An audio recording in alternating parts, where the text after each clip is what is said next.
Good morning, everyone. If you can all take your seats, we will proceed.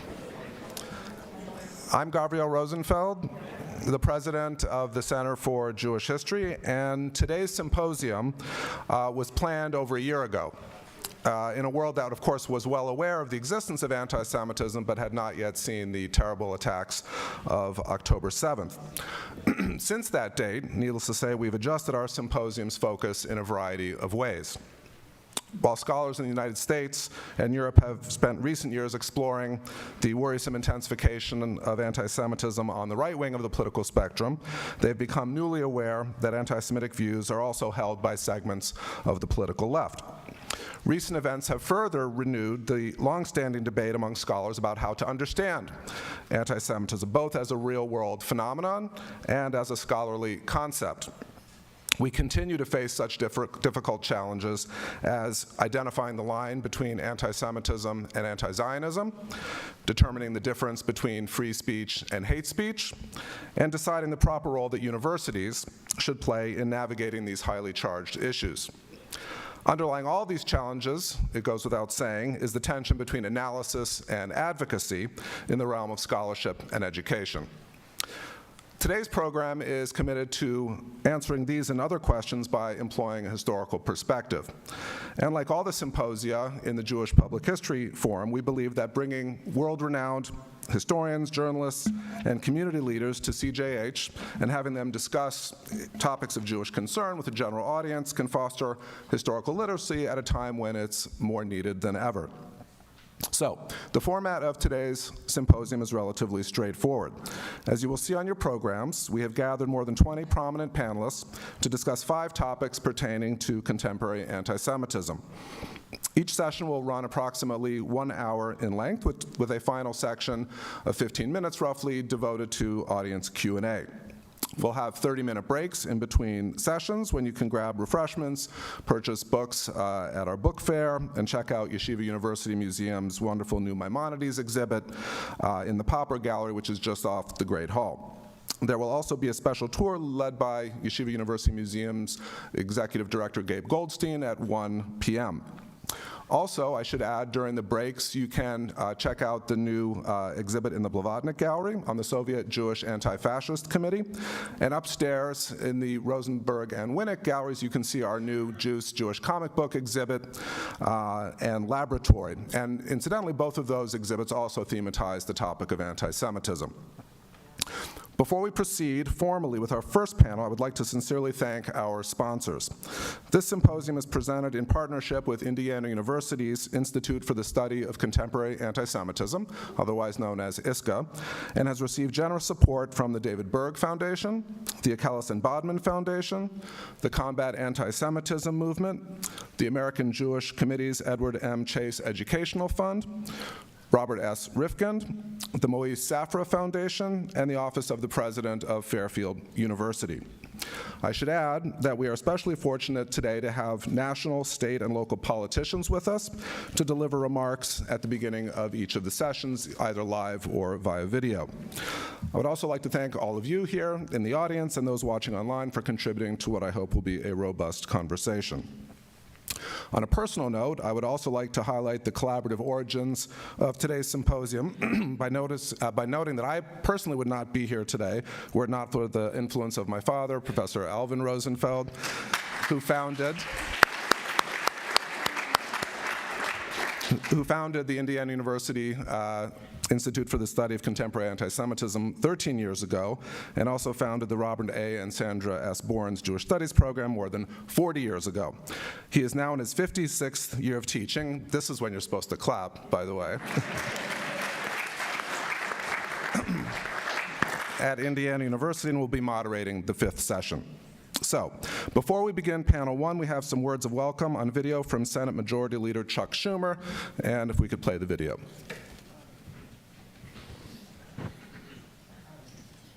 Hi everyone, it's Senator Chuck Schumer, and I want to thank the Center for Jewish History for inviting me to share a few words during your Anti-Semitism Symposium.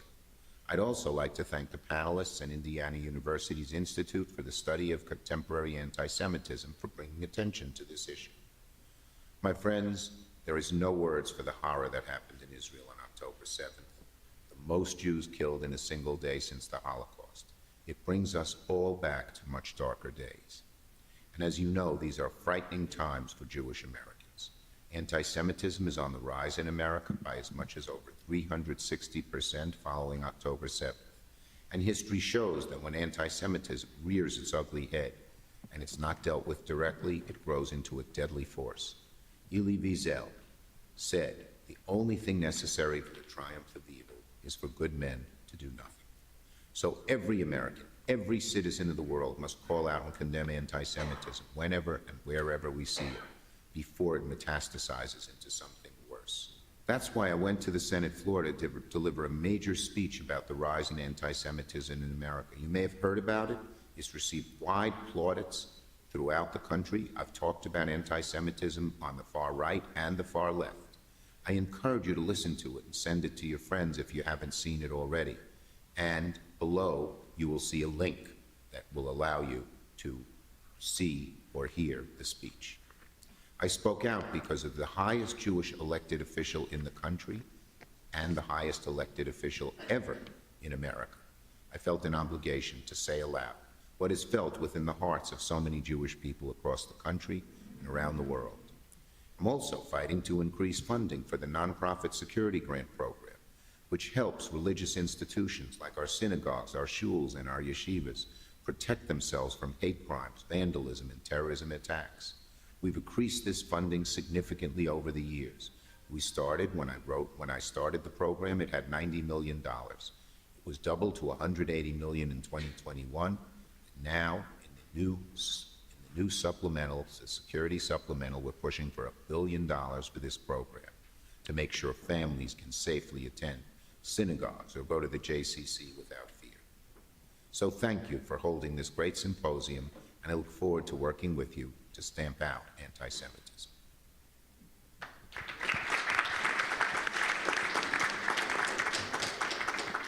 So our first session today is what is anti-Semitism? Definitions and debates, which more or less sheds light on the obvious point that if we want to address anti-Semitism, we have to understand what it is to begin with.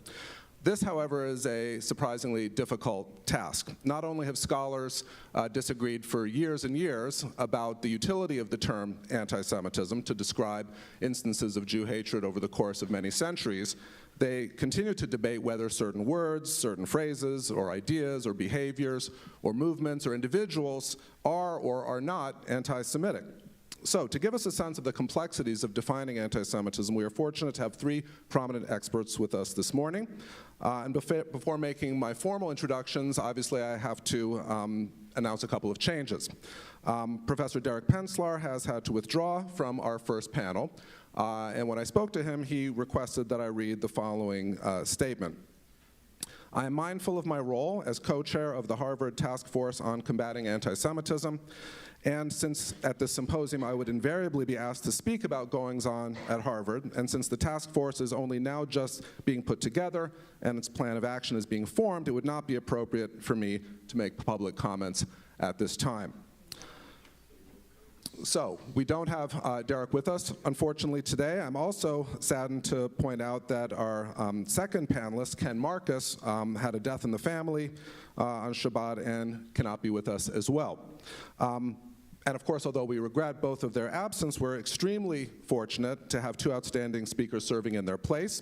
Our first panelist here in the middle is Glenn Diner, who is the Carl and Dorothy Bennett Professor of Judaic Studies and Director of the Bennett Center for Judaic Studies at Fairfield University, and is also a member of the Center for Jewish History's Academic Advisory Council. He is the author or editor of numerous books, including the brand new study, The Light of Learning, Hasidism in Poland on the Eve of the Holocaust, and there will be an event celebrating that book's publication early this spring. Our second panelist, Jeffrey Weidlinger, is the Joseph Brodsky Collegiate Professor of History and Judaic Studies at the University of Michigan. He's the author of 4 award-winning books on the history of Jewish life in Russia and Ukraine, including most recently, in the midst of civilized Europe, the pogroms of 1918-1921, and the onset of the Holocaust. And he, too, has a major role in the Center for Jewish History's Academic Advisory Council.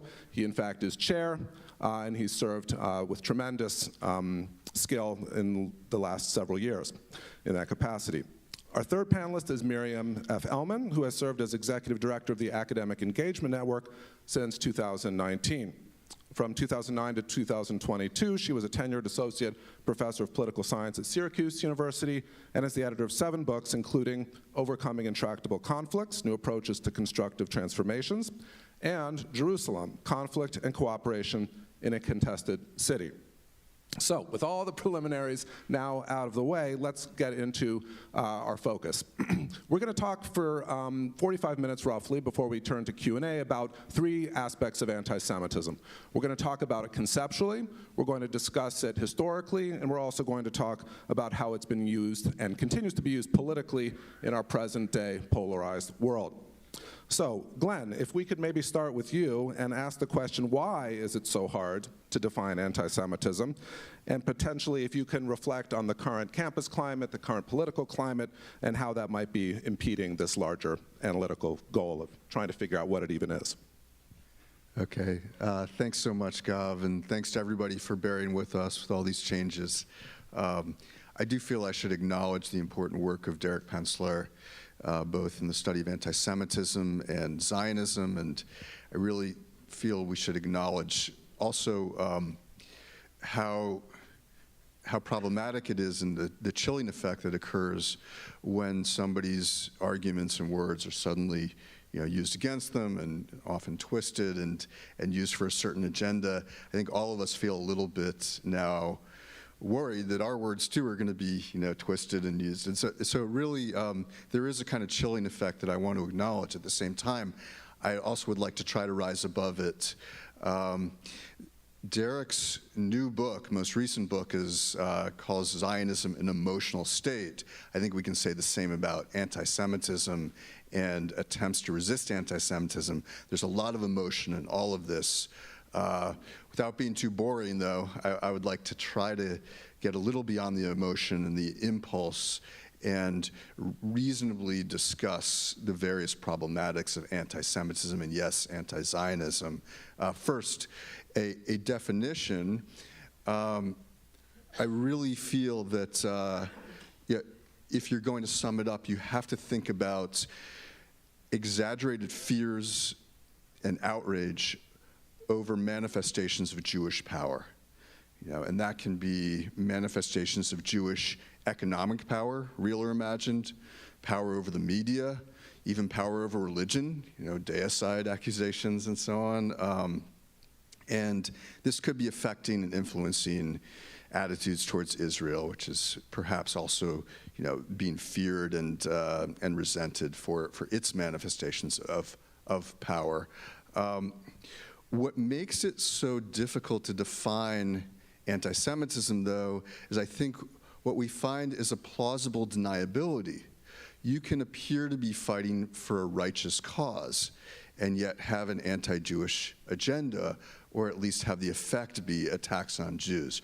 For example, if we go back to, say, early modern Poland, the righteous cause that social reformers embraced was protecting peasants against economic exploitation. But they wind up blaming Jews for that economic exploitation and not the nobility, who actually owns the vast majority of the land. One example. Another example would be Marx and other communist thinkers who claim and really probably desire to be protecting the workers, but yet somehow it comes around to blaming and targeting Jews as capitalists. This also happens in the McCarthy era. In this country, with McCarthyism, anti-communism, suddenly, Jews are being attacked as communists, and it goes on and on. Now, in the current context, I think there's a plausible deniability in a lot of what we're seeing campus protests and protests on behalf of Palestinians more generally, which is, of course, a righteous cause, Palestinian self-determination, human rights. But we've seen a kind of sadism to the way that this is being expressed, the ripping down of hostage posters, and often straying into outright anti-Semitic attacks, that really makes us feel that this is about more than just a righteous, cause for Palestinian self-determination. I really think that Jewish students on campuses are feeling besieged and silenced, and it's a very uncomfortable situation that we have to acknowledge. And it's very easy, if you're feeling anti-Jewish animus to begin with, to latch onto this cause, and suddenly it becomes more against Jews than it is in favor of Palestinians. I also want to say, though, that this can cut both ways, because there's also a kind of plausible deniability in attempts to resist anti-Semitism. We've seen in the case of Harvard how a righteous cause, which is combating anti-Semitism, can also be exploited for political purposes to fight against, diversity, equity, inclusion, and wokeism, and so on and so forth. So this can really also apply in the reverse. Thank you, Glenn. Jeff, as a historian as well who's dealt with anti-Semitism in multiple historical contexts, you obviously have had a working definition in your own mind, but today, as Glenn was saying, it's tougher than ever. How do you approach this question of defining anti-Semitism in this overheated climate?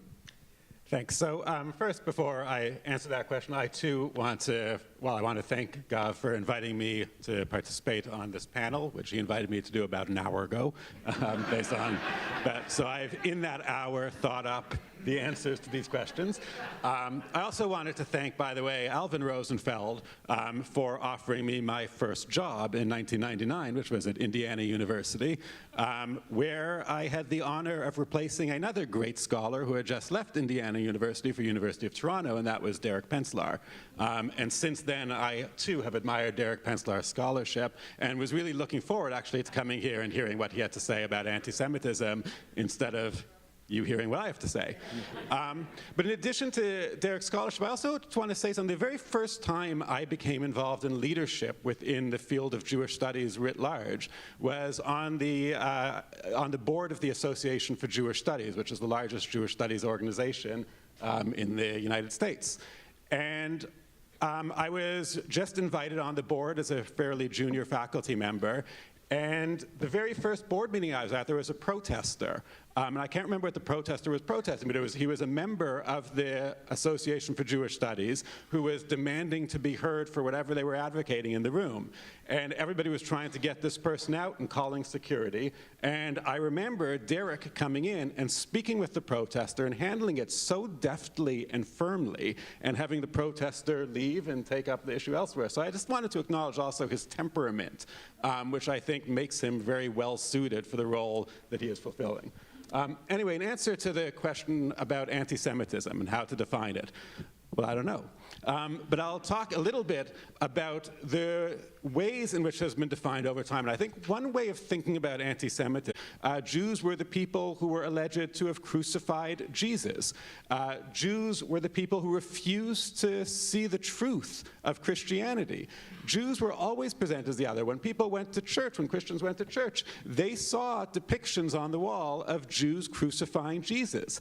And even though that doesn't mean that all European Christians were anti-Semitic by any means or anything like that, it means that this notion was deeply embedded within European thought and within the European tradition. We have to understand that to understand how deeply ingrained anti-Semitism is. So this is an early stage of anti-Semitism, the systemic anti-Semitism.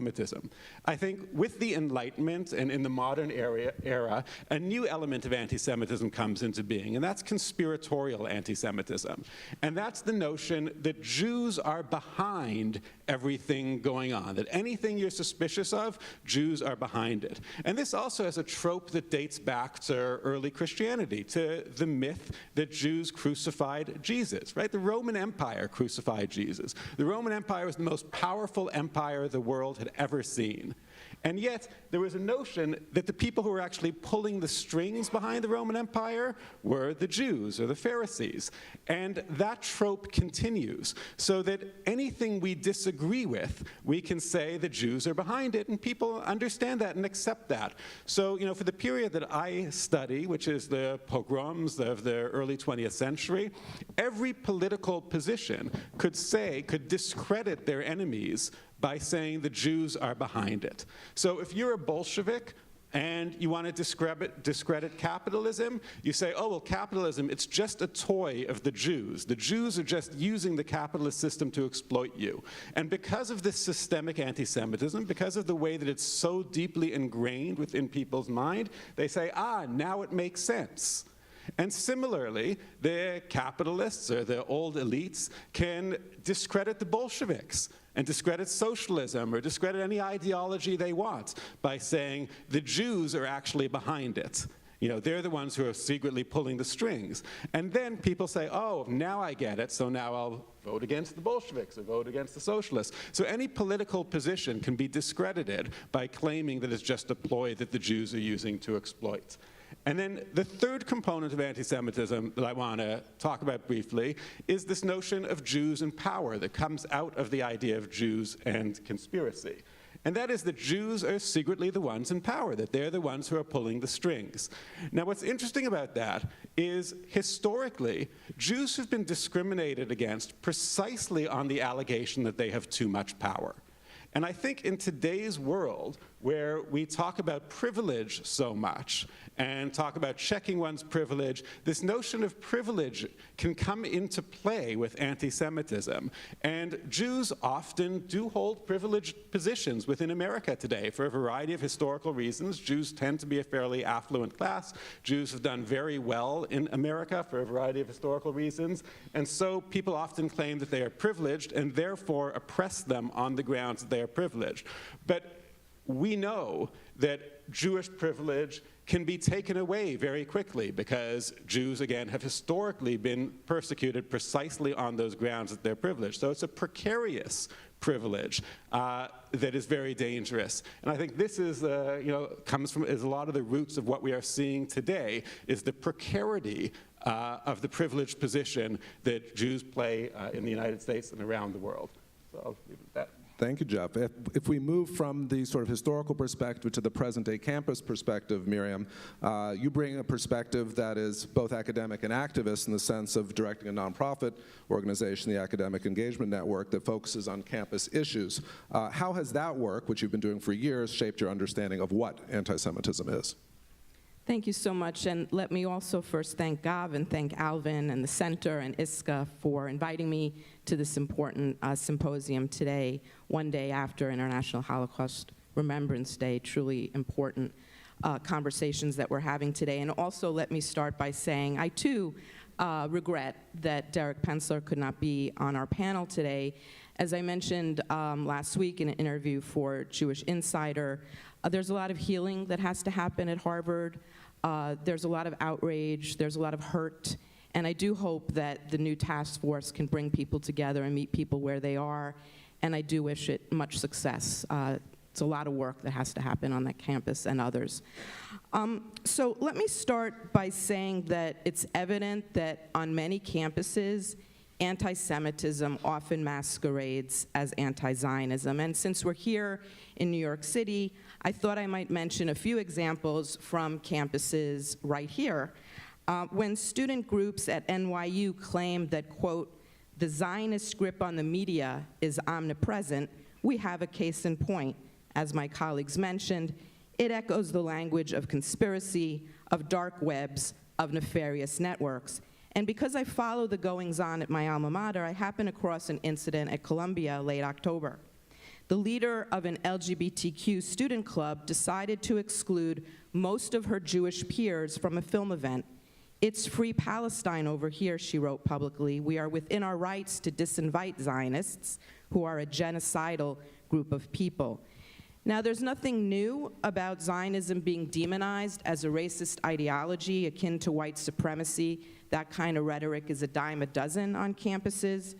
And to just pick up on the remarks of my colleagues, Jewish students long before October 7th have been ostracized, excluded, made to feel unwelcome on campuses, even from spaces that have absolutely nothing to do with Israel or the Middle East, like sexual assault survivor groups, Black Lives Matter, fossil fuel divestment campaigns. So here we have Jewish young people who really want to engage in these causes that they care a lot about, and they're being told they can't. One thing I would add is that it's not always important or necessary to assign anti-Semitic intent.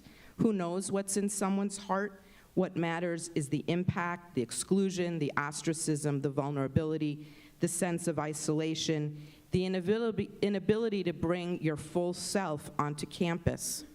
A few years ago, American political theorist Michael Walzer pointed out that in the most toxic forms of anti-Zionism, Israel is cast as a Nazi state, a uniquely evil state, a child killer state, and all that reinvents or simply updates the tropes and canards of classical anti-Semitism.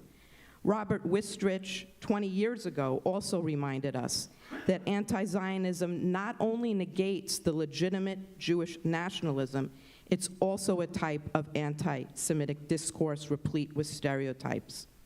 I want to just end with something that not all of you may know, but for the last 7 years, there's been a national campaign in the American Academy that has worked to cast mainstay Jewish organizations such as the AJC and the ADL as co-conspirators with Israel in some nefarious plot to harm innocent Americans, immigrants, Black and brown people, and minority communities.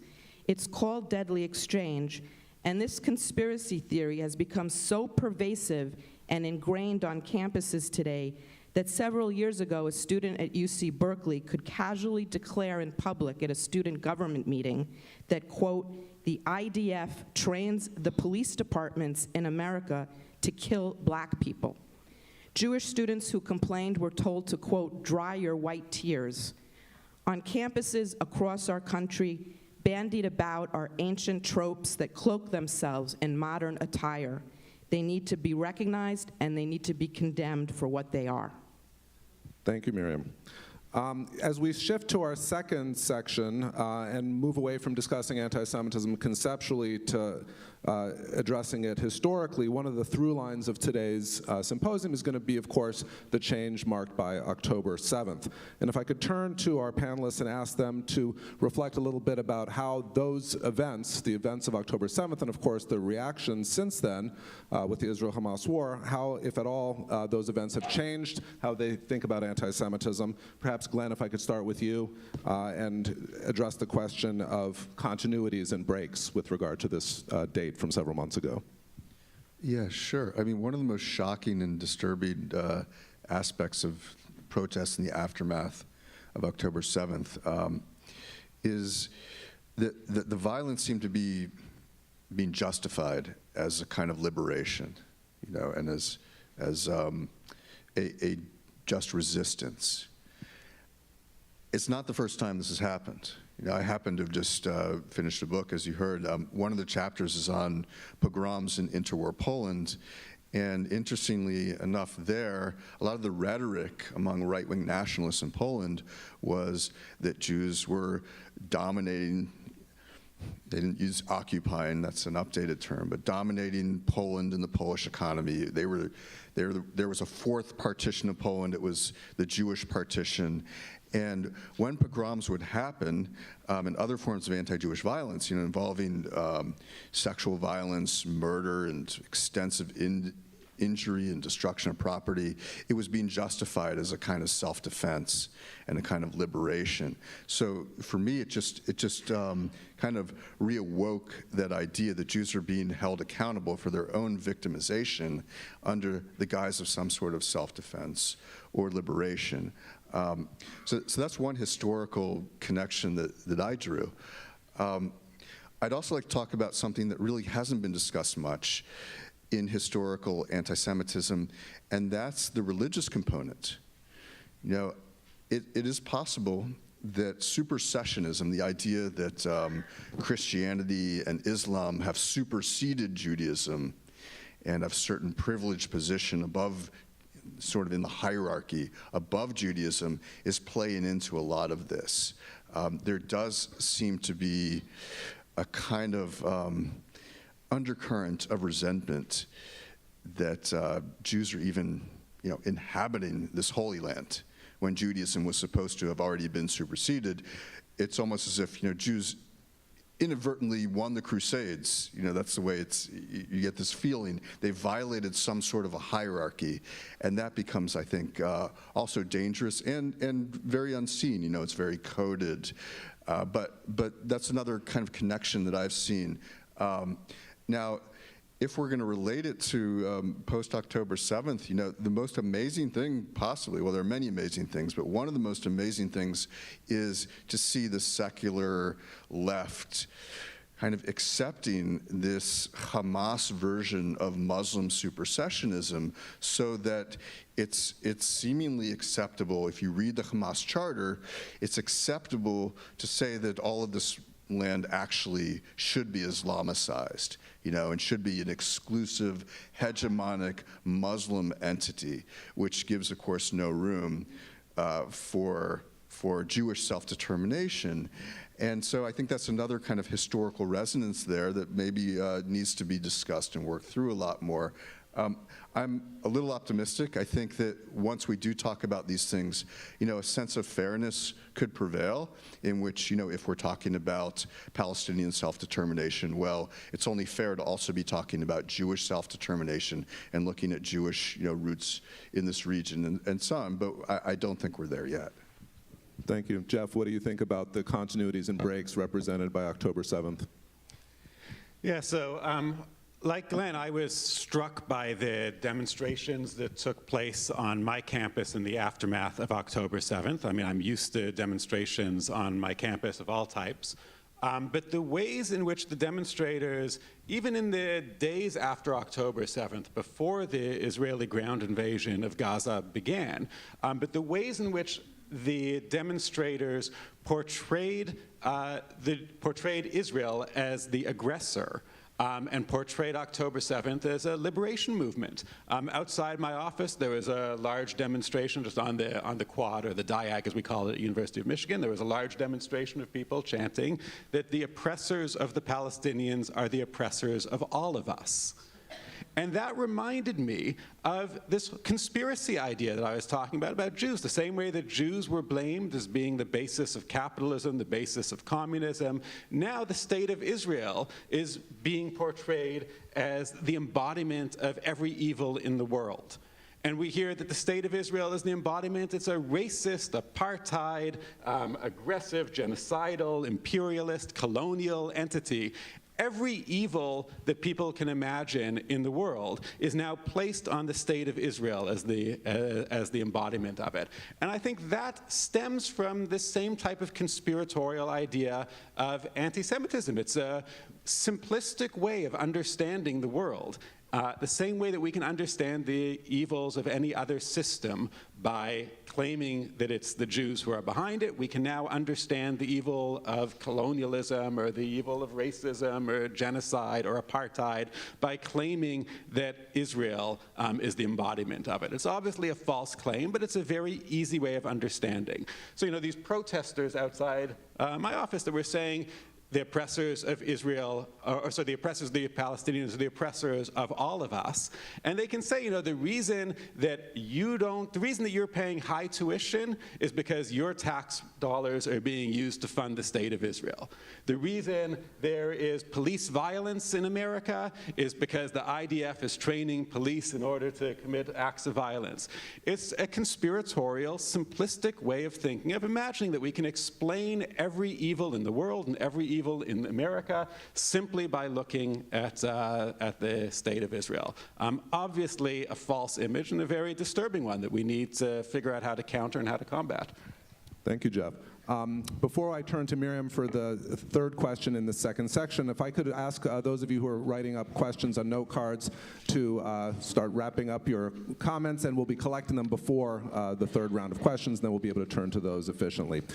Miriam, when you think about your relationships with college faculty, students, administrators, and so forth, what we might call the stakeholders on college campuses, where do you see how anti-Semitism and its history is misconstrued or misunderstood?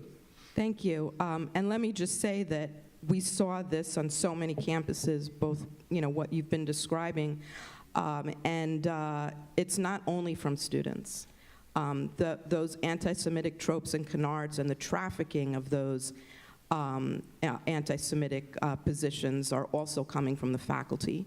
So strong voices back, and your strong voices matter a great deal. I would say that, when Zionism is denigrated, campus officials often tend to view it as a political debate.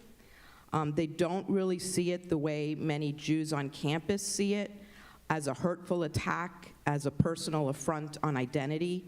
It's being unfamiliar with that, right? Being unfamiliar with the Jewish experience, with the history of anti-Semitism, which is really one of the main reasons that campus leaders have so much trouble recognizing it. They tend to view Jewish faith as a set of religious practices. They don't get the concept of Jewish peoplehood, and they really need to appreciate that throughout history, it's the anti-Semites who have minimized Judaism's national and ethnic elements, and this is really a century-old staple of anti-Semitic discourse to divide Jews between the good Jews and the bad Jews, right? So the good cosmopolitan Jew, the assimilated and emancipated citizen who renunciates Jewish national identity, the one who sheds the sense of Jewish peoplehood, and the bad Jew, by contrast, which views themselves as deeply connected to the land of Israel, to the people, to the nation of Israel, to a collective belonging, Am Yisrael, the Jew who embraces the particularity of Judaism. And it's really from here that the dual loyalty canard emerges. So university stakeholders, faculty, as well as administrators really need to understand the historical pressures on Jews to shed their love of Zion, Chibat Zion, an integral component of Jewish identity for most Jews on campus. Scholar Judea Pearl and father of slain journalist Daniel Pearl, a longtime and active member in my organization, appropriately calls all this Zionophobia, an irrational fear and hatred of the Jewish homeland. And since October 7th, we've seen that Zionophobia on campuses across the country. It's not a break with historical trends, but a continuation of them. And let me just close on this question with one point that I think Ken Marcus would have made, and I regret too that my good colleague and friend Ken couldn't be here today, and I'm sorry for his loss and the loss of his family. But I think what Ken might have said is that there's no hate speech exception to the First Amendment, but university leaders also have the right to speak, and they should be condemning anti-Semitism with the same vigor that they do the suffering and pain of other victimized groups. That goes for hateful speech from students. It also goes from hateful speech from their faculty. Diversity of opinion is important. Academic freedom is a core bedrock principle of the academy, but university leaders can also step up and stand up and say, this goes against our values. This speech is morally repugnant, and they can bring better speech to bad speech. Thank you, Miriam. For our final short section, before we turn to audience Q&A, we're going to turn to the question of politics, which for better or worse is inescapable these days. So Jeff, if I could begin with you, it's well known by everyone up here on the stage and in the audience that anti-Semitism exists on all wings of the political spectrum, and it comes in many different forms. How, as Jews and non-Jews, can we be deft enough to combat anti-Semitism simultaneously on multiple fronts where we seem to see things threatening us from one perspective one day and somewhere else the other day? Yeah, so as I mentioned, I think anti-Semitism is a way of thinking that cuts across political boundaries, but is, this conspiratorial mode of thinking. But I want to comment particularly on the ways that I think we can deal with anti-Semitism in our communities, and really the ways that I have dealt with anti-Semitism in my communities. And that's, I think we need to make a distinction between what I view as 3 different types of anti-Semitism, or 3 ways in which it's manifested. And each requires a different response. The first one is what I like to call a naive offense.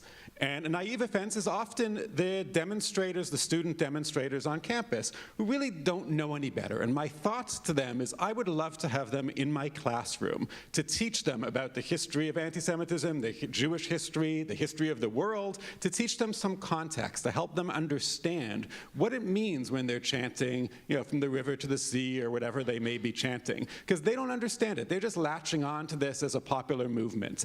And they can be taught, and I've seen it. I have had students come into my class with one set of opinions and leave with another set of opinions because they learned that it's a lot more complex than they previously thought. And that's naive offenses. And that's actually the majority of what we can call campus anti-Semitism, or what people call campus anti-Semitism. They can be educated. They're just naive and ignorant. So that's one type, and that requires education as a response. The second type is provocation. And to give an example of provocation, outside of the synagogue that I attend, every Saturday for the last, I think, about 20 years, there have been a group of protesters that stand with signs saying, "Stop Jewish control over Congress," or gas chambers, ? Really? And these are just anti-Semitic protesters. They can't be educated. They know what they're doing. There's no point in trying to talk to them. Really what we need to do for them is deprive them of oxygen. Just not give them attention, ignore them. They're not going away. They're on public ground. We can't, use the legal system to get rid of them. But that's a provocation. They're not educatable. They're just trying to provoke.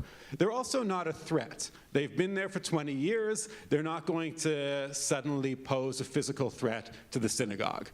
The third type is threats. And we need to distinguish, is something a threat? And if it's a threat, it requires a completely different type of response, which is calling law enforcement and taking action. And whether it's coming from the political left or coming from the political right, I think in every what people sometimes call incidents of anti-Semitism, we need to identify, is this incident a naive or an ignorant offense? Is it a provocation, or is it a threat? And we need to respond differently to each of those. Miriam, to address a different aspect of politics, one of the things we're well aware of is that in recent months, Jews are trying to determine who their real friends are, their real allies might be in the fight against anti-Semitism. And liberal Jews in particular have been disappointed that left-of-center allies have been silent on the topic, at least from most metrics.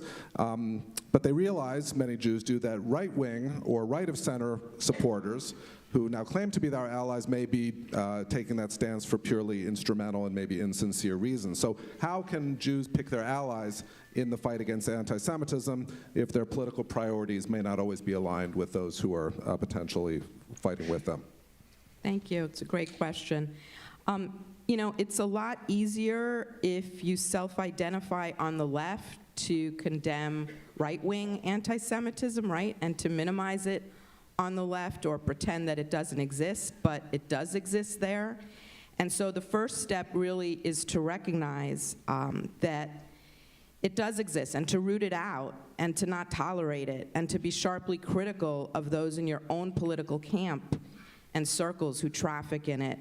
We should stop with the oppression Olympics. Right-wing anti-Semitism and left-wing anti-Semitism are both dangerous for American Jewry. They both need to be confronted, and we need to worry about both of them.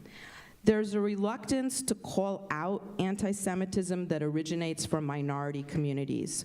When anti-Jewish hate is coming from the very same people who are deeply committed to the fight against injustice, it causes a great deal of cognitive dissonance. And I see that all the time on campus. For a lot of people, it just doesn't compute. Now, if it wasn't evident before, what's become so crystal clear since October 7th is that partners on the left have turned out to be not such committed allies when it comes to combating anti-Semitism, and there's a real sense of feeling abandoned, which is something we're hearing a lot of from academics across the country in my organization. And we should be making it clear, allies are those who stand up for Jewish victims in the same way that they would for other victimized communities. We shouldn't tolerate any exceptions, any double standards, any hypocrisy. I want to raise in the last couple minutes on this question the shameful, deafening silence from the feminist community about the atrocities and horrific sexual violence by Hamas against Israeli women and girls. That there were faculty among the rape deniers was horrible. Yet there they were, a professor at the University of Minnesota, another at the University of California, who publicly stated that the massacre of Jews was fabricated and that women were lying. One even compared the Israeli survivor testimony to white women who got black men lynched after falsely accusing them of rape. That was a public comment. And consider, too, the National Women's Studies Association, the leading academic organization for faculty in the field of gender studies. It held its annual conference at the end of October with many panels on the Israel-Hamas war. Not a single talk devoted to the Hamas premeditated use of rape as a weapon of war. They released 2 statements as well, and they, talked about the oppression of the Palestinians, and they talked about the oppression of Palestinian women, and they stood in solidarity, and that's fine. But they had no word to say about the sexual violence perpetrated by Hamas terrorists or the plight of the female hostages abducted to Gaza. Not even after the forensic evidence speaks for the young women who were brutalized and murdered. Still, 3 months later, not one word. That kind of selective empathy is unconscionable. And women faculty in my organization denounced it as a seismic moral failure. The organization's professional standing has been truly diminished by this anti-Semitism, and here in this forum, I'm calling for the National Women's Studies Association to do better and to address anti-Semitism in the field of gender and women's studies and in its association. The appalling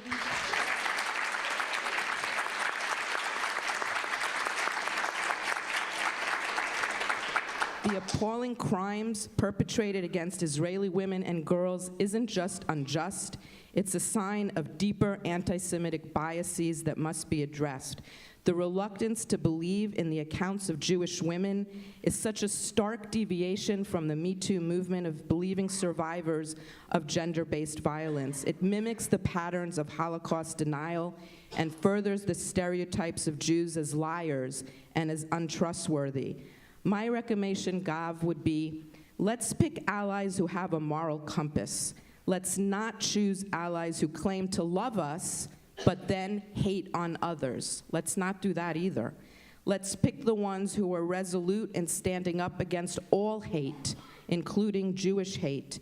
And then let's use our own resources to in turn fight for others in America who are still vulnerable, who are still in need of protection, because this is a shared struggle and allyship needs to work in both ways.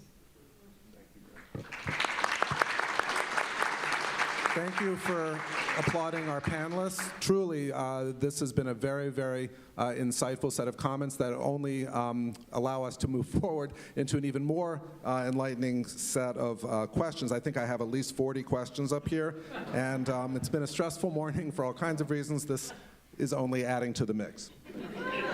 So, of course, I forgot to. Never mind. Sorry, I forgot to ask. I forgot to see. This is the chaos. Glenn. To wrap up our session, is there any hope that rigorous definitions of anti-Semitism can be of use in a climate of political polarization? Okay, it's very difficult to follow this passion and conviction, but I do want to address one thing, which is why I had the chutzpah to intervene just now, and that is there is a divide in this whole definitional problem, I think, between academia and the rest of the world. And I think a lot of it comes down to what academics do or feel they're supposed to be doing. That is, we're not supposed to be advocates, activists. We're really supposed to be critics. So when we come up with a definition of anti-Semitism and we treat anti-Zionism and that kind of thing, I guess it's easy to be seen as a traitor because we're trying really hard to preserve the discourse. It should be possible to criticize the state of Israel, Israeli policy, forms of Zionism, especially if you've somehow been the victim of one system or another. You should be able to criticize these things without being called anti-Semitic. And that's where the disconnect, I think, is. So when we rush to the defense of our colleague Derek Penslar, this is a little bit of what's going on. We want to try to preserve the discourse. If I could be a little helpful here, I want to invoke another colleague, Ethan Katz, who has been speaking out about different, I guess, distinctions between forms of anti-Zionism. He calls one critical anti-Zionism, which he accepts, and that is what I referred to earlier. Figures like Edward Said have criticized aspects of Zionism without denying that there's any kind of Jewish connection, to the land of Israel that's historical, that's just and understandable. Sometimes it's done grudgingly, as it was done by Khalidi at the end of his book, 100 Years' War on Palestine. There's still a concession there that Jews have this connection and have a certain right to self-determination.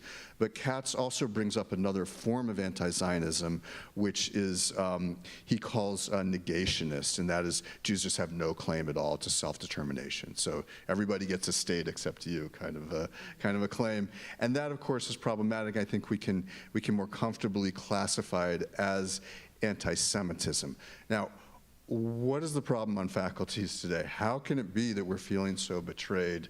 I think that many faculty have lost their way in the sense they've felt the need to become advocates rather than critics. And they've fallen too easily into certain what have become academic orthodoxies. This idea of settler colonialism, that and very racialized settler colonialism, that the state of Israel is somehow a white colonialist project that has dispossessed people of color who are indigenous to that land. Many have just uncritically accepted that model, and I think it's a little bit our fault for not contesting it more. I mean, maybe there's a fear of being called racist or privileged or whatever, but it should be pretty easy to point out that many Jews, in the land of Israel, in Palestine, were arguably indigenous, had lived there for centuries. Many more, of course, came as refugees after the Holocaust, and the majority really refugees from Middle Eastern countries. That doesn't sound like colonialism to me. And at least it needs to be much more complicated. And the idea that, Jews in Israel are white, well, actually, since really a majority came from Middle Eastern countries, these are Jews of color, and that needs to be acknowledged. So I think that there's hope if we can actually have these kinds of conversations without the censorship that goes along with certain, accusations and buzzwords. At the end of the day, I think many people really are fair-minded and do believe that if you're going to fight for Palestinian self-determination, it's only fair to also consider Jewish claims and Jewish rights to self-determination, and that can move us forward. But right now, I think we're in a moment where everything's been so racialized and so polarized that it's just difficult to get out of. But hopefully, fora like this will allow us to move beyond and really, and really begin returning to that kind of critical discourse that we're all trying to preserve here. Thank you, Glenn.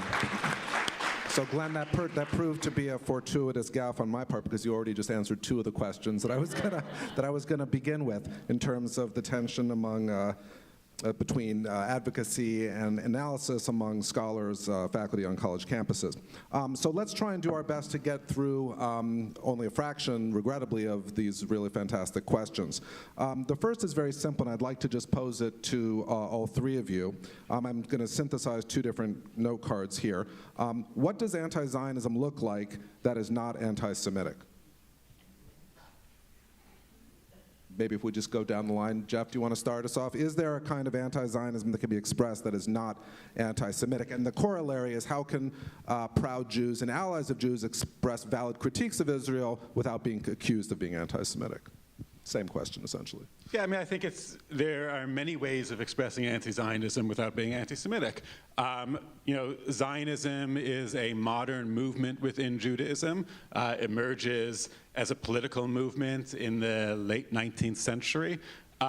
And there are people who seek a return to Judaism before Zionism. That's not an anti-Semitic reaction. I mean, there's a legitimate critique, I think, within the Jewish community over the ways in which many young people today in America understand their Jewish identity solely through Zionism and Holocaust awareness, and don't actually know much about the religious traditions or the other traditions within Judaism that have sustained the Jewish people for 2,000 years.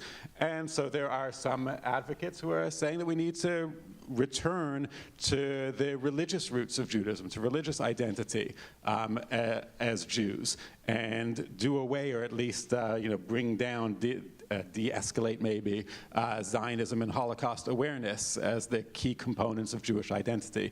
And many surveys have shown this, that Jews in America today, particularly young Jews, identify their Jewishness with those two components primarily. And there's a legitimate critique of saying that this is a problem with sustaining Jewish tradition and Jewish identity in the long term. Miriam, what do you think about the question?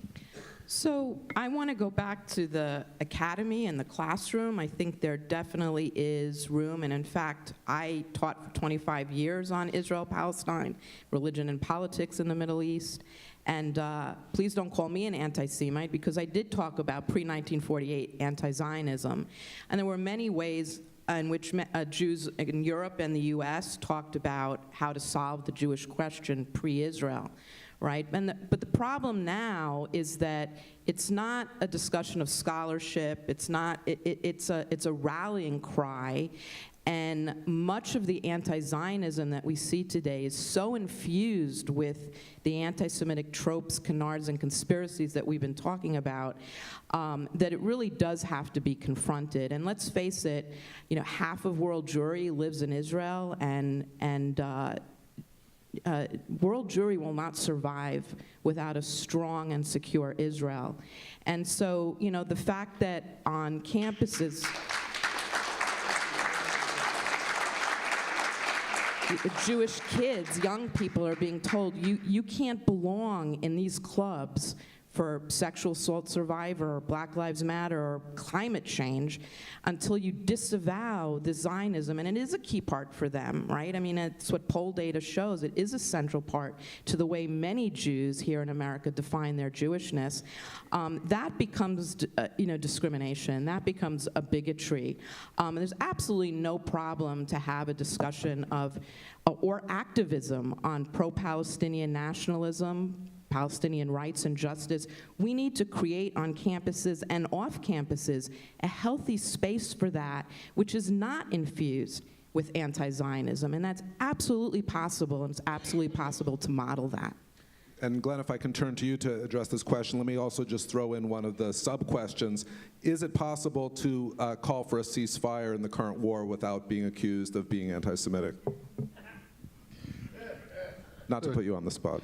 I think it's very easy to impugn someone's motives, but we have to imagine the possibility that we're talking about Jews in this case. There are Jews who feel a real discomfort that Jewish sovereignty or self-determination should come at somebody else's expense. I think it's a reasonable thing to be sensitive to and upset about. So if somebody decides, you know what, I'm not going to support this thing because it's coming at someone else's expense, it's curtailing someone else's sovereignty, I can't call somebody like that a self-hating or anti-Semitic. It seems like a reasonable concern. Now, my own feeling, I happen to believe as a historian that it's much more likely that another Holocaust would happen if you don't have a strong state of Israel. I agree with these sentiments, but I'm not going to say that it's wrong to have your moral qualms, and there's got to be a way of expressing those moral qualms and being allowed to say it within a Jewish context, in a Jewish communal context, without being called a traitor. This is not a simple issue. What do we do with non-Jews living in the state of Israel? Should they be full and equal citizens? And what happens if demographically that starts to threaten, the idea of a Jewish state? These are all real issues that need to be worked through and discussed.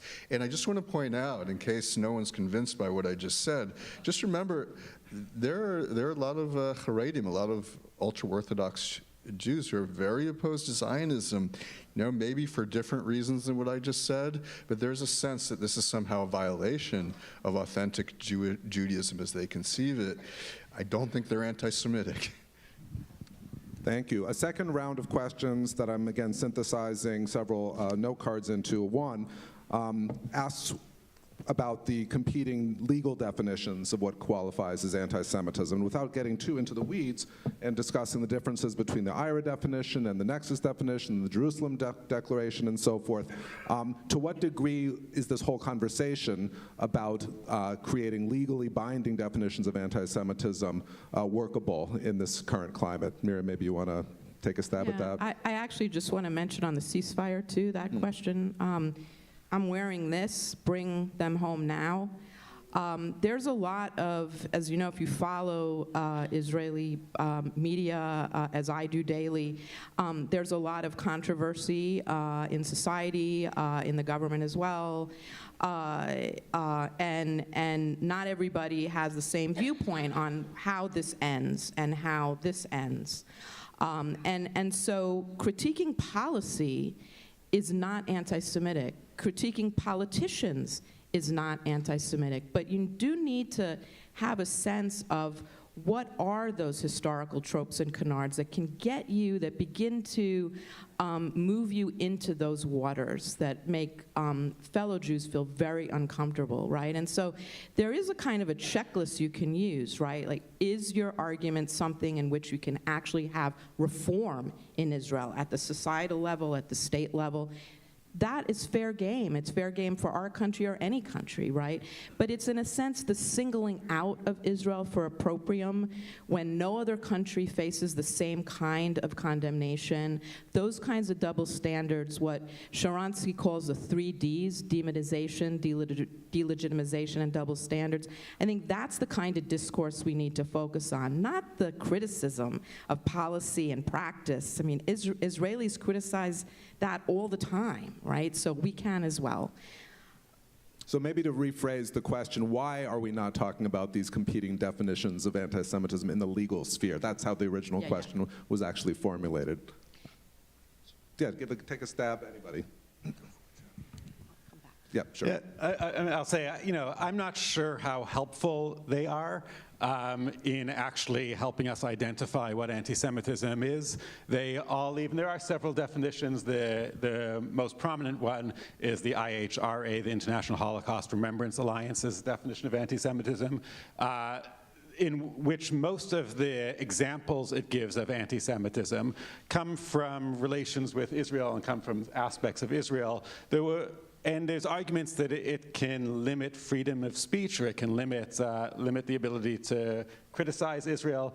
The problem with these definitions is, as they say, it depends on the context. They don't really help solve the problem. We don't have approved definitions of other types of racism on campus that we use. It's really a matter of trying to foster climates in which people feel comfortable in whatever organization they're in. So there's a lot of pressure for universities to adopt one of these definitions of anti-Semitism.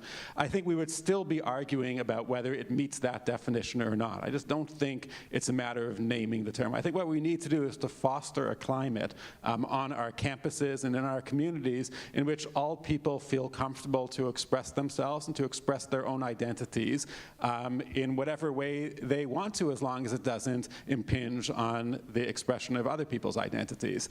I just don't think the definitions really help us get there. Glenn, do you want to add anything to that? Look, I think the definitions are long. They have lots of bullet points. They're very complicated. I studied them last night and was a little exasperated as a result. So I think that alone, you've got academics overcomplicating things, which isn't the first time that's ever happened. I did want to address the ceasefire sub-question too, and I felt like the rhetoric was very one-sided. It's that Israel should have a ceasefire. There's no call for Hamas to have a ceasefire to return hostage, which really is a war crime. Again, because we only had a fraction of time to deal with wonderful questions, I would invite everyone to, as we now move to our break between the first and second sessions, to feel free to ask any of our panelists the questions as follow-ups. There's coffee, there's pastries, there's books to be signed, there's exhibits to be visited. So thank you for your kind attention for panel number 1. We will have a half-an-hour break now before panel 2.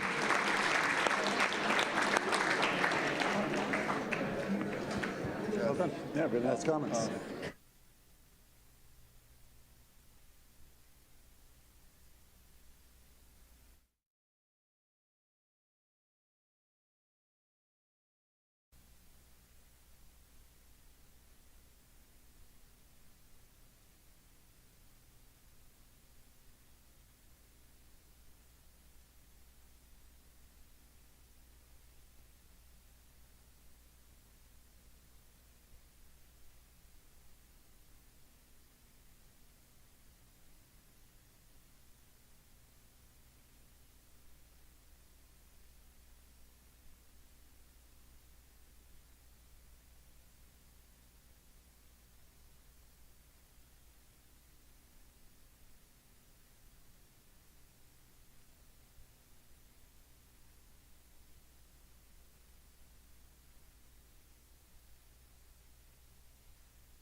Yeah, sure. Let's test this.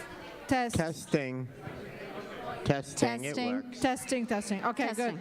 Everything is good?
Testing 1 2 3. Testing 1 2 3.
No,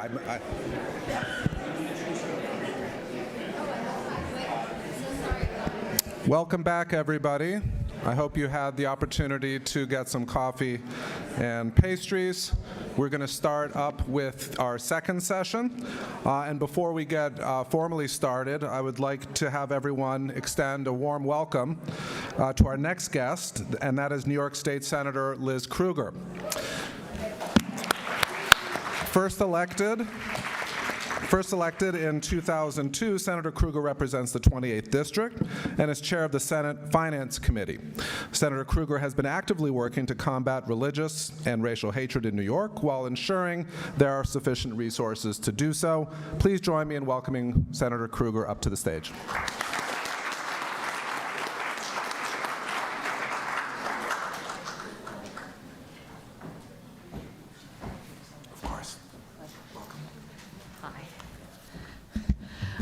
It's afternoon. Good afternoon, everyone. Oh, it's not exactly afternoon, but close enough. Hi, my name is Liz Krueger.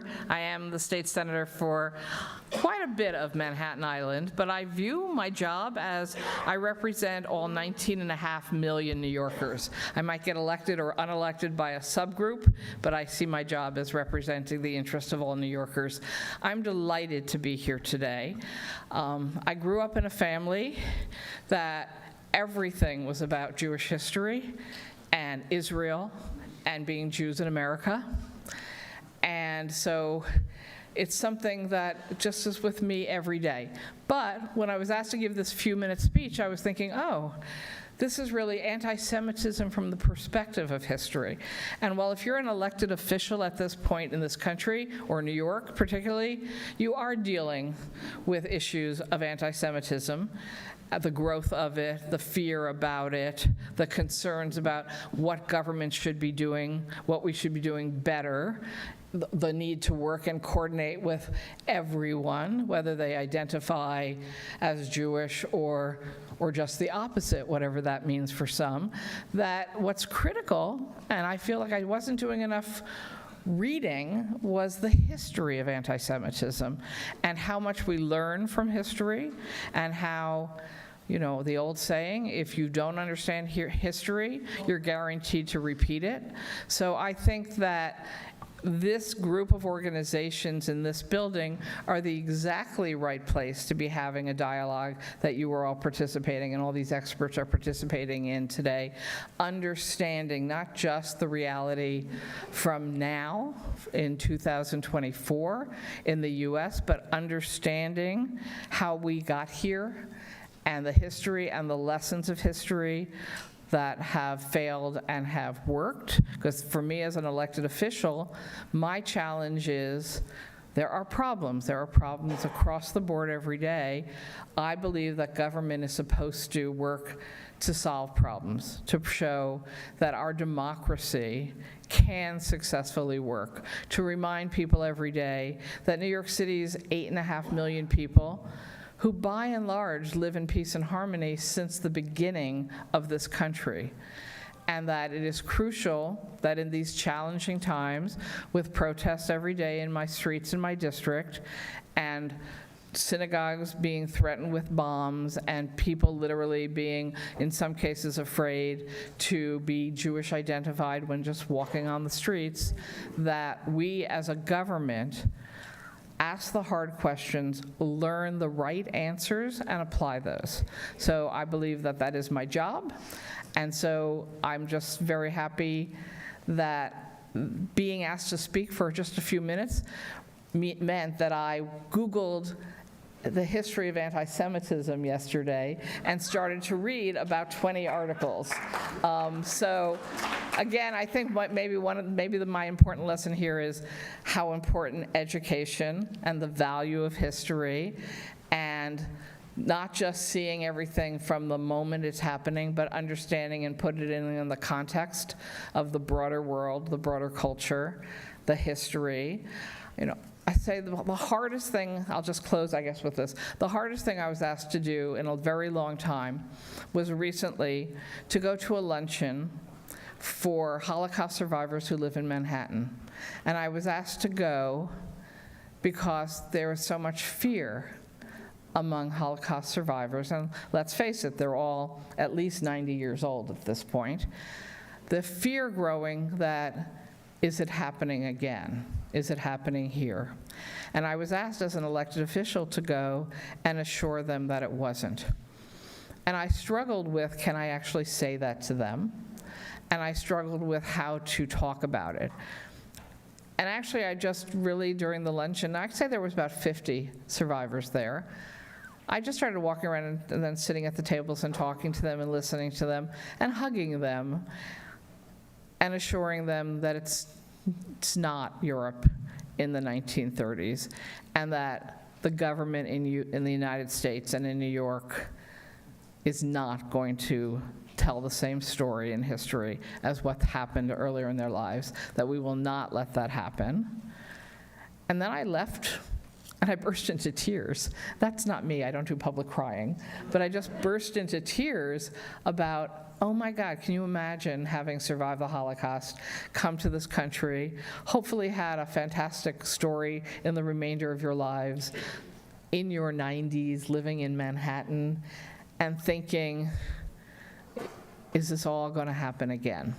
And the answer is no. And it's because of people like us, everyone in this audience, all the great academics, the importance of coordinating, working together, understanding what is happening, and coming up with the right answers. So thank you all for helping come up with the right answers.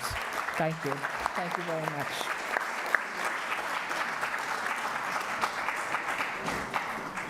Well, thank you very much, Senator Kruger.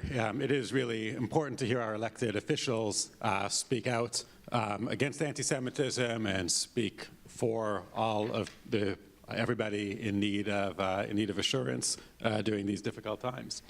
So it brings me great pleasure to bring us our second panel. I'm Jeffrey Weidlinger. We met before. Whereas the last panel I had spent about an hour preparing for over breakfast, I've had about a year to prepare for this panel, so I guess that puts the pressure on me to chair it in a expedient manner. So please join me in welcoming our three panelists who I'll introduce, and then we'll move into the first round of questioning. We'll follow a similar format to the last panel. We'll try to go for 3 rounds of questions, about 15 minutes per round, followed by questions from the audience. And hopefully we'll be able to get to more of those questions from the audience. I think, by the way, this panel is also perfectly capable of answering some of the unanswered questions from the last panel. So if you do have unanswered questions that you want to put in again, I'll take them and see what we can do. So beginning with, to the far left, we have Professor Pan Nadel, who is Patrick Clendenin Chair in Women's and Gender History in the Department of History at American University. She is the author, most recently, of America's Jewish Women, A History from Colonial Times to Today, and is currently working on a book entitled Antisemitism, An American Tradition. And Professor Nadel has also testified 3 times before Congress, and hopefully we'll talk about that a little bit. In the middle is Jonathan Sarna, who is the Joseph and Bell Braun Professor of American Jewish History in the Department of Near Eastern and Judaic Studies at Brandeis University. He's the author of numerous works. Most recently, I believe, is Lincoln and the Jews, A History, and also the author of American Judaism, A History. And he has also testified before the Senate on issues of anti-Semitism. And to my immediate left is Magda Tieter, who is the Schvidler Chair in Judaic Studies and Professor of History at Fordham University down the street. Also the author of numerous books dealing with different aspects of anti-Semitism, including most recently Christian Supremacy, Reckoning with the Roots of Anti-Semitism and Racism. An excellent book that just came out within the past year that I would highly recommend that you all read and purchase, and I believe it's going to be available, as all the books will be available. No, not going to be available? All right, well, you can still figure out how to get them. Didn't make it? Okay, well, the truck didn't make it? Okay, the truck holding Christian Supremacy is wandering around Manhattan looking for a place to put those books. So there's probably other ways of obtaining it online, though. And they're all excellent books, so hopefully we'll be able to share them with you. So anyway, the first round of questioning that we're going to do will deal with the history of anti-Semitism in America. And I'll begin by turning to Jonathan and ask you if you can talk about how and why many Jews felt for decades that America was exceptional, and that America did not experience anti-Semitism and would not experience anti-Semitism the way the rest of the world has. And I think that myth of American exceptionalism has been shattered in the last few years. But Jonathan, maybe if you can talk a little bit about that. So I think there was a sense, that's why Jews came to America, a sense that America is different. I do think that the role of scholars of anti-Semitism, and here I follow Shulamit Volkov, is really to explain how and why a certain form of anti-Semitism characterizes certain societies at certain times. And so the particular is important. In the case of the United States, there certainly was an ideology in early America that anti-Semitism was something that you found in Europe, and it's only really been since World War II that there's been any exploration of anti-Semitism going back to the very beginning. Yes, an American tradition. But that said, there are some distinctive elements to American anti-Semitism that we shouldn't lose sight of. First of all, Jews in America from early on, even in the days of Peter Stuyvesant, could fight back and did. Chaim Solomon fought back, and Jews today fight back. There isn't the same fear. Oh, they're going to take away our emancipation in America. Partly, I remind you, George Washington, Thomas Jefferson believed that religious liberty was an inherent natural right. That's what Washington said.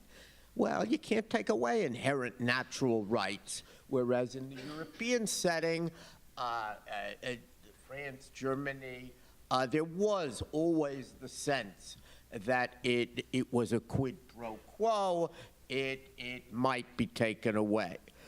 The second point to remember is that in America, there were always other forms of animus, of hatred, that, so to speak, competed with anti-Semitism. That's still true today. Obviously, anti-black racism is one of them, but there's scarcely a group in America that doesn't have a memory of when they were hated.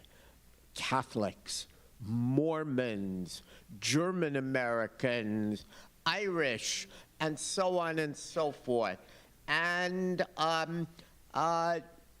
Jews, in other words, have never been and are not today the only out-group. I had a graduate student at Brandeis who told me a lot about what it meant to be an Asian at this time, especially during COVID times, and how difficult it was. So that's the second point. I've already suggested that anti-Semitism is more foreign to American ideals than to European ones. It's harder to look back at our founders and say, oh, in the good old days, Jews knew their place. You can't say that when you read the founders. It's easy to say that in many of the European settings. And finally, although not as powerful as it once was, the two-party system, where every vote counts, has helped America resist anti-Semitism. No political party can long afford to alienate any major bloc of voters. And as a result of that, we have not had major parties that put anti-Semitism as a plank in their platform. I think, given there's a reason why American Jews vote at high levels, and the reason is the people pay attention to you, and that has helped us resist anti-Semitism. It doesn't mean it's absent, we all know that, but it is important to understand every country is distinctive, and there are factors, I think, even now that have distinguished the American situation from some of what we see elsewhere. Thank you, Jonathan. And I think, the remark you make about everybody having a history of exclusion in America, I think is really interesting. It hits home. I hear it from my students all the time who feel that their own group has a history of exclusion as well.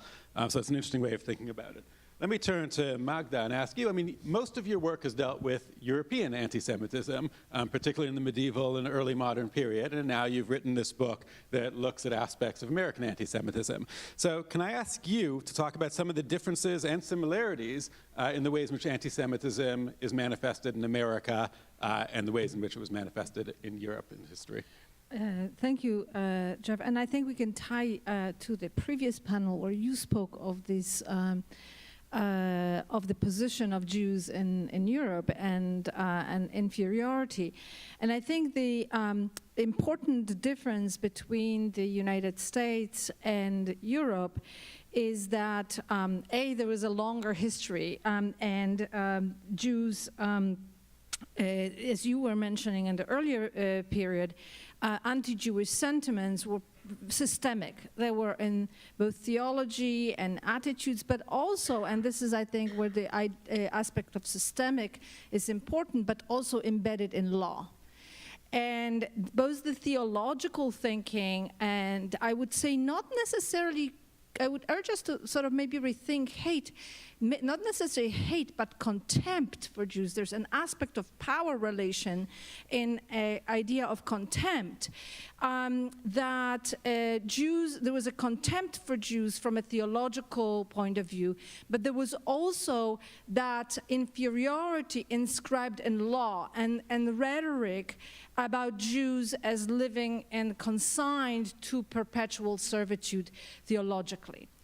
That aspect of thinking about Jews as inferior, as lower, developed habits of thinking about Jews. And then when we get to the modern period, the ideals that Jonathan was talking about in the American context of citizenship, that in Europe come in really at first with the French Revolution and the idea of liberty, equality, and fraternity, these habits of thinking about Jews clashed with these ideals of equality, and people suddenly thought, what do you mean? Jews should be equal to us? Not only that, citizenship, and you mentioned voting, citizenship was defined not just, oh, can they live among us, that's resident rights, but in political terms. So can Jews have political power? Can they be elected officials? Can they be judges over us? Right? So the discomfort with Jews belonging and exercising their political rights, or you could say political power, was then seen as usurped as the position in power. And it's really that clash of habits of thinking about Jews as inferior that gives rise to the myth of Jewish power and exclusion. So in Europe, the proper kind of modern anti-Semitism emerges as a backlash to Jewish citizenship. And in the United States, the country is founded on the premise of citizenship, and religion is a protected category according to the Constitution. So Jews kind of politically belonged right away.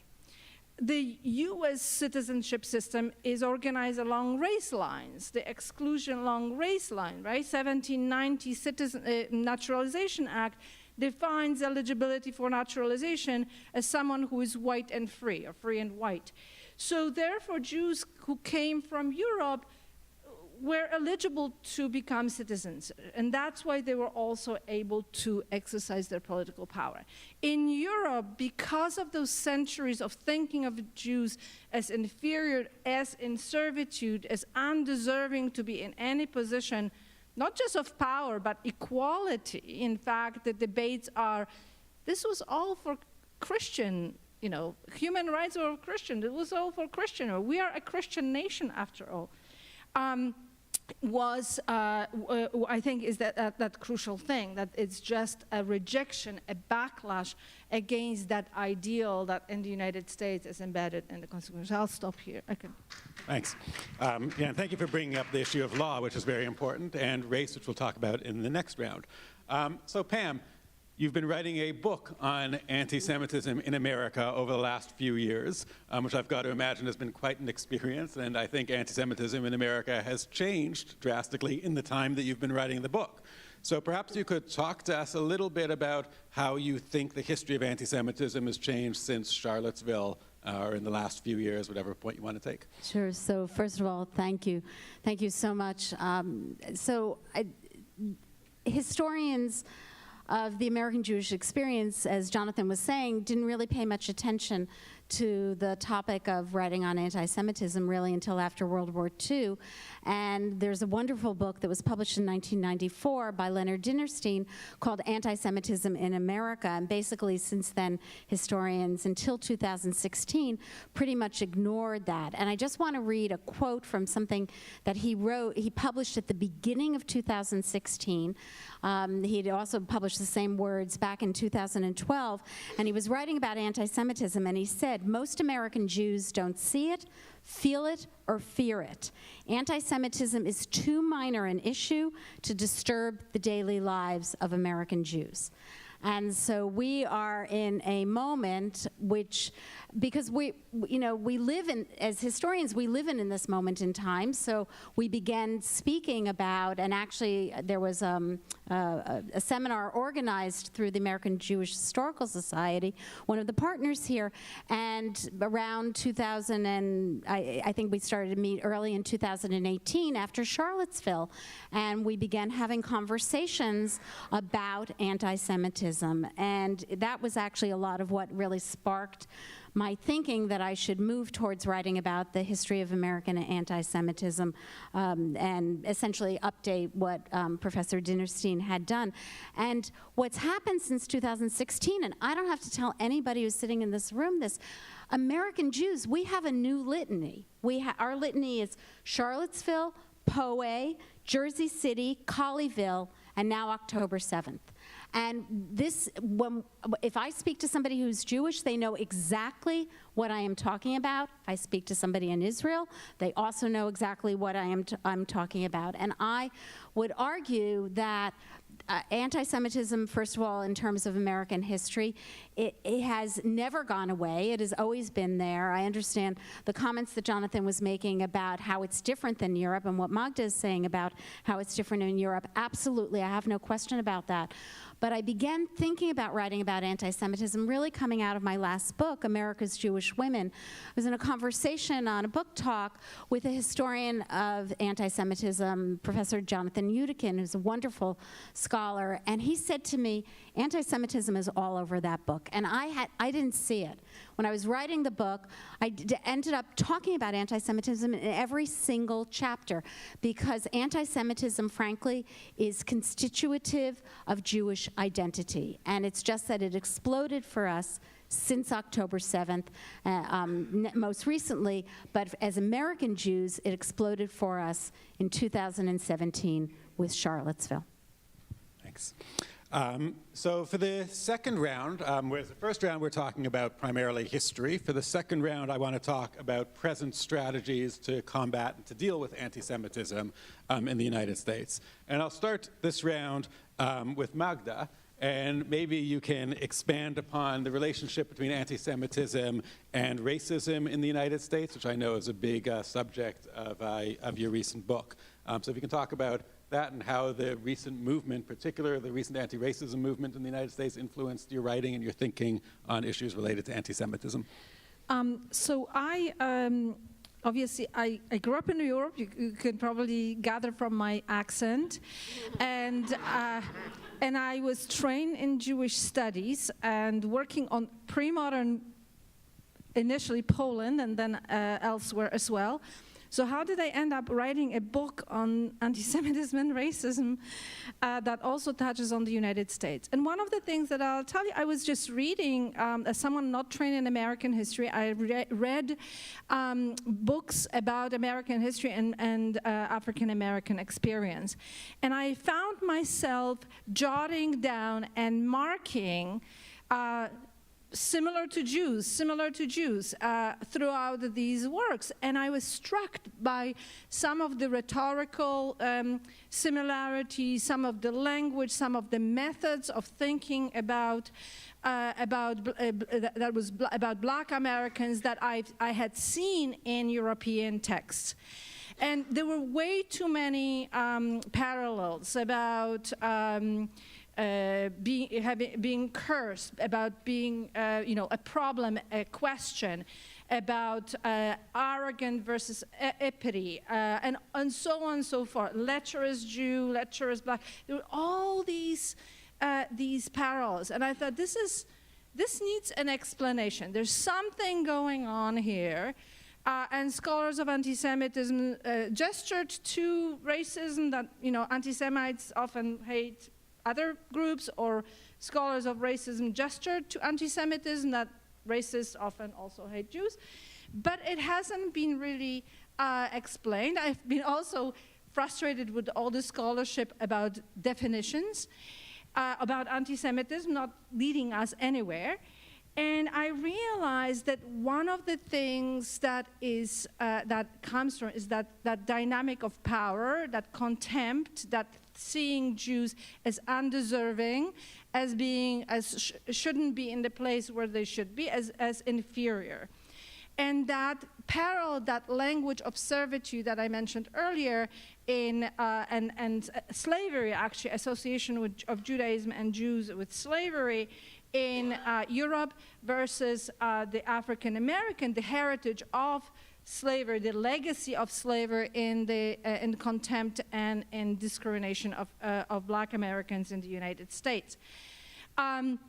So I began to think along those terms, and in the and then when in 2020 all these protests began to emerge in Black Lives Matters, the notion was white supremacy. And I kept saying, no, it's white Christian supremacy. There is this forgotten moment that people elided of this thing, just focusing on race and power. And that's how I began. I said to write initially, I thought it was an article about the power dynamic and political aspects of race. And Jonathan mentioned, Jews always pushing back, and Jews being a voting group, and that's the key difference. And I think that's what, in the racialized language and discourse that we hear now in activism, the association with Jews and whiteness, I think is counterproductive and is misconstrued. What Jews were doing is they were exercising their citizenship rights. And that citizenship rights and citizenship was defined in America along racial lines, came to be kind of melded into the claims of Jewish whiteness and in claims of Jewish citizenship, Jewish power and oppression and things of that sort.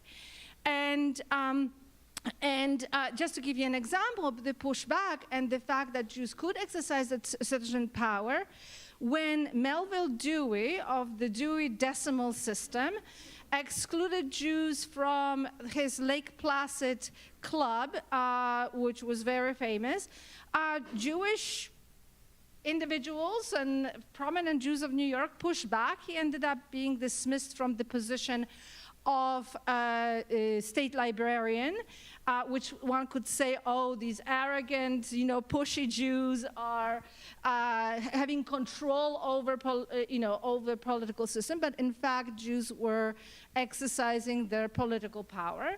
At the same time, when a similar case happened to a person, a black Mr. Crump, who was a black tax collector from times, Port Authority collector in South Carolina, who was excluded from a resort in New Jersey, the New York Times just had a little note of it. And there was no political pushback against it because obviously black Americans had no right to vote. There was Jim Crow era legislation that excluded black Americans from exactly the citizenship rights that were theirs. So here lies that difference, and I think that fact that Jews were able to exercise those rights and are being now called on those exercise on rights as a racial issue is what's a problem and what we need to kind of push back against. Thanks. And of course, it's interesting the ways in which Jews have been coded as white in America that has allowed, I think, scholars for a long time, as well as ordinary folk, not just scholars, to overlook anti-Semitism in America because we've been taught to see identity in a binary fashion. Let me turn to Pam to ask you about some of the ways that you think the government is currently combating and confronting anti-Semitism and the ways maybe that you think it should. And specifically, if you can talk about the U.S. national strategy to counter anti-Semitism and related strategies that you may think are relevant. So the first thing I want to say is it's really such a misfortune that that truck got lost, Magda, because the book is really stunning, and that example that you just gave really shows that. So I think the first thing is, as Magda was showing and as Jonathan has shown, is that American Jews could push back and have always used the government to push back, that they've exercised their rights in that way. And I don't know what led to the December 2022 announcement from the White House that they were going to have a major task force dealing with discrimination in the United States, and that its very first act would be to craft a U.S. national strategy to counter anti-Semitism. And they interviewed about 1,000 so-called experts, or 1,000 people from the Jewish community. We were all involved in those interviews, and it really is in many ways striking, and the senator's remarks showed that they were deliberately aware that they needed to examine American anti-Semitism, not just the study of the Holocaust, because there are about 20 states now that require education about the Holocaust, and maybe that was meant so that it would reduce prejudice in the United States, but as I've said for a long time, that's allowed Americans to basically ignore their own story. Anti-Semitism is something that happened a long time ago, and it happened across the sea. It's not related to what has gone on in America. So that strategy has 4 pillars, and one of them is about increasing awareness and understanding of anti-Semitism, including its threats to America, and to broaden appreciation of Jewish American heritage. And we've had now for about 20 years, May as Jewish American Heritage Month, and I've always sort of felt that it's kind of the stepchild that everybody knows February is Black History Month, everybody knows March is Women's History Month, but very few people pay much attention to Jewish American Heritage Month. So this is a document. It was, look, first of all, it came out in May, not after October 7th. It's been there for a long time. It has, if you haven't read it, it's about 60 pages. It has calls on what the legislative branch should do, what the executive branch of government should do, and then it has lots of recommendations about whole of society, how many of them have been funded, how many of them have been enacted. I'm not an expert on that, so I don't know. But it is clear that it has very important steps that should be taken in terms of the college campuses. And one of the things that it talked about was calling out for Title VI violations. Those are violations of Jews when they're harassed because of their ethnic affiliation. I think it has a different term, but under the 1964 Civil Rights Act, when they're harassed on their campuses. And since October 7th, there have been at least 55 Title VI violations filed against campuses on the issue of anti-Semitism. They're filed with the Office of Civil Rights in the Department of Education. So campus leaders have been dealing with the issue of anti-Semitism, but as many of us were talking about earlier, a lot of what's been happening there, and it's not inspired by the White House plan, a lot of what's been happening there is under the radar screen because, frankly, it doesn't make sound bites, it doesn't make the news. I'll just give you one example from my own campus. Last April, we published a guide through the Jewish Studies program. It's a resource guide, it's not a policy statement, but it's called Understanding Anti-Semitism for the American University Community. And this is a way of explaining some of these tropes and some of the ideas and getting that education out to a wider audience. Thanks. And those resources have been very helpful to those of us at other institutions that have used it as guides. And we'll also talk more about Title VI in the next round when we focus on academics. But let me go to Jonathan and ask you specifically about the role of social media and digital media in spreading anti-Semitism, something that you've expressed concern about. So I think when we look at the long history of anti-Semitism, we often find that new technology, was true of printing, is utilized by hate groups. They pioneer it. Very famously, Father Coughlin, some will remember that name, Charles Coughlin, the anti-Semitic radio priest. He, of course, was a pioneer in the use of radio and unfortunately used it for these nefarious purposes. And that's really, I think, how we will see the digital revolution. And to my mind, the digital revolution helps to explain what happened after that period between 1995 or so and 2015. There was about a 20-year period where American anti-Semitism fell off the radar screen. We weren't paying attention to it. And what brought it back in part, although I agree completely with Pam, the same litany, it's like the pogroms had cities, we have those. But what brought it back was the fact that suddenly small groups that had formerly been isolated from one another and best practices, as was stated earlier, was don't give them oxygen. They're not very important. Just let's not pay attention to them. They crave publicity. But suddenly, those groups were able to do two things thanks to social media. First, they were able disproportionately to get themselves publicity. They learned how to use social media in a way that brought vast publicity to their views. And second, and even more important, all of these hidden away groups suddenly were able to learn one about the other. They found their allies nationally. On the right, we saw this twice. We saw it in Charlottesville, and actually we saw it on January 6th, when those groups came out, and many people in the Jewish community wrongly imagined, oh, we have to worry about folks on the right. But now we perfectly well understand that actually the same social media was exploited by folks on the left.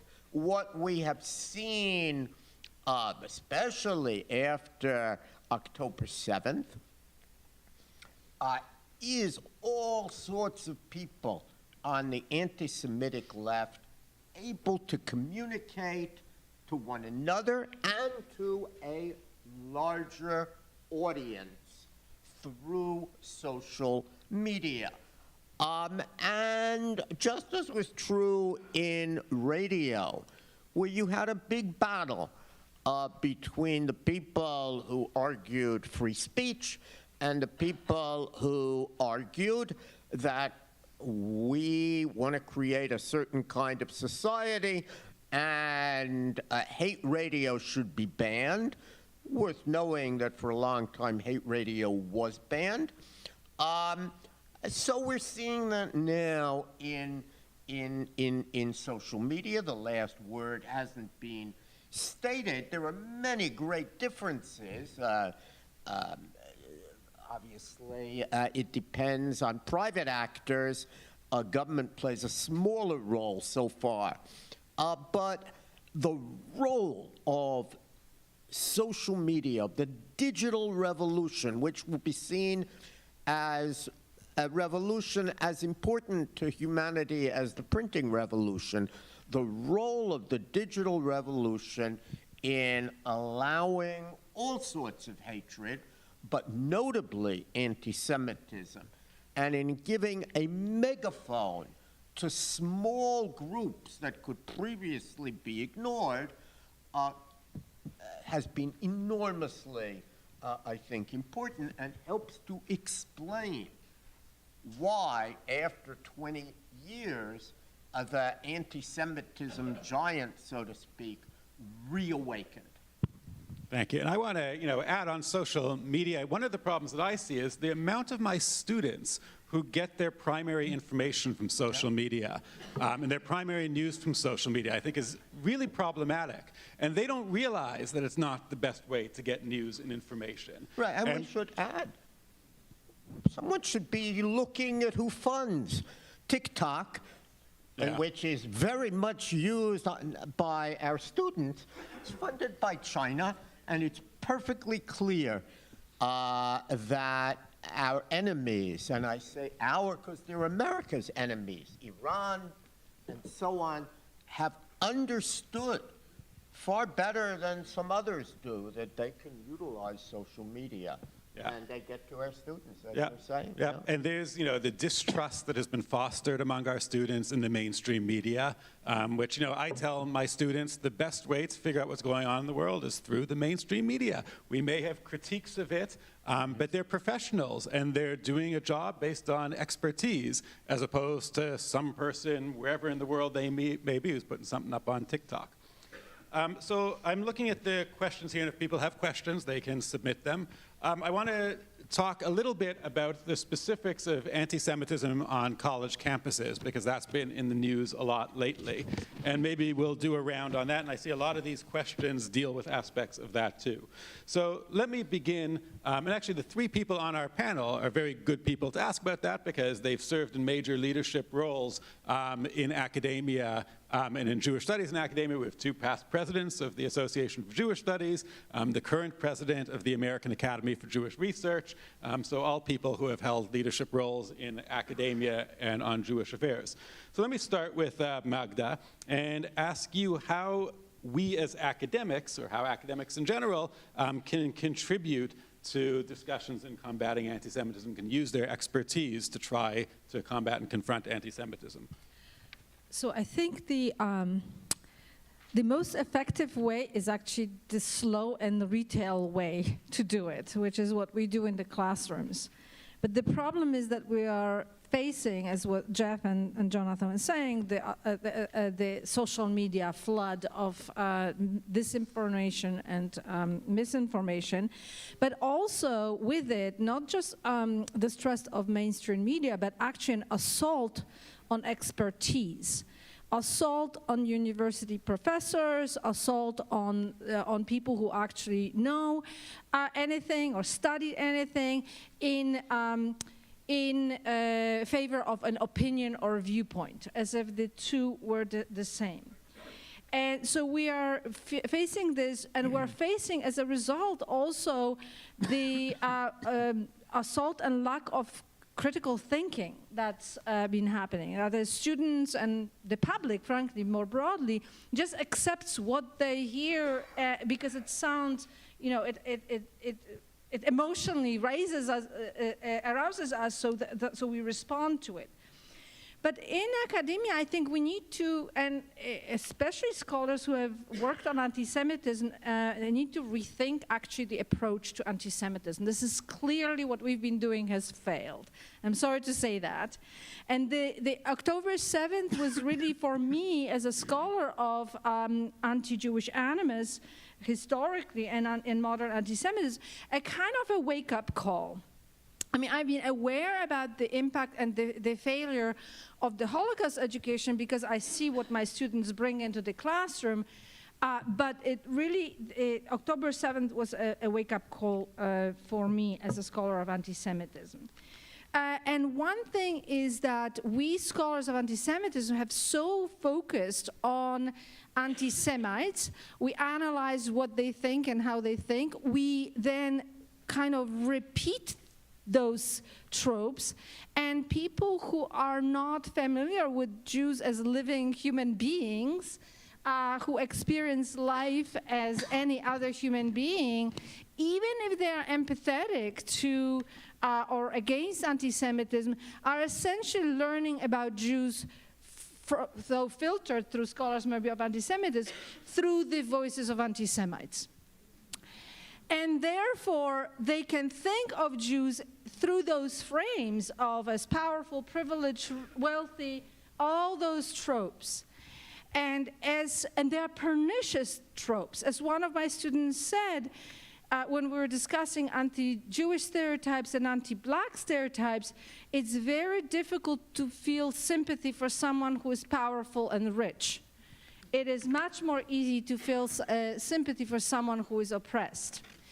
And so we need to rethink that attitude. I am changing my syllabus on the history of anti-Semitism by including actually the impact of these teachings or legislation on Jewish experience. So one class will be on, you know, Pope Paul IV issuing a bull establishing the ghetto in Rome. The next one will be on how it felt and what it meant for Jews. These two have been separated as Jewish history versus the history of anti-Semitism, as two different experiences. The other thing is what Pam was talking about in her comment on the President Biden's or the Biden-Harris strategy on to combat anti-Semitism is not just to focus on the anti-Semitism, but also talking about the Jewish experience, right? So Jewish American Heritage Month,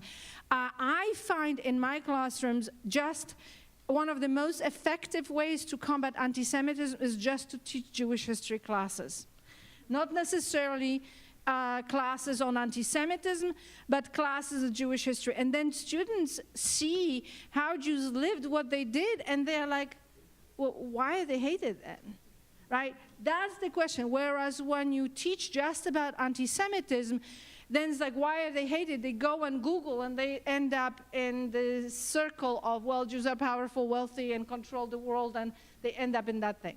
So I think we need to support actually Jewish studies on campuses to provide and integrate Jewish studies to curriculum. I'm proud to say that the Jewish studies classes are part of the core curriculum at Fordham, so I get all kinds of students. That's the most effective way. It's not just teaching about anti-Semitism. It's teaching about Jews as human beings and their life experiences. I'll stop. Thanks. And I'll turn to Jonathan now, and I wanted to ask you specifically about Title VI, which Pam has mentioned a little bit about. But maybe in addition to Title VI, I'll ask you another question that's also been posed from the audience, which is if you can really talk about anti-Semitism in college admissions as well. So let's talk about the legal aspects, perhaps, in in diversity initiatives and maybe affirmative action and the impact that that's had, as well as on Title VI. It's a lot to give you. Let's start with Title VI, which I think most people at universities had not heard much about Title VI until very recently. And it's important to take one step back and remind ourselves, that's not the way it's usually taught, but we remind ourselves that the American people did an amazing thing in the post-war era. We limited our rights and freedoms for the sake of having a better America, a more integrated America, an America that would give rights, especially to African Americans, but also to others. What do I mean we limited our rights?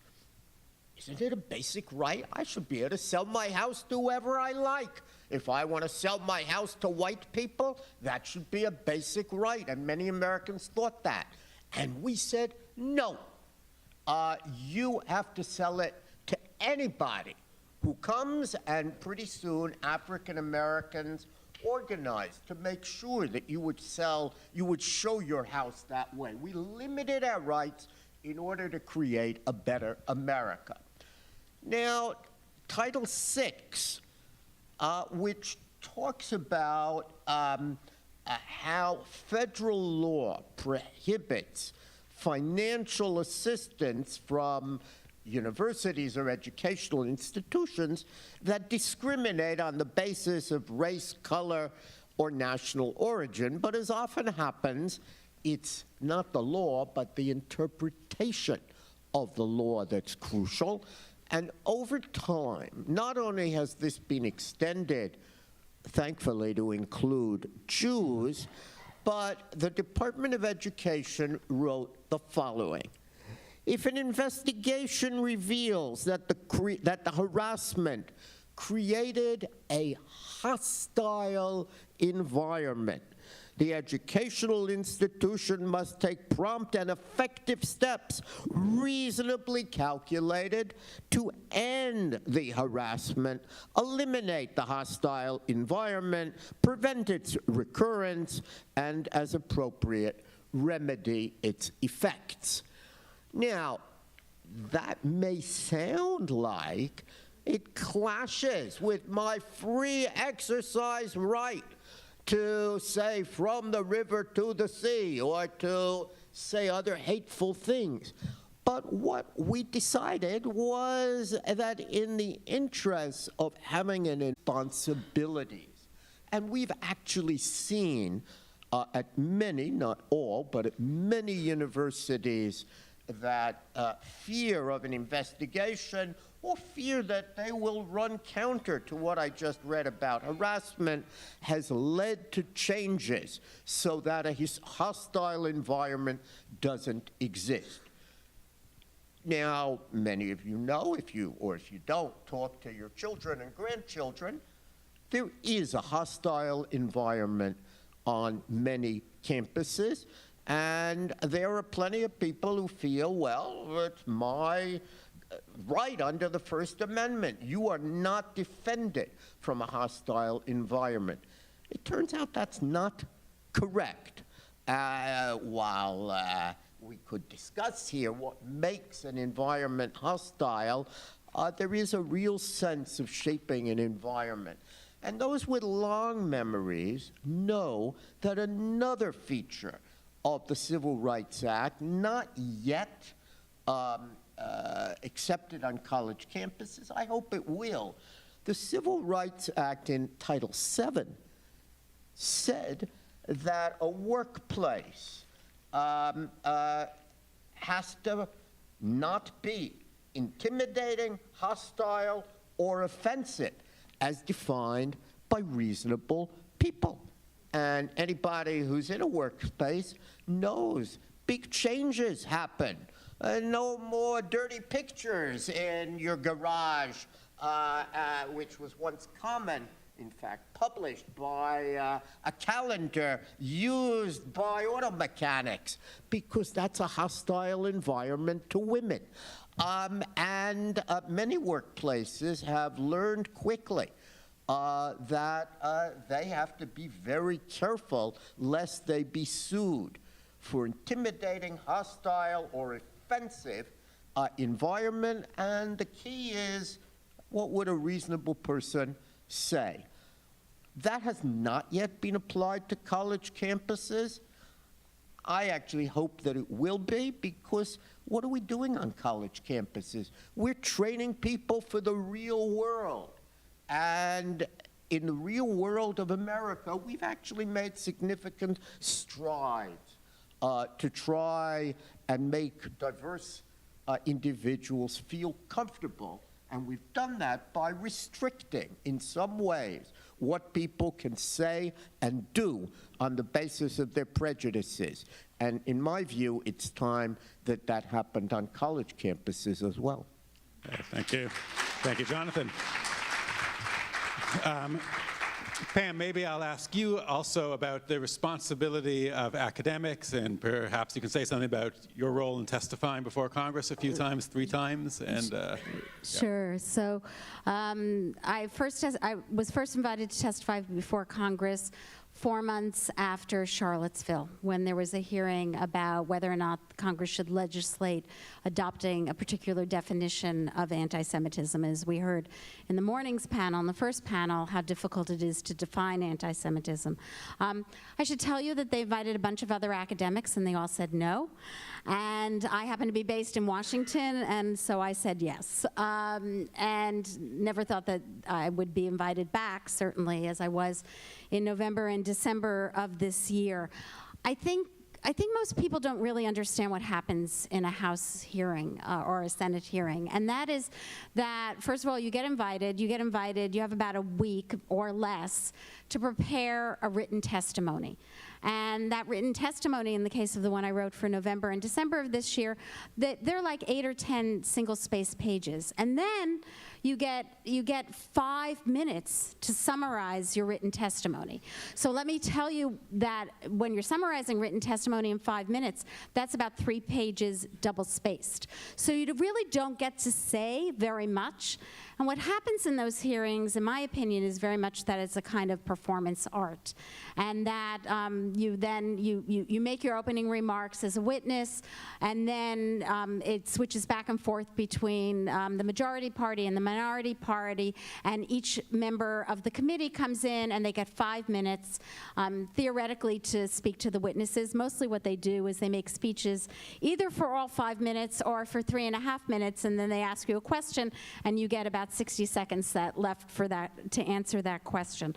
So the hearing in December, the one that went viral, the one that keeps my picture in the newspaper all the time, because I was sitting between 2 of the presidents and nobody's called for me to resign yet, which is great, was a clip that was 2 minutes maybe or less out of a hearing that went on for over 5 hours. And in that hearing, the presidents had answered questions that were political litmus test questions, like, do you support the existence of the State of Israel, which they all answered positively?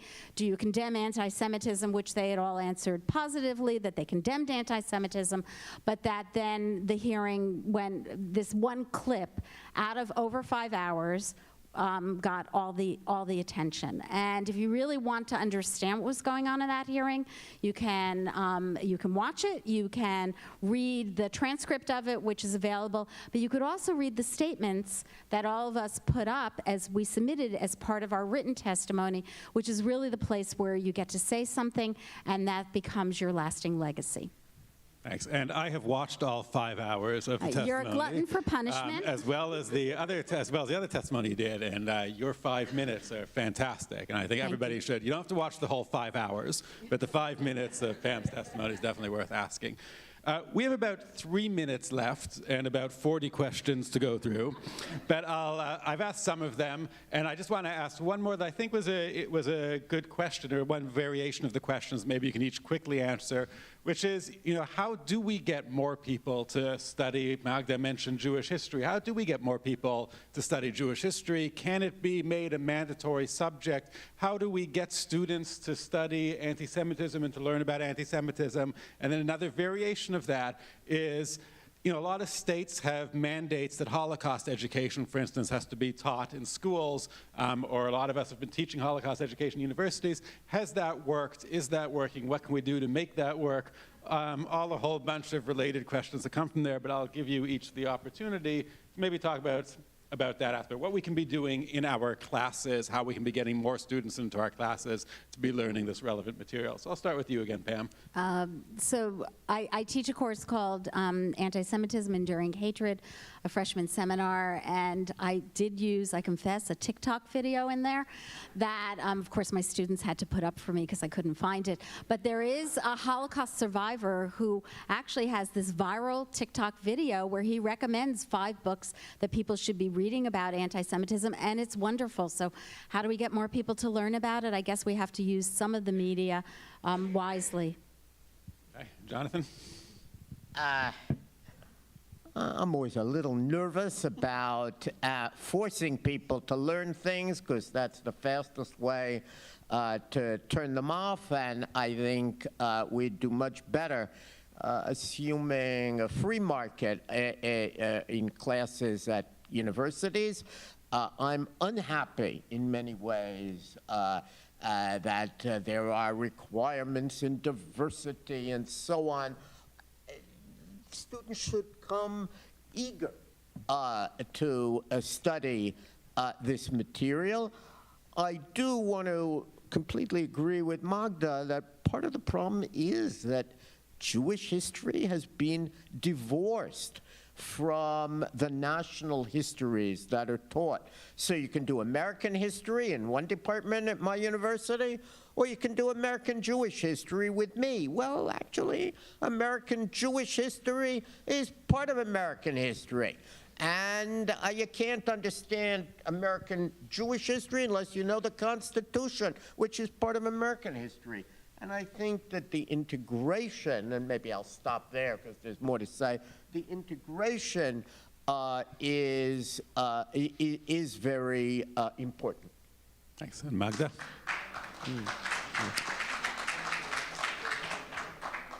So 2 things. One is to make the Jewish experience relevant to groups that, that wouldn't necessarily care. So why should anybody care about Jews? So frame it around topics that students are thinking about. 2, I mentioned if there are core campuses, integrate Jewish studies classes into the core, but I would second to what Jonathan alluded to, and I do it frequently. I choose to teach courses like modern European history, just general, not necessarily just Jewish studies. And I integrate the Jewish history material into it in a natural way so that you can't understand European history without understanding the Jewish experience. Otherwise, you just are parachuted in the 30s and suddenly you learn that in the 40s 6 million Jews were killed and you have no idea why. So integrating it into the non-Jewish history courses as a kind of natural, organic part of it, which Jews obviously were part of those societies. Thanks. Maybe I'll give an answer to my own question, just very briefly, just the way that I teach it. I have found, and I don't know if this is the right solution or not, but I found that at University of Michigan, I can get a lot more students in my classes if I call it about some current problem. So I teach a course called Antisemitism. I teach a course called The Zionist Idea, about Zionism. Students are interested in Zionism. They've heard about it. They don't quite know what it is. They've heard about anti-Semitism. They don't quite know what it is. They'll take a class like that, and I can use that to tell them about the history of the Jewish experience, whereas they're less likely to enroll in a course called Survey of Jewish History, for instance. So I found that's one way of bringing them in, and I think it addresses current problems that they're interested in. So I can get engineering students who hear about Zionism but don't know what it is and want to take it. But in any case, they're all really interesting problems for us to think about. And I thank our panelists for raising so much for us to think about and offering their expertise. Thank you all very much. Before we break, could I just make one further announcement that we'd like to play an important message from U.S. Representative Grace Meng, who wasn't able to join us today. But Representative Meng is serving her 6th term in Congress, and she represents New York's 6th Congressional District, which is located entirely in Queens. She's co-chair of the House Bipartisan Task Force for Combating Anti-Semitism, and as we saw with the video from Senate Majority Leader Chuck Schumer, we now will look at the video from Grace Meng. Hi, my name is Congresswoman Grace Meng from Queens. I represent New York's 6th Congressional District, which has a thriving Jewish community. First, I want to thank the Center for Jewish History and its leadership for hosting this symposium and for the invitation to address you today. Whether you are attending in person or watching from around the world, please know that the work that you do to preserve history and address hate could not come at a more important moment. Hamas's brutal massacre on October 7 shocked our collective conscience and called to memory the worst episodes of Jewish history. In its aftermath, anti-Semitism across the U.S. has skyrocketed. In the 3 months since the attacks, the Anti-Defamation League tracked a 260% increase in anti-Semitic incidents in the U.S. compared to the previous year. This rise in anti-Semitism has been coupled with the rise in bigotry of so many kinds, from anti-Asian hate to anti-Black racism to Islamophobia. Hatred seems increasingly like a feature of modern American political life. Unfortunately, these forces are not just relics of the past to be studied. They are the present lived experiences of too many. And this is unacceptable, and I believe we can't allow this to happen. We must do everything in our power to stop hate in its tracks. Education, especially Holocaust education, is a vital part of the solution.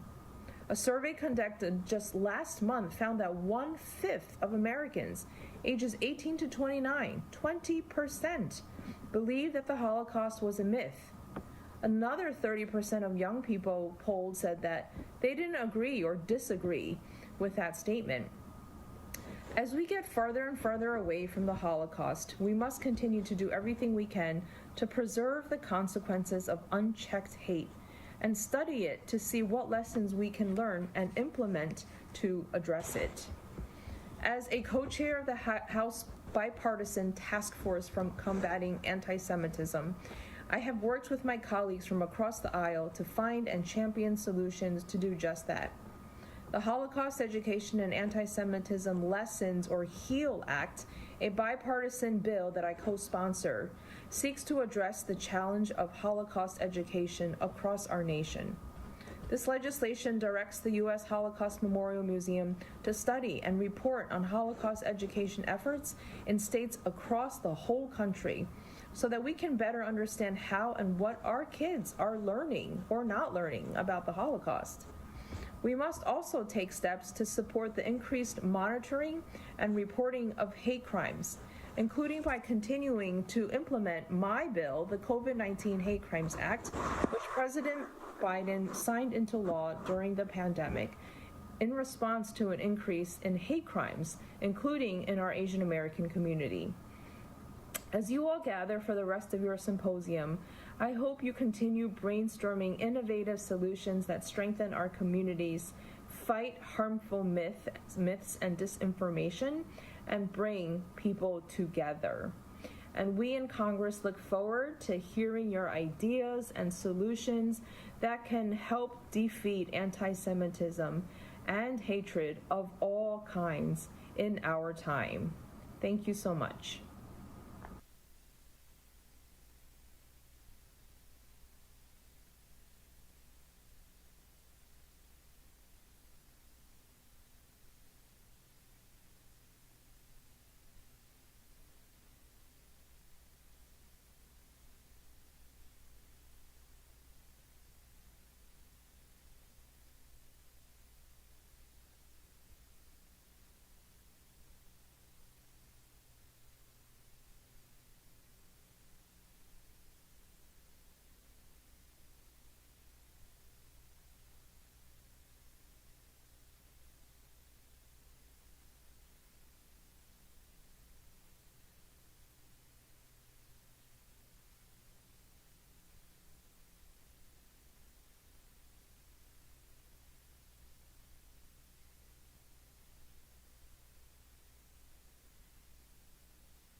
Yeah, there we go.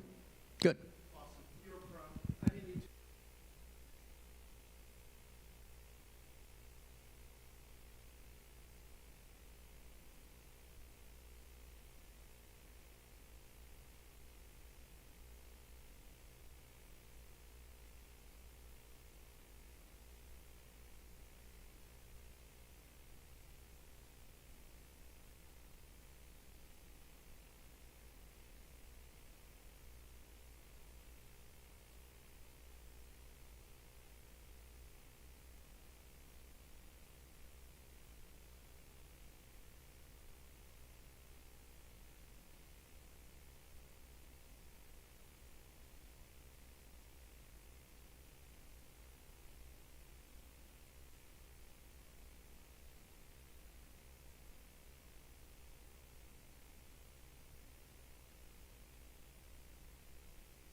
One, two, 1, 2, 3, check. It's okay now? Can you hear me?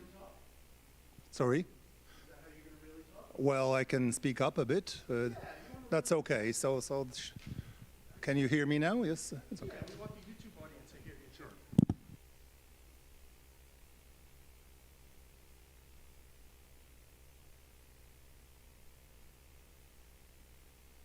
Can you hear me? Can you hear me? Yep. Okay. Okay.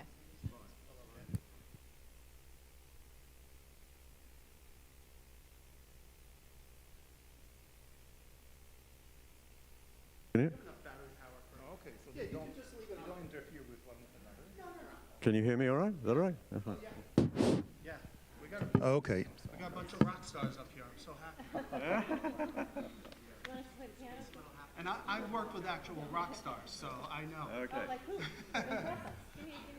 Oh, Stevie Wonder, Neil Diamond, U2. Real A lot of shows. Oh, it's not.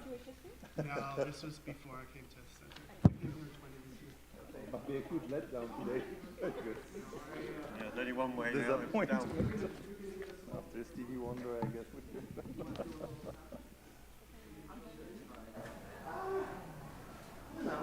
You gotta make us sure. We need to be sure. Testing, 1, 2, 3, testing. Is it good? Great. Yeah, we're pretty much the same height. Cool. Thanks. Thank you. Is there any way I can buy you off anyway up like this? You absolutely can. I'm not the first person to ask, so I think we're probably going to send some. I have my good card ready. I'm collecting cups actually from places like that. Feels good.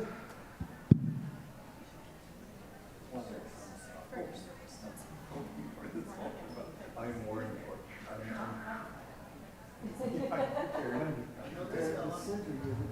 Oh, Magrublian. Magrublian. It's an Armenian name. Yeah. Hang on, it's about No, I think you're famous. Rock stars up here today. Yeah, we ran through them. Which was Yeah, there's founded something good. as, Molly might have to. by my namesake John Locke, as a Center for Holocaust and Genocide in the United States. About what?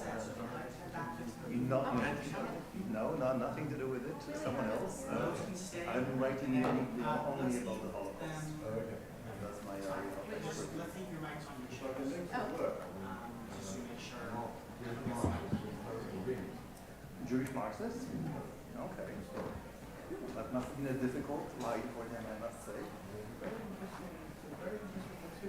Yeah, we're all set if you want to check the green room. There'll be enough time. Oh, okay. So we still have time. Okay. I'm just going to put your mics in your chairs just to make sure my mic goes away first.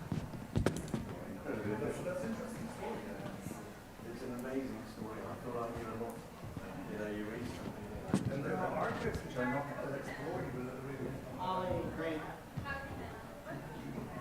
One of these, no, not comments, just so if you told me something that was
Welcome back, everyone.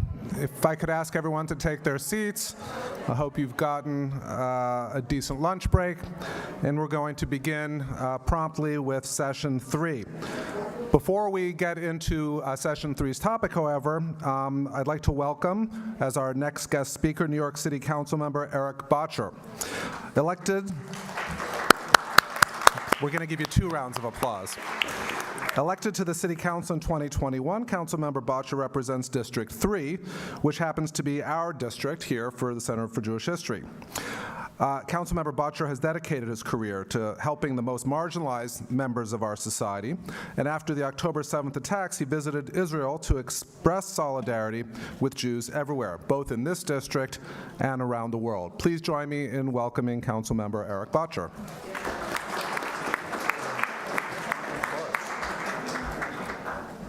Thank you so much. Good afternoon, everybody.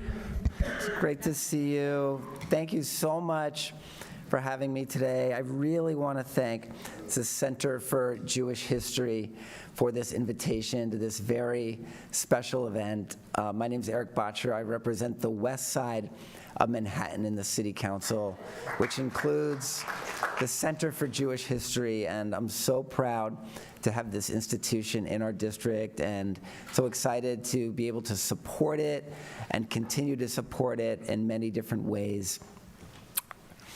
We live in a time that is hard to put into words in so many respects. And one of the most unsettling things about this time for me has been that the truths that we've always known, the things that we've never really doubted have been cast into doubt in ways that I never anticipated in my lifetime. I grew up never doubting that we would have the peaceful transfer of power during elections from one administration to another. I grew up considering Roe v. Wade to be settled legal precedent with the strength of law, and I really never expected that it would be wiped away. I grew up never really doubting that Americans would deny that the Holocaust existed, that it had happened. Yet here we are in a poll last month, 1 out of 5 Americans age 18 to 29 think the Holocaust was a hoax. How did we get here? How did this happen? There's so many reasons why. Social media, right? But we know what we need to do. We know what we need to do, and among all the things we need to do is speak out. Speak out and not be silent. We've got to pick a side. Now is the time for all people of good conscience to pick a side. And that means allies picking a side and standing up and speaking out. Because hate speech is, as they say, it's like a virus that spreads, and it needs to be stamped out. I've experienced it as a member of the LGBTQ community, working with victims of hate crimes in New York City, and having been victim of hate crimes. You've got to meet a hate crime with overpowering condemnation, swift, public, definitive, and you've got to send a message that it's not okay, that it won't be accepted, that we won't stand for it. Because the minute that it happens and it's not met with that kind of condemnation, that's the permission that people need to keep going and to keep going farther. And quite frankly, that's happened. That's been what's happening. As upsetting as all this is, and as seemingly hopeless that it can be, I am filled with great hope. And I know that we will prevail and that we will triumph over hate and that we will continue to make progress in humanity, because that is what we have always done over time. My grandmother died a few years ago at the age of 104. And she was born in 1916 in the Bronx. And when my grandmother was born, penicillin did not exist, so a scratch often led to death by infection. Women did not have the right to vote in New York State when she was born. The idea of a African American president or a female vice president or president, it would have been inconceivable for her generation at that time. Her generation saw unspeakable horrors and setbacks, like the Holocaust, arguably the worst thing to ever happen in the history of humanity. But they also saw incredible progress. We are going to see that kind of progress in our lifetime. We're going to see progress that's beyond what we're even envisioning now, that's better than what we're even envisioning. I know we will, because that's what's happened generation over generation. But that kind of progress didn't just happen automatically. It just didn't happen. It happened because people fought for it. They demanded it. They put their bodies on the line. They put their lives on the line. They stood up. And that's what we need to do right now. That's what our generation needs to do. That's what my generation needs to do. That's what this upcoming generation needs to do. And that's what we will do. And I want you to know that I'm standing here with you as a strong and unwavering ally as we face this terrible hatred. But I know that we can succeed, because when we fight, we win. We always win, and that's what we're going to do. Thank you so much.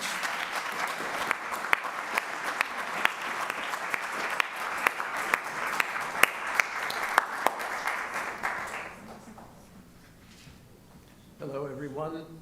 I'm Jonathan Brent. Here we go. I'm Jonathan Brent, the CEO and Executive Director of the Evo Institute, which is one of the partners in the Center for Jewish History, and I'm very grateful for this opportunity to moderate this panel, this very important panel. But before we do, I do want to thank our speaker for those very inspiring words of hope for the future. I think we can all use that. On our panel today, we have scholars of the history of anti-Semitism in Europe. And before I introduce them, I do want to say a little something about what is, I think, important in this discussion, which is these ideas, if they begin in Europe, they do not stay in Europe. If they begin in America, they do not stay in America. That never was the case, and it certainly is not the case now. Social media has made those boundaries trivial at this point. But there is something important about this exchange of ideas. that occurred in the early part of the 20th century, going into the 1920s and 30s, which is the history of eugenics in the United States. And I just want to say a brief word about this, because the term we all know from Nazi ideology, Untermensch, was in fact borrowed from an American historian, Lothrop Stoddard, who wrote a book in 1920, and we know this because Alfred Rosenberg footnotes the use of the term in his myth of the 20th century.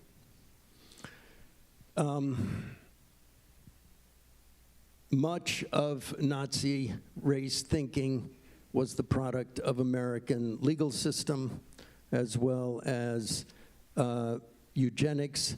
And in this same book in which Lothrop Stoddard coined this term, underman, he also makes the point that it's not enough to say that Jews, many or most, if not all Jews, are Bolsheviks.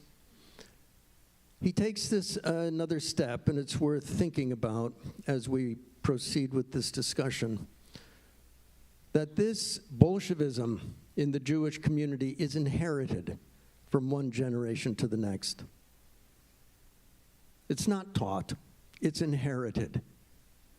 And that's why the Jews are suspect. It's not even racial. It's that this alien ideology is part of their DNA. And so the discussion, I think, of anti-Semitism in Europe and in America can profit perhaps a little bit by not thinking in terms of strict categories, but in terms of the way ideas get transformed into other ideas over time. And one of those important ideas with which we are going to begin our panel has to do with the problem of Holocaust inversion. Before we begin with that subject, I do want to introduce our panel. And our first speaker is Wendy Lauer, who is an American historian, widely published, author on the Holocaust and World War II. Since 2012, she holds the John K. Roth Chair at Claremont McKenna College in Claremont, California, and in 2014 was named director of the McGrublian Center for Human Rights at Claremont. As of 2016, she serves as the interim director of the Jack Joseph and Morton Mandel Center for Advanced Holocaust Studies at the United States Holocaust Memorial Museum in Washington, D.C. Lauer's research areas include the history of Germany and Ukraine in World War II, the Holocaust women's history, the history of human rights and comparative genocide studies.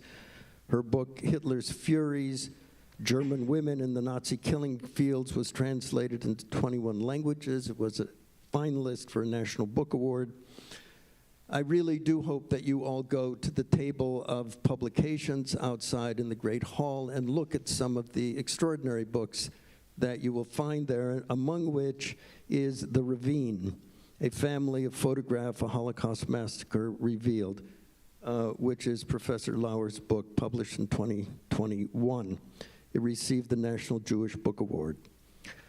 Our next panelist is Jan Zbigniew Grabowski, who is a Polish-Canadian professor of history at the University of Ottawa, specializing in Jewish-Polish relations in German-occupied Poland. The most important thing, I think, to say about Professor Grabowski is that he is not just a historian of anti-Semitism in Poland and Holocaust denial. He is actually a combatant in the process itself and has been the subject of, I think, several lawsuits threatening jail, and much abuse continuously in the Polish media by the Polish government and by other so-called Polish scholars on the subject. He is, Professor Grabowski is the co-founder of the the Institute for the Study of the Holocaust in Warsaw, the Polish Center for Holocaust Research in Warsaw, and is best known for his book, Hunt for the Jews, Betrayal and Murder in German-Occupied Poland, in which he calls attention to the role of so-called bystanders in this process.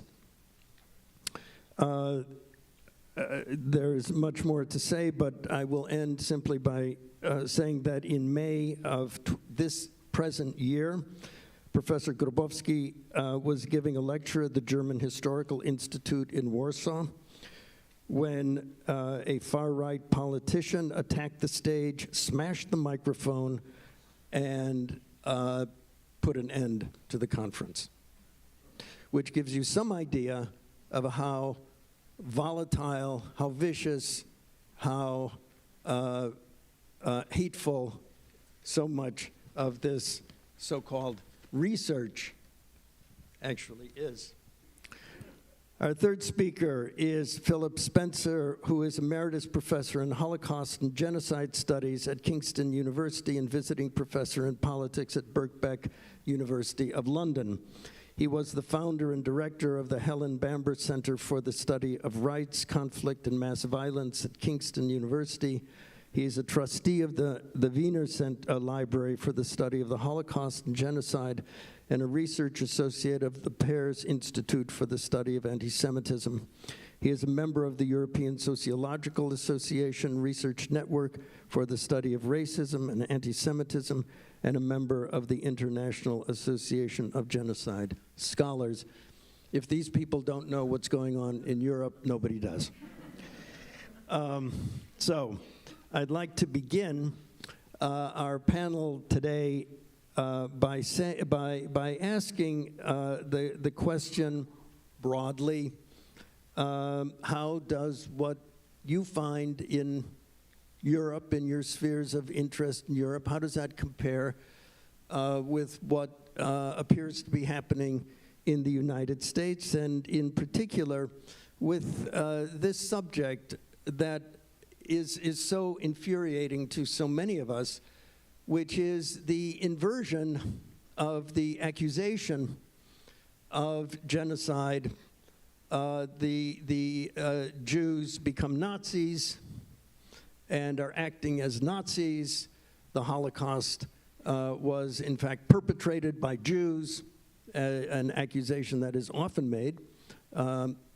And how do you see that? We see it here in the United States. And please. Thank you so much for that wonderful introduction, and thank you all for coming today. Thank you for inviting me. It's a pleasure to be here. I'm not formally affiliated with the Holocaust Museum any longer. I'm on the academic committee, but so I just wanted to be clear about my remarks today are my own.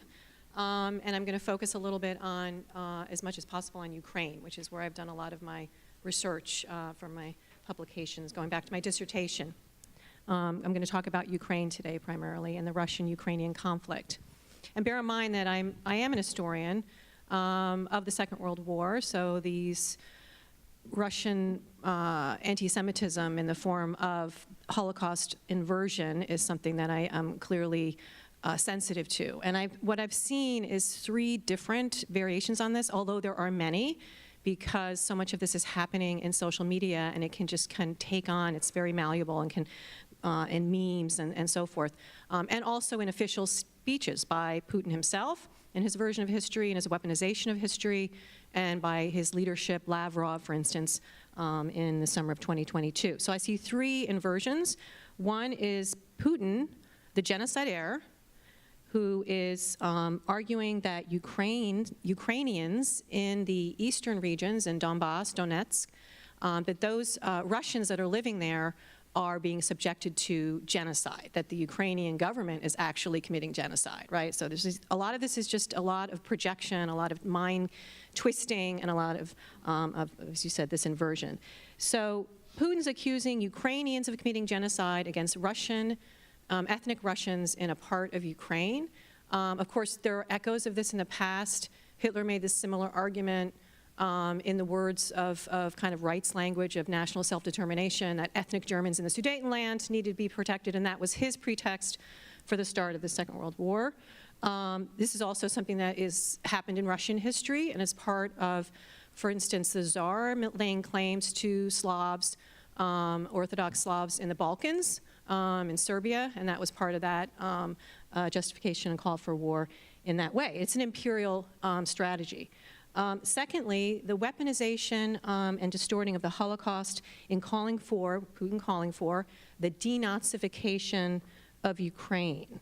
That Ukraine is filled with all Nazis, including the leadership, and they needed to be kind of rooted out.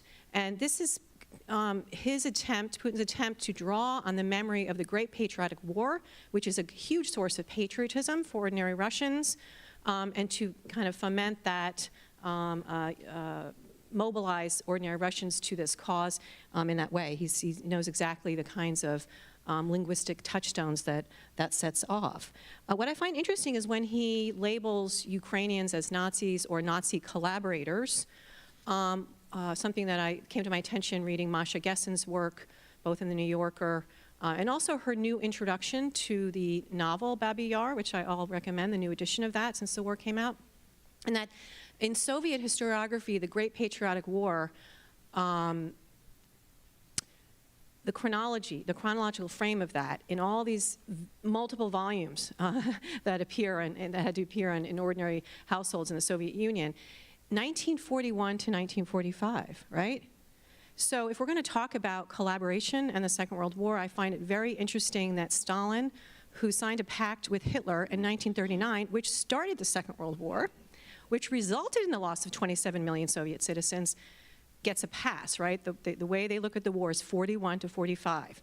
And of course, for Ukrainians and Poles and people in Lithuania, Latvia, Estonia, that period from 39 to 41 is very critical. The third inversion that I've seen is accusing Jews as being Nazis. This is Lavrov in 2022. This is an important moment in Russian-Israeli relations during the war, and even that Hitler was Jewish. You know, and that Jews caused the Holocaust. That's the most disgusting accusation of all.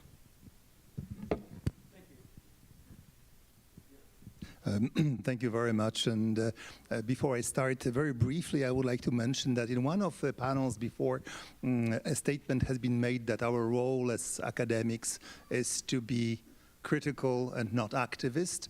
And I do, in principle, agree with this statement, with a slight caveat, however, that sometimes any criticism transforms us into nolens volens, so unwilling activists, and that has been, as you have heard, also my role. Not that I sought this dubious distinction, but simply stating the obvious can get us scholars in a mass of very hot water. Now, turning to the inversion, I will be drawing on a Polish example, admittedly important one from the point of view of anti-Semitism and the Holocaust, as Poland is the place where these things happened, where 5 out of 6 million Jews have been put to death, which gives a certain horrifying panache, if you will, to the relations between Jews and non-Jews in that particular unfortunate area.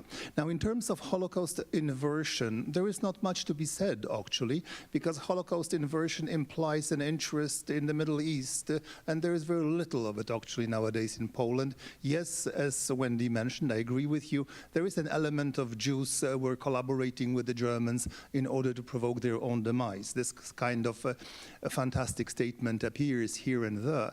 However, what I would like to bring to the table here, because had we met before October 7, I would have said that my words or my experience is very important.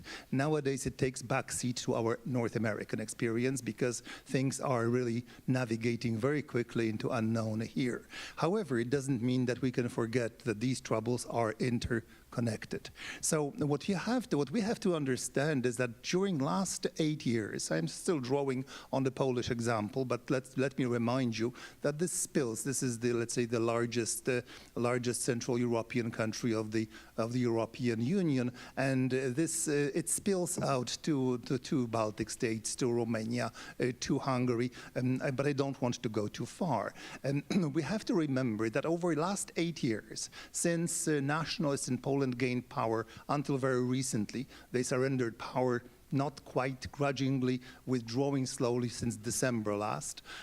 So for 8 years, markers have been moved far, far to the right. In other words, things which back in 2014, 2015 would have been absolutely unimaginable became mainstay. Things, I mean, deeply, let's say, permeated with anti-Semitism, riding anti-Semitic wave, which should not be misunderstood and cannot be downplayed and dismissed, because these things translate later on into problems on a global scale. So what you see is something called de-Judaization of the Holocaust, a removal of the Jews from the Holocaust. This has become an official, unstated by official policy of the Polish state with its enormous resources of the last 8 years. How it's being done, once again, we don't have the time. I just signal a problem when Auschwitz, according to 50% of Poles today, think that Auschwitz primarily is a place of Polish suffering, when 71% of Poles think that responding to a question, who suffered more during World War II, the Jewish nation or the Polish nation, the answer is 71%. Poles suffered equally or more than the Jews. Something tremendously important happened, and we overslept it. The consequences are really dramatic. Then we have Holocaust envy, a problem which existed for years. However, now it acquired enormous significance. So our suffering, non-Jewish suffering, is more important than Jewish suffering. These things fuel anti-Semitism in an unprecedented way. Once again, the states have entered this Holocaust denial, I would call it. It's called distortion, but let's not forget that Holocaust distortion is a form of Holocaust denial. I have many other things to say, but I will reserve them later on. Last, for this particular part, is that nowadays, and this is something which concerns Lithuania, it concerns Hungary and Poland, and other countries of the area, anti-communism trumps anti-Semitism. In other words, if you have impeccable anti-communist credentials from the wartime, you can easily be a killer of the Jews, and still you are going to be example for the youth. As it happened in Poland, it happens in Poland still. So these are just the signs, few signs I wanted here to bring to the table. Thank you very much. Philip, please. Thank you very much, and thank you very much for the invitation to come here and speak. I want to say something quite personal to start with, if I can, which is about October the 7th and how I see it as a turning point. I've been active, as well as being an academic, on the left all my life. And I've lived in Britain through 3 waves of anti-Semitism. The first was in the 1960s, when the neo-Nazis in Britain burnt down my local synagogue. The second was in the 1970s, when there was a threat from the far right in British politics, the National Front, as it was known. And there was a very big mobilization against it by an organization called the Anti-Nazi League, in which I was very active. And it was really a movement led by the left in the UK. What we are seeing now in Britain and right across Western Europe is a wave of anti-Semitism which far exceeds both of those 2 previous experiences, but with one particularly catastrophic element for me, which is the presence of a significant number of people on the left now in the anti-Semitic movement. I am now witnessing in Britain, and you can see the same phenomenon across the cities of Western Europe, large numbers of people marching through the streets with confidence, shouting anti-Semitic slogans with impunity. And this is, to me, is deeply disturbing. Did I expect it, and what are the implications of it? I have been watching this and thinking about it and writing about it, and if you need a cure for insomnia, I have written a book about anti-Semitism on the left, and trying to understand it. And the way I came with my late friend Robert Fine to think about it was that there are two kinds of universalism. One is a universalism which includes Jews, and there is another kind of universalism which excludes Jews and sees Jews as its other. And there is to that section, that universalism of the left, a particular attraction in anti-Semitism, which has at least two component parts. And I think this has major implications for how to think about anti-Semitism in Western Europe today. One is it's an explanation for why things haven't turned out the way we wanted them to. And the other is an instrumentalism, that maybe there is something we can use anti-Semitism for. We can find allies who might be anti-Semitic but can be drawn to us. Now, a key consequence of this adoption of anti-Semitism by a section of the left, not by all of it, that was the point of the book, that there are two traditions here. A key consequence of this now is the breaking of a taboo. Anti-Semitism previously was taboo, and now it isn't.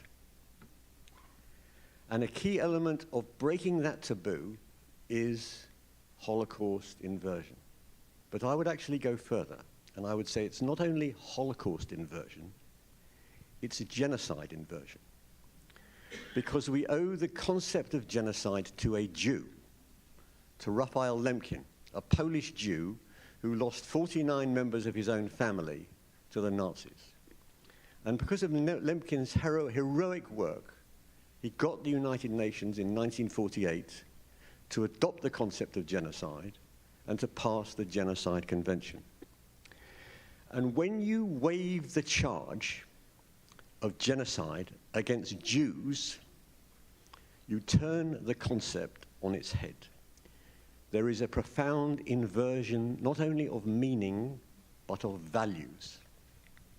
And this has major implications, both for Jews and for the real victims of real, actual genocide, which in recent years have included, after all, large numbers of Muslims, the Yazidis, the Rohingya, and the Uyghurs.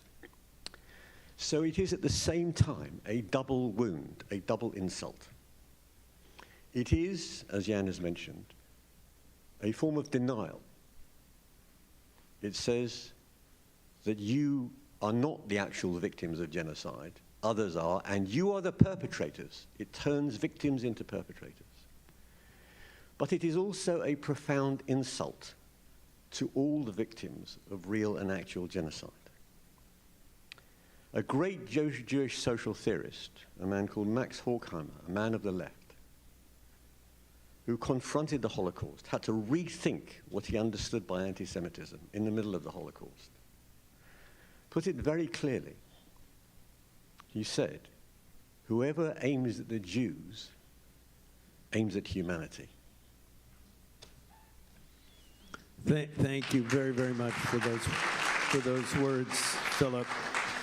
And I would like to take this second round of questions in the direction that you've outlined, which is the political dimensions of anti-Semitism today. A lot has been said about the social dimensions of anti-Semitism, the way it spreads in college campuses and around societies, etc. But it's the political dimension of it, it seems to me, that could be the most worrisome. And I wonder if you could expound a little bit on what those might be in England, and also on this idea that perhaps another element of this unprecedented time is that on the subject of anti-Semitism, left and right seem to meet. the divisions seem to be breaking down. So, please. You want me to start? Yes. Yeah, okay. Thanks very much. I don't want to hog the microphone, for God's sake. This is a very difficult question, and I've been giving it quite a lot of thought for a long time.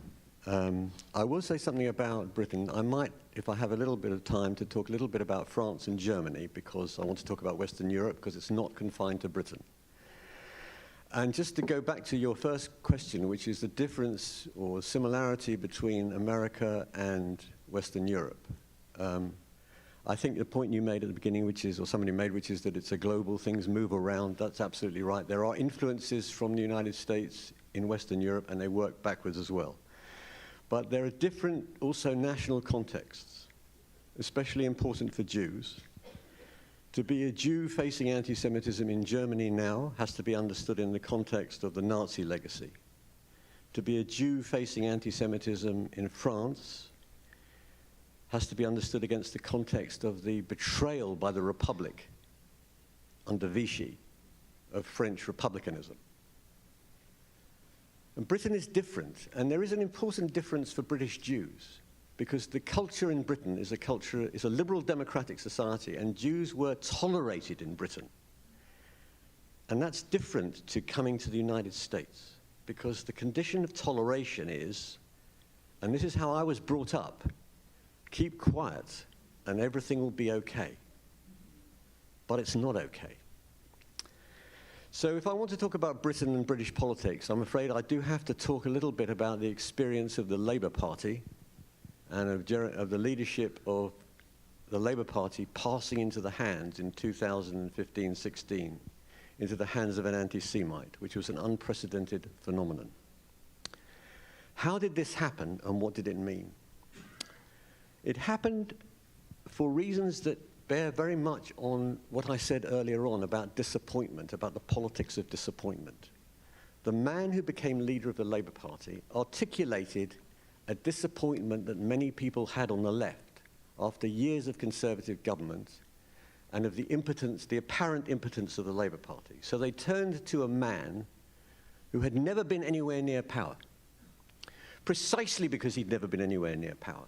And he appeared to be a highly principled, almost saintly figure, unsullied by compromise. So there was an understandable move to wanting somebody who would break with the past compromises and offer new hope. But the problem was that this man was an anti-Semite. And it wasn't incidental. Jews knew this about him. They knew that he'd associated with anti-Semites under the guise of anti-Zionism. He had personal connections, and he had expressions of anti-Semitism that were not difficult to find, including endorsing a mural, and this goes to your point about right and left, which could have been painted by a Nazi with stereotypes of Jews straight out of Der Stürmer. But we shouldn't personalize this, because it's not an accident that this man became leader of the Labour Party. He was able to articulate and draw on a tradition on a part of the left that presented itself as radical, believed itself to be radical, believed itself especially to be anti-racist, right? And it was anti-racist because it was critical of British imperialism and of the legacy of British imperialism, which was continuing racism in Britain, which personally I have been active in fighting all my life. But it blended that with an anti-Zionism in which Britain was seen, astonishingly to anybody who knows this history, as the creator of the State of Israel. I could tell you some amusing anecdotes about this, but I won't waste your time here. But also an anti-Americanism that grew apace after 9/11 and after the Iraq War. So that what you got here was, and if we go back to the 19th century, where the instrumental idea that anti-Semitism could be an advantage, if people hated Jewish capitalists, maybe they could be brought to hate all capitalists, what was called not very helpfully in my view, the socialism of fools, because it had nothing to do with socialism, now became replaced by what has been called rightly the anti-imperialism of idiots. But here there was a fatal move, because that section of the left found an ally in British society of radical Islamists who were also anti-American, also anti-Zionist, and also anti-Semitic. But let's be clear, I'm talking about radical Islamists here, by no means all Muslims, right? But it had a resonance. So an alliance got formed, and this was a fatal development. Thankfully, so I want to end on a good note, this bit, that is no longer true. And it touches on something we will be talking about in a minute, which is that the Labour Party under this leader suffered its most humiliating defeat ever in 2019. And he is no longer leader of the Labour Party, and anti-Zionists and anti-Semites are no longer in control of the Labour Party. That's the good news. Thank you. I think nowhere has the penetration of anti-Semitism into political power been as evident in Europe and in the United States, with the exception of Hungary, perhaps, as in Poland. So, yeah. Okay, just to share briefly, I'm starting usually without optimism, but I will try to steer towards it before the end. So sharing a bit of private recollection, it's 1979. I'm in a high school equivalent, Polish equivalent of grade 11, and our history teacher declares, dear lads, Hitler did many bad things in Poland, and you understand the rest of the rest of the phrase probably I don't have to pronounce. And I sat there, I remember, red in the face, in disbelief, that how a teacher can say a thing like this. And I said, someone certainly will raise their hand and protest, right? No one did. And I said, I can't do it, being Jewish, perhaps everyone will say, Grabowski is a Jew. So I sat it out, and that was the last time I allowed a thing like this to fly by me without my reaction. But the thing is, it demonstrates that back even then, in 1979, it was possible to say that it was a good thing that Hitler murdered the Jews, and it came across as a normal, regular statement. Well, 1979 was a long time ago, but fast forward to 2015. About anti-Semitism being at the base, a foundation of political possibility, of political project. There is a presidential election of 2015, fundamentally important, one which decided about the downfall of Polish democracy, in which the televised debate, in which the challenger to the president in office addressed his first question regarded a Holocaust denial. Basically, he denied a part of the Holocaust. This had probably some kind of an influence on elections which he had won. It was, for me, extraordinary that in order to look for the votes of anti-Semites, in 2015, a Polish politician vying for the highest office would, as a first question, request apologies from the president in office for having apologized for the crime of Jedwabne, a place where Poles murdered their Jewish neighbors, as it being untrue and false. And then what you have is that in the politics in Eastern Europe, at least in Poland, the anti-Semitic, let's say, how to call it, imaginary world of mental iconography of anti-Semitism is all present. Imagine now all the tropes, canards of anti-Semitic statements are now being used against sexual minorities, against refugees from the South. It's actually painful when, as a Holocaust scholar, I listen and watch the politicians repeating the most horrifying statements from the 1930s and 1940s. Does it mean that there is a political, let's say, project based on anti-Semitism? No. But is there a project which is supported by anti-Semitism? Yes, most definitely. It doesn't mean that you can win elections basing your message entirely on anti-Semitic tropes and ideas. But unfortunately, in some cases, it can help. In keeping with this approach, I'm going to say a little bit too about my background and why I came to Ukraine and why I'm actually sitting here. And the fact is that, and there's hope in this too, that things have changed in Ukraine and Ukraine has evolved. And what we're seeing now is a country at war, under siege, unifying behind that just to survive, and understanding that anti-Semitism is a source of division and to resist that. Let me back up just a minute though, because it obviously wasn't always the case. And this entire war, the theme of anti-Semitism has been interwoven into it in a way as part of the struggle. When I first went to Ukraine in the summer of 1992, and then thereafter on several occasions, often funded by, including the Soros Foundation, doing a lot of kind of educational work, taking on doctoral students on the history of the Holocaust, history of totalitarianism, the Holodomor, and so forth. And in my first visits, as Ukraine was trying to become a nation, an independent nation, they declared their independence in August 1991, trying to find their way out of this history and the weight of the history of Ukrainian collaboration in the Holocaust, and Ukraine being, as far as victims, 1 out of 4 victims of the Holocaust resided in what were the borders of Ukraine in 1991.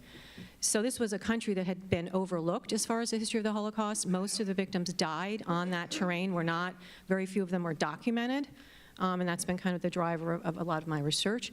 But what happens is when Ukraine is trying to become a nation, not only Ukrainian legal specialists coming to the Library of Congress where I was working, studying constitutions, writing their constitution kind of from scratch or from other models. So just think about like the creation of the nation and what that entails. But in its past started to draw from their so-called national heroes. Who are those heroes, right? And they started to draw from people like Stepan Bandera, right? Melnik, the heads of these radical kind of Ukrainian nationalist organizations in the era of fascism in the interwar period, who were both trying to fend off more Russian influence and also conflated Russians with Jews and Bolsheviks with Jews, and so you have that famous conflation. That now is starting to come apart, that conflation. And now we're starting to look at the growth of anti-Semitism in Russia, where there have been riots in the North Caucasus since the war broke out, where we do have a large Muslim population when you look at the Russian Empire and across Eurasia, and also within Ukraine and Crimea. And also the incidents of anti-Semitic vandalism that have taken place mostly in the regions that have been occupied by the Russians, and the use of anti-Semitism, the instrumentalization and weaponization of anti-Semitism by the Kremlin, the vilification of Ukraine as a strategy. And this has a deep history too. It got me thinking about the Protocols of the Elders of Zion, a complete Russian fabrication at the late 19th century, again meant to sow more discord abroad within the Western countries.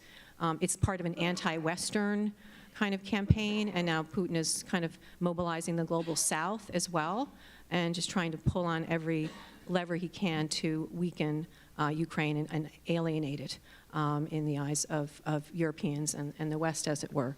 But will this be forever? Will Ukrainians, the level of anti-Semitism at an all-time low, according to a Freedom House survey. Last year, there were 0 physical assaults on Jews. There were 5 cases of vandalism, and in fact, there are more attacks against, there's more homophobia, more attacks against the LGBTQ community and against the Roma than there are Jews.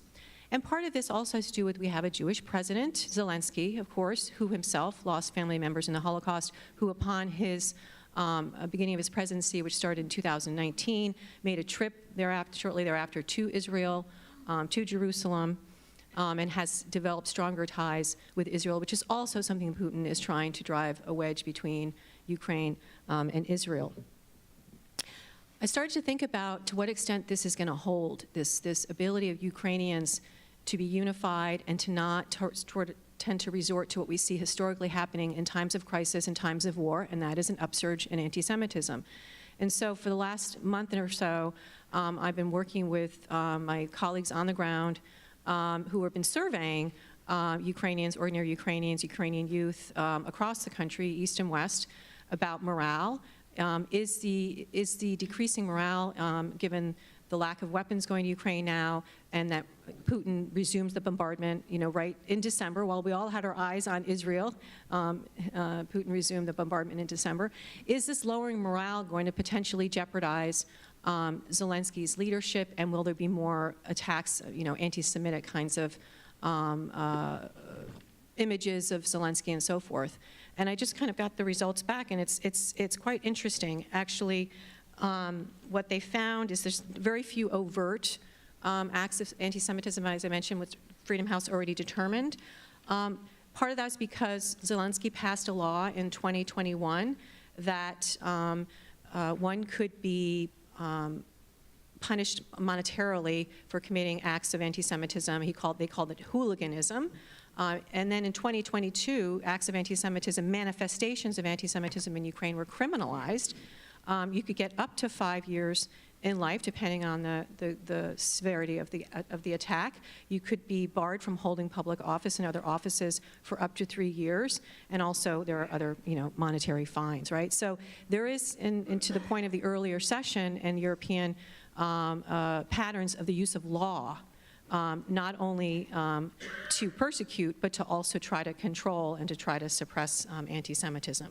So basically the climate now, again, it could change, is that it's at a toned down level. Mostly people overhearing things like... In all of this is, what is the cash value? What do you think it is, the cash value? What is this going to lead to legally? Do you think in Poland there will be laws passed against Jews? In England, in Russia, for instance, are there going to be social corridors drawn of exclusion? What do you think, tangibly, Jan, I'd like to begin with you in this, is going to happen in Poland as a consequence of all this? It's a very comforting thing for a historian to tell you that I am not looking into the future. I'm looking into the past. But of course, I can make an effort here. Back in as you know, I am coming often on the pessimistic side, but that's my experience talking. The thing is that in January of 2018, so 6 years ago, Poland has voted itself a so-called Polish Holocaust law, which was one of the more scandalous pieces of legislation passed by the Polish parliament, stipulating prison terms up to 3 years for people who dare to say that the Polish nation was in any way, shape or form complicit in the Holocaust. Now, the day that the vote has been taken, there were 409 members of Polish parliament present in the area, and guess how many voted against that law? 4. Which gives you an idea that on this particular issue, there is this dramatic, we can say, national unity, issue being the so-called defense of the good name of the nation, pride of the nation. So as you know, in October, a very fragile coalition won elections after 8 years of, I'm not hesitant to say it, fascist policies of the Polish state. And I must tell you that in this meeting, in meetings here since morning, I was speaking to many of my American colleagues, and they said, look, in the present climate, we have to weigh each and every word we say in public. And I said to them, welcome to the club. I have been doing this for the last 8 years, and it's actually very good for your discipline. So when I say fascist policies, I am ready to respond in court to a possible next lawsuit. So the thing is that on this particular unfortunate ground, there is a measure measure of a measure of national unity, and democratic parties winning the vote, they promised deep changes trying to restore democracy. Now, there are two institutions, many more, but two outstanding institutions of memory control, of falsification of history of the Holocaust, among others. One is called the Institute of National Remembrance, which is an unprecedented institution. It doesn't have an equivalent on the world scene regarding its size, with a budget of hundreds of millions of dollars per year. So this institution's budget for the current year yesterday has been brought up by additional $10 or $15 million. Not that the institution was abolished, quite to the contrary.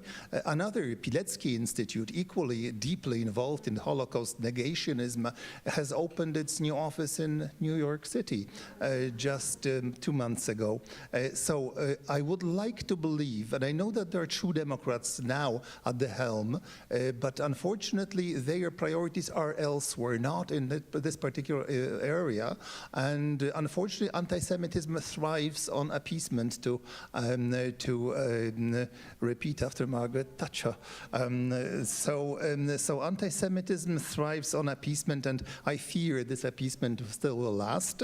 But of course, I would love to be proven wrong. And as a parting bon mot, I'll just say that until recently, anti-Semites were not afraid of admitting their anti-Semitism. But more recently, I was told that they are not anti-Semites, they are simply Judeo-skeptical.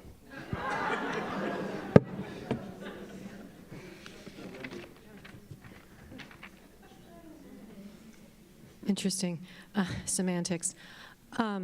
Yeah, so I think that we're seeing in the Ukraine case a kind of divergence, which is reflective of the situation of Ukraine's look to the West and want to be towards the West, and tolerance education and EU admission means that you have to demonstrate that you've looked at your past in the Second World War, and that you're that you come to terms with your collaboration history. And so this has been going on in Ukraine for a long time. And I know people here in the audience, Jeff Feidlinger, whose fabulous book is out there on the display in the midst of civilization, doing this work, going there, having these open exchanges with Ukrainians, bringing them here, all the things that are markers of a free, critical, independent society, and instilling that and supporting that, right? And this is what is Putin's aim right now, is to undo that, right? And so in Ukraine right now, we have a new film coming out. I thought this was fascinating. Again, my kind of researchers on the ground, called Dovbush. It's coming out, it just came out 2023. And this is how, in the cultural realm and the popular cultural realm, there are constructive efforts to go back to the past and talk about more of the interactions between Jews and Ukrainians, and educate, right? So this is a film about a famous Ukrainian outlaw who's a folk hero, and his relationship with Rabbi Israel ben Eliezer, and they've got, it's on Ukrainian television. For viewers of the film, the Ukrainian director stated, it will be a great revelation to learn that there is a whole Jewish epic about the rabbi's friendship with Dovbush, and when he's preaching, he has Dovbush's smoking pipe in his hands. Like, just to kind of reconstruct history, not so much as a kind of list of pogroms and continuous violence and the reification of figures, national figures like Khmelnytsky, and of course these were horrors both in 1648 and as well the pogroms after the First World War, but to try to understand the country of Ukraine as a place with, as a multi-ethnic society. And this is really the project that they're undertaking right now, and it does not have anti-Semitism as a kind of official platform in the way that we are seeing kind of developing in Russia. Mm-hmm. Thank you. Philip. Okay. Well, the cash value. First of all, I don't think that anti-Semitism has a positive societal project. It's essentially a negative movement, but it has very significant, to me, anti-democratic potential. And I am very concerned about the health of liberal democracies now in Western Europe and probably further afield too. So that's the first thing I say. I don't think it has a societal project, but it has a profoundly strong negative dimension to it. And I don't think it's possible to think about this without also thinking about the psychological attractions of this. To people who think of themselves as radicals and want to change the world. And I think the Holocaust was always, the taboo about anti-Semitism was always an impediment, because there was a kind of guilt about the Holocaust that was felt right across Western Europe. Adorno, when he went back to Germany after the Holocaust, did some research on how Germans felt about the Holocaust, about what had been done to the Jews, and he found this extremely alarming. I think actually it was an Israeli psychologist who suggested that Germans will never forgive the Jews for Auschwitz. But as my daughter pointed out, Dad, it isn't just the Germans. And actually, the Germans, I think, are the less of a problem now than many other parts of Western Europe. But I also think there is an excitement about breaking the taboo, which should not be underestimated. Another great French Jewish philosopher, Vladimir Yankelevich, once said, "Oh, the Jews are the new Nazis. How delightful." So I think this is a worrying dimension. But what it's, to summarize the situation that we find ourselves in now, I would say this. We do not face in Western Europe a state-driven, a state-sponsored anti-Semitism anywhere. Not in Germany after the Nazi past, not in France, and not in Britain. The states, both individually and collectively in the form of the European Union, are in some ways anchored in opposition to anti-Semitism. They feel compelled at least to make statements that anti-Semitism is not acceptable. And this is true particularly in Britain, where the Conservative Party has made this very clear, but so too has the post-Corbyn Labour leader, Keir Starmer, made this clear. Anti-Semitism for leaders of the political parties, for leaders of the state, is unacceptable. But that does not mean that the institutions of liberal democracy are immune. Right? The media, the judiciary, these are more difficult areas. But I think the really big problem is not inside the state, it's in civil society. Not the whole of civil society, but in a section of civil society, particularly on the left, and particularly among radical Islamists. And this matters because in British universities especially, anti-Semitism is now being given free rein.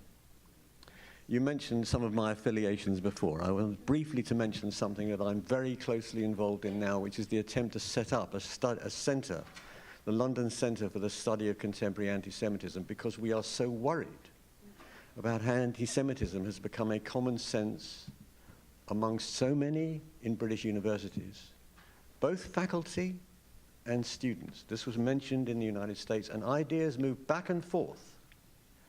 The post-colonial idea comes back into the United States because post-colonialism is very attractive in Western Europe because of Britain and France's imperial past and Belgium and so on and so forth. But so too does the idea that Jews are white and part of the global power structure. They are part of the West. Whether they are the tool of Western imperial interests in the Middle East or the other way around is not entirely clear. Why does this matter so much? It matters because in universities where you have mass participation, that is where young people are getting their ideas formed. That is the next generation of political activists, the next generation of politicians, the next generation of journalists, including in social media, which, by the way, my daughter will not allow me to take part in. You'll just get too upset, right? But I know what goes on in there, right? Okay? And the next generation of opinion formers, and the next generation of policy formers. Now, it's not a majority view of civil society. All the opinion polls suggest in Britain and in Western Europe that a large majority of people do not think that anti-Semitic anti-Zionism is right.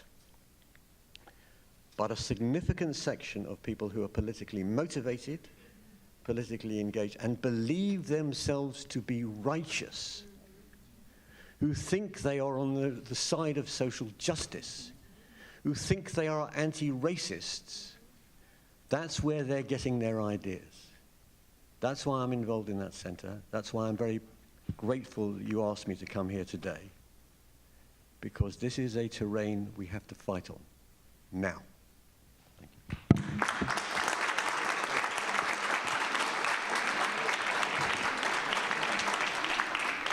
Thank you. Thank you so much, all of you.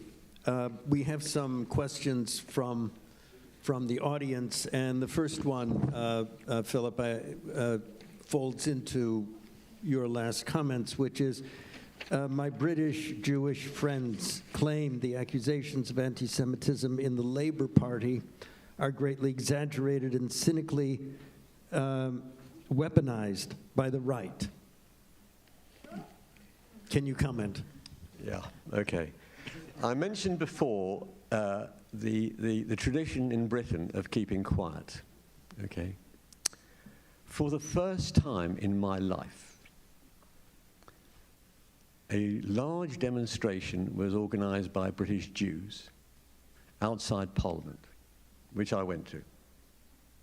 That's unprecedented in the history of British Jews, to come out on the streets on your own. You can come out if you're covered by everybody else and nobody notices you're there. That's one thing, right? But to come out... So the overwhelming majority of Jews in Britain understood quite clearly what anti-Semitic anti-Zionism was and what Corbyn believed. A tiny, utterly unrepresentative group, and this may be who your friend was referring to, have launched this charge. But this is an anti-Semitic argument. It says that the reason we lost is because of the Jews, because there was a conspiracy by the Jews. And this goes back to the universalism I talked about before, right? If you have a form of universalism, right, that excludes Jews, that finds Jewish power to be the explanation for why things go wrong, that's what you end up with. But it is inherently and fundamentally anti-Semitic. Thank you.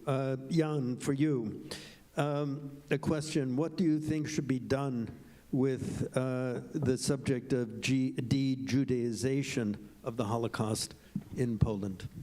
Well, I don't think much can be done in Poland. I would like us to start here. And one of the aspects of de-Judaization, which is flagrant in Poland, but also shines brightly in the West as Polish exportation, is something I called righteous defense. This is basically presenting the righteous Poles, which were very brave people, who deserve our full support, their memory and so on, presenting these people as a national average, so to say, as a default position of the Polish nation, or as a default position of the Lithuanian nation. You can just replace here the names.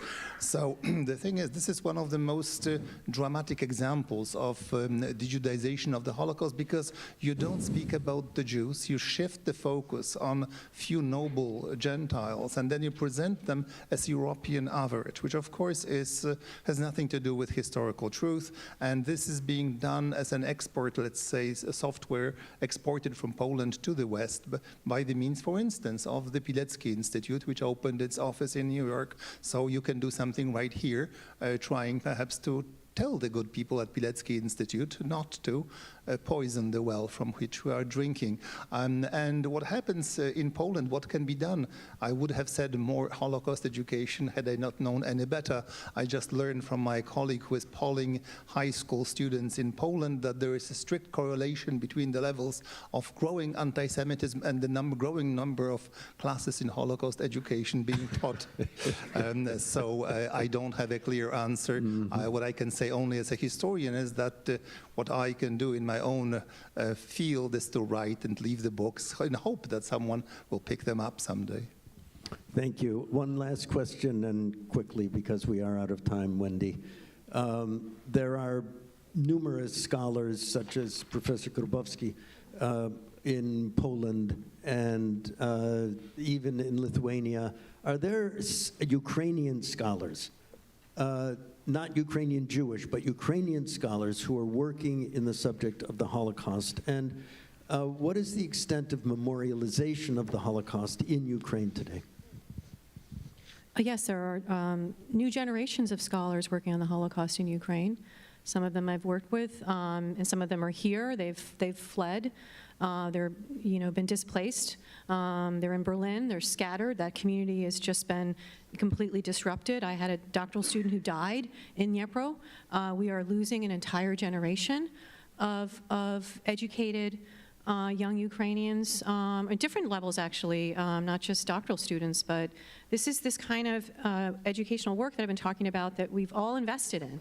That is so valuable, and it shows us that it actually does work. I don't know what kind of Holocaust teaching is happening in Poland to increase anti-Semitism. All courses are very different. We don't know. We haven't been in the classroom, so Okay, but yeah, we have Andrei Portnov. We have Yaroslav Hirtsak.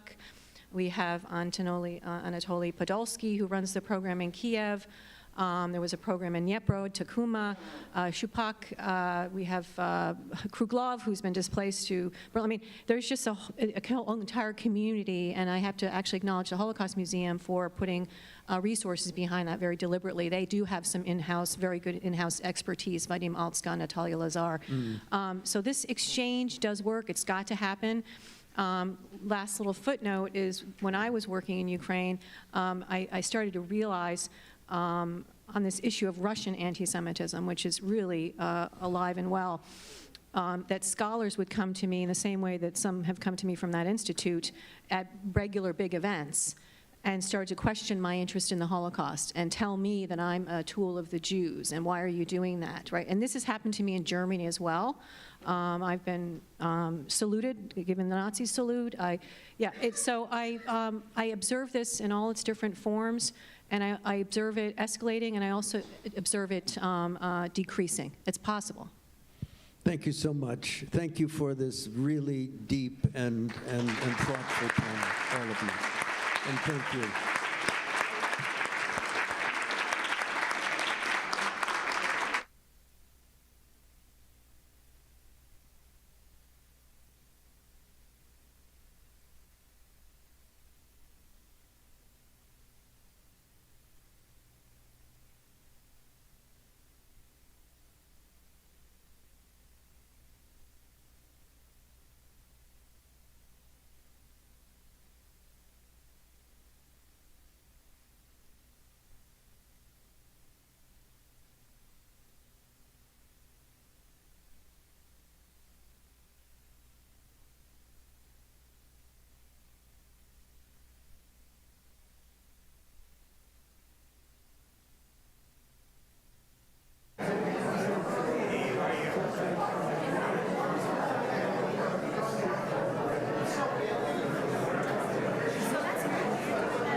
Mr. Dinowitz in the New York City public schools. I taught for almost 14 years, and I say, oh. You don't even know if I was a good teacher or not, so thank you. I taught for almost 14 years, and I didn't get the full 14 because I ran for office and joined the city council. And I taught most of my career in the Bronx. And one of the things that I promised to my students, and I promised to my community, and I promised to myself was that all the stories that I learned in the classroom I would take with me to City Hall. And there's one in particular as it relates to the Jewish community and anti-Semitism that kind of stands out to me. And every year this would happen. Every single year when I was teaching, the holiday would come up, and I would tell the students, you know, it's a Jewish holiday of Sukkot coming up, so I'm not going to be in school these 2 days. Please do not abuse the substitute teacher. And they would say, oh, mister, where's your hat thingy? How come you don't have the, you know, the thingies on the side of your face thing? And through these, and I'll go, keep, pay us. And it was, I guess these were high school students, so imagine 14, 15, 16 through 18, 19 years old. And in part, it was a good moment to teach them a little bit about who I am, about our culture and history, but it was also sort of astounding when you learn that in many cases, I was the first Jewish person they interacted with, or at least I was the first person they knew was Jewish that they interacted with, that their conception of Judaism was, you know, a Hasidic person, right? A very religious person with the hat or a kippah, the payas, the beard, that stereotypical kind of view of a very religious Jew. And I had very mixed emotions about it. You know, it was, students were very interested in me and my Judaism, but also why is it that students who are in high school having their first interaction with the way most Jewish people in their neighborhoods look? And there was one time when a student came up to me, this is later in the year, she was about 15 years old, and she looks me dead in the eye with a big smile, and she tried to compliment me, and she said, and she really thought she was giving a compliment, and she said, Mr. Dinowitz, you have nice eyes, like a Nazi. And yeah, I had a similar reaction to what I had. And I was like, huh? I was very confused by that because I thought I misheard her. I thought she repeated it. And I took her outside the classroom because I thought this is a good moment to have a conversation about the Holocaust. And, you know, I explained, we had a conversation. I told her what the Holocaust was. And she yelled at me and ran away. And, you know, I guess, like, how does someone at 15 years old absorb the Holocaust? And, you know, she came back, and then she started to ask questions. She goes, Mr. Dinowitz, how come y'all didn't say anything? How come you didn't do anything? How come you didn't go anywhere? And I didn't have really good answers for any of those. I said, you know, a lot of people did say something. A lot of people did do things, but we didn't really know how bad it would get. We had nowhere to go in many places. And I think about that story for a few reasons. And one is just those questions, those very basic questions that student asked. Why didn't we say anything? Why didn't we do anything? Why didn't we go somewhere else? And we have answers to those questions of, we know what happens when not enough people say anything. We know what happens when not enough good people do the right thing. And, you know, we have some place to go now, and we should have more places to go. And there are people out there who want to deny us our ability to say something, to do something, and to go somewhere. People want to get rid of the state of Israel. People want to make it unsafe for us here in the United States and say, that's not really anti-Semitism. What you identify, what you as a Jewish person feel as anti-Semitism, it's not. Me, a non-Jew, I know better. And And it's astounding to me that people are trying to put us in a position again where we are unable to speak up for ourselves. But the other reason I think about that story is I think it speaks to one of the critical needs we have here in New York City and really everywhere in the world, and that is education. I think we see a lot of the results of lack of education being expressed as anti-Semitism. We see students on college campuses being locked in libraries. We see death threats to students on college campuses. We see protests down the street saying resistance by any means necessary, which, as we know, looks like October 7th and the atrocities of October 7th. And then I think about my students who've never met a Jewish person before, who don't know about the Holocaust. Other students who couldn't identify a swastika when it's put in front of them, who don't have experiences with Jewish people and education. And I think about those students and I think, well, if I were a student who didn't know about the Holocaust, didn't know about Jewish culture or Jewish people, and then I see on social media, or I see in the news, or my friends are telling me on TikTok that, oh, this is what the Jewish people are doing. This is what they're saying. This is what they're about. It is very hard to push back against that. It's very hard when the student has no experience with Jewish people, not to mention what we need to do in our curriculum to, kind of ensure that our students have the ability to sift through fact, fiction, opinion, and fact, which are real needs here in our country. If you look at the international tests, it kind of shows you a lot of students aren't able to distinguish between opinions and factual statements. Students aren't really being prepared to do secondary research and to ask the right questions. So there's curricular aspects, but there's aspects of it that are really involved in students interacting with the Jewish community, and of course Jewish people interacting with the non-Jewish community. And so all of those things together, all of those things together, I take with me to the city council. And that's why when I was first elected, I started doing things like organizing trips for other council members to places here in New York City, like the Museum of Jewish Heritage, and abroad as far as Israel, where last year we took 12 council members to see firsthand the land of our people, the place where we say next year in Jerusalem every year. Those sorts of educational experiences for my colleagues are important, but it's also important for our students. And again, we can't just address anti-Semitism as it pops up on social media, because if you're a student who's believing everything you're seeing on social media or in the news, you probably don't have enough baseline of the Jewish community, who we are, and the educational aspects that go along with it. So we've engaged other members. At CUNY level, I chair the Higher Education Committee in the City Council. I've held a hearing on anti-Semitism on our CUNY campuses, and it lasted, I think, almost 7 hours, which is, I think, the longest higher education hearing we've ever had. I brought snacks.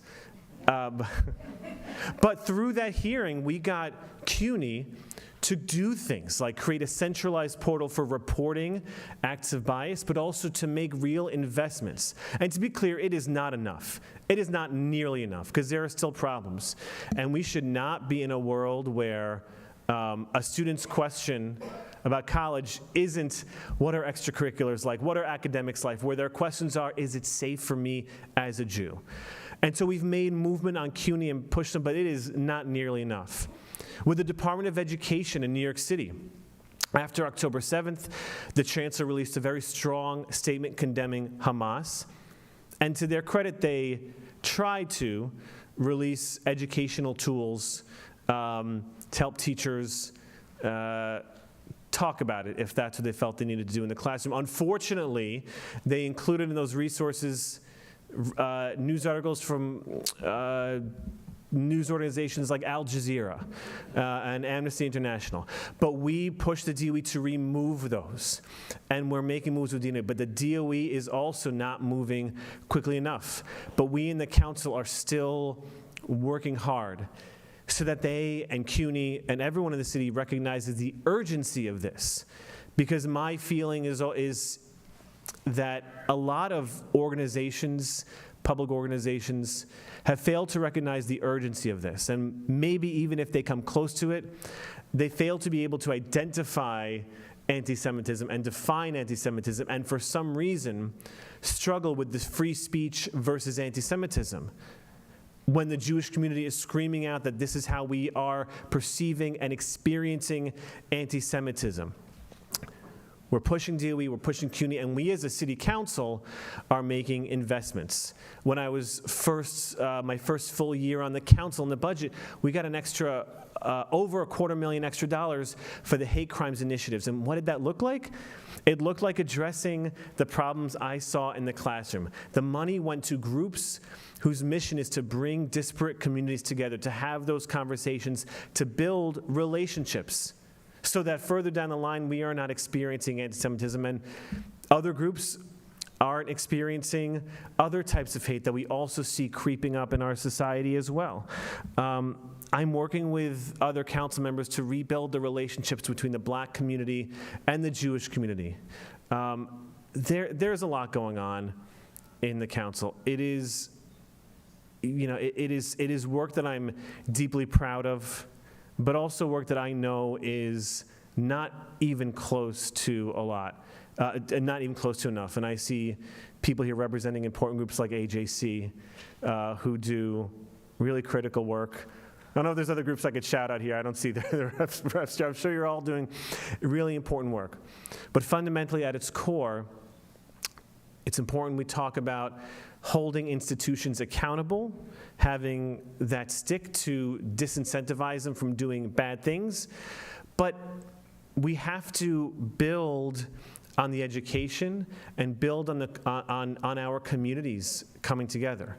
And I thank you all for being here, because that is what you are all doing. You are all educating yourselves, and I know you are all going back to your respective organizations and your respective communities to bring back from what you learned from from the esteemed panels you've been hearing from all day. And so, with that, I have the honor of turning it over to our next panel. Thank you. Wonderful. Thanks so much, Eric, for those words, and thanks everyone for staying into the afternoon. My name's Jennifer Evans, and I'm professor of history at Carleton University in Ottawa, Canada, sometimes referred to as the other university. This is the panel on social media and online hate. I think I was invited here because I have written a little bit about this subject. I've recently written a book, Holocaust Memory in the Digital Mediascape, but I also oversee a big data, multi-platform social media study called Populist Publics that thinks about social media and historical misinformation, the way that history gets warped and used to make a certain set of arguments about the past, but for the present. And our panel takes up this question specifically of anti-Semitism in social media, made even more urgent after the attacks of October 7th. As much as the online vitriol has taken on a new intensity, which we all are living through at the minute, I think we forget sometimes that social media has a bit of a history now, too. And that means that online hate does as well. Twitter was founded in 2006. Facebook 2 years earlier, which means it's been around for 20 years, so long that our children think that it's really not their social media site anymore, right? Facebook since 2004, Instagram, now part of Meta, was around since about 2010. All three of these platforms function differently. They have different reach, they have different audiences, they have different affordances, they work differently. And they are by no means the only social media sites out there. We might think of Telegram's role in the Ukraine war, or end-to-end encryption servers like Slack and Discord, and TikTok's been mentioned, and of course China's most popular site, WeChat, with over 1.2 billion users. It doesn't even have to be one of the big regular platforms. My own kids often saw anti-Semitic messages circulate on something as benign and kind of strange as Animal Jam, and anybody who has little kids knows that that's a hugely popular game targeted to elementary school kids. Don't get me started on virtual reality and online gaming. We know it's obviously a problem there too. Scholars in media and communication, data science, and increasingly the digital humanities are sorting out how to navigate these different forms of communication for their impact on spreading online hate. Made even more challenging in a moment when people like Elon Musk has ended our access to harvesting large-scale data sites, effectively cutting off access to the very empirical evidence that we need to be able to make sense of it all. And I think it's important, we've talked a little bit about social media today, to recognize that the bulk of us are chiefly users of social media. That means we're not analysts of how it functions. And one of the things that I've learned as the PI of this big data project with data scientists is that it really is a specialized form of knowledge that it takes to really understand how echo chambers work. So I think we need to be a little humble in recognizing that this is a very big problem, and we're, by and large, ill-equipped to actually deal with it effectively as users. People are navigating these very difficult conditions to think through what we are seeing and experiencing in real time. And these three panelists will share with us their experiences interpreting anti-Semitism and online hate, what it looks like, who is behind it, and what we might be able to do about it today. So let me introduce the three speakers and get right at it. Sabine von Mering is Professor of German and Women's Gender and Sexuality Studies and Director of the Center for German and European Studies at Brandeis University. Together with Monika Hübscher, she co-edited Antisemitism on Social Media, which came out with Routledge in March 2022. And the slightly updated German translation will be coming out with Budwig Verlag in 2024.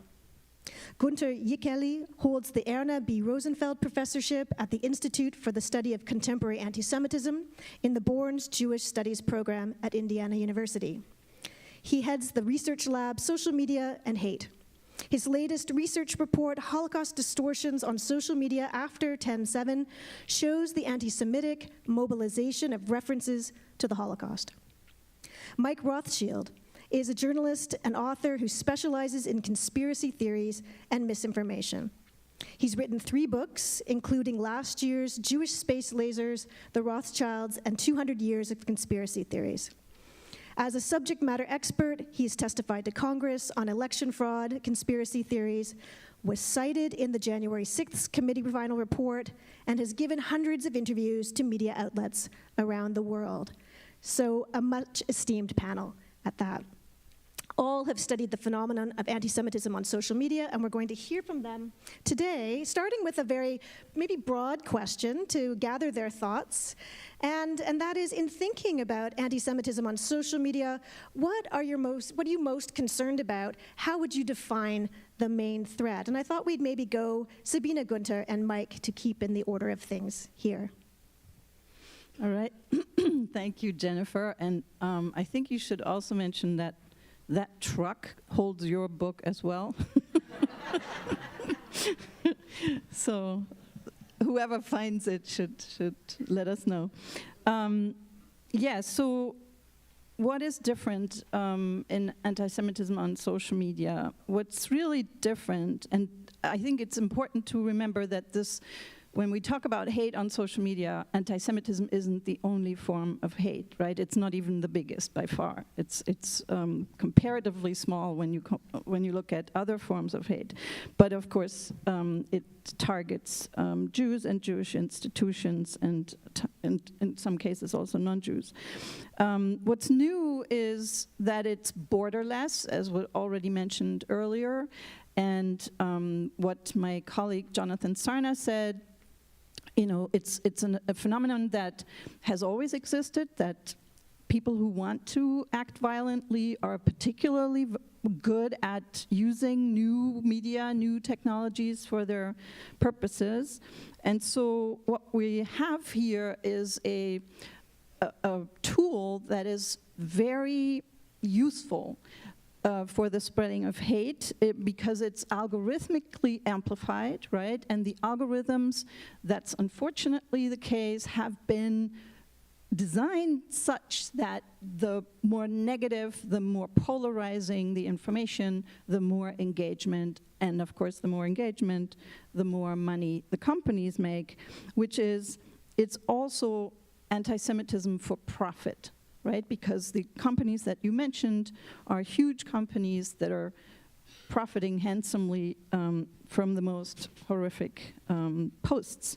It is user-generated, right? So anyone can post anything at any time, and you can see it anywhere. And of course, the anyone includes people who don't actually exist, like fake users. And it also has all sorts of forms. Anti-Semitism doesn't just come in the form of text or images or video, but also in the form of highly hidden forms that you know, are difficult to detect. And so for all of these reasons, it outpaces any efforts at curtailing it, which is why it's posing a huge problem. And you know, many have written about this. The Facebook whistleblower, Frances Haugen, for example, Yaron Lanier, 10 arguments for deleting your social media accounts right now, which is a fun read, especially for young people. Thank you, and all others, of course, who are involved and who have made this possible. It's a time where I feel also often isolated and don't find the right people to speak to about many of these concerns, so that's a really great opportunity. Thank you. So yes, it's it has a long history, and this morning we heard from Professor Sana as well that yes, there was print that was used for dissemination of anti-Semitic pamphlets, very much so, than the radios, film, of course, and now social media gives another dimension to it, and that is also specific. And you also mentioned what I found interesting, that as scholars, our task, scholars of anti-Semitism, is to describe the specificity of the time, and this now is a dimension where most of the dissemination of anti-Semitism happens. Not all of it, but most of it. And also the online form is our lives, in the lives of most people, the online and offline forms, you cannot really distinguish that so clearly. It's a combination of it, and most people have at least some part of their social life as well, also online. It's part of it. And so this makes it's a new dimension. And what is also a new dimension in this technology is that it goes in many directions, and it enables the emotionalization much stronger than other media forms. It's really designed even to speak to emotions. And we have studied emotions and the impact that can have rumors that trigger emotions. The most devastating, I think, or one of the most devastating rumors that has led to violence, to pogroms, is the blood libel.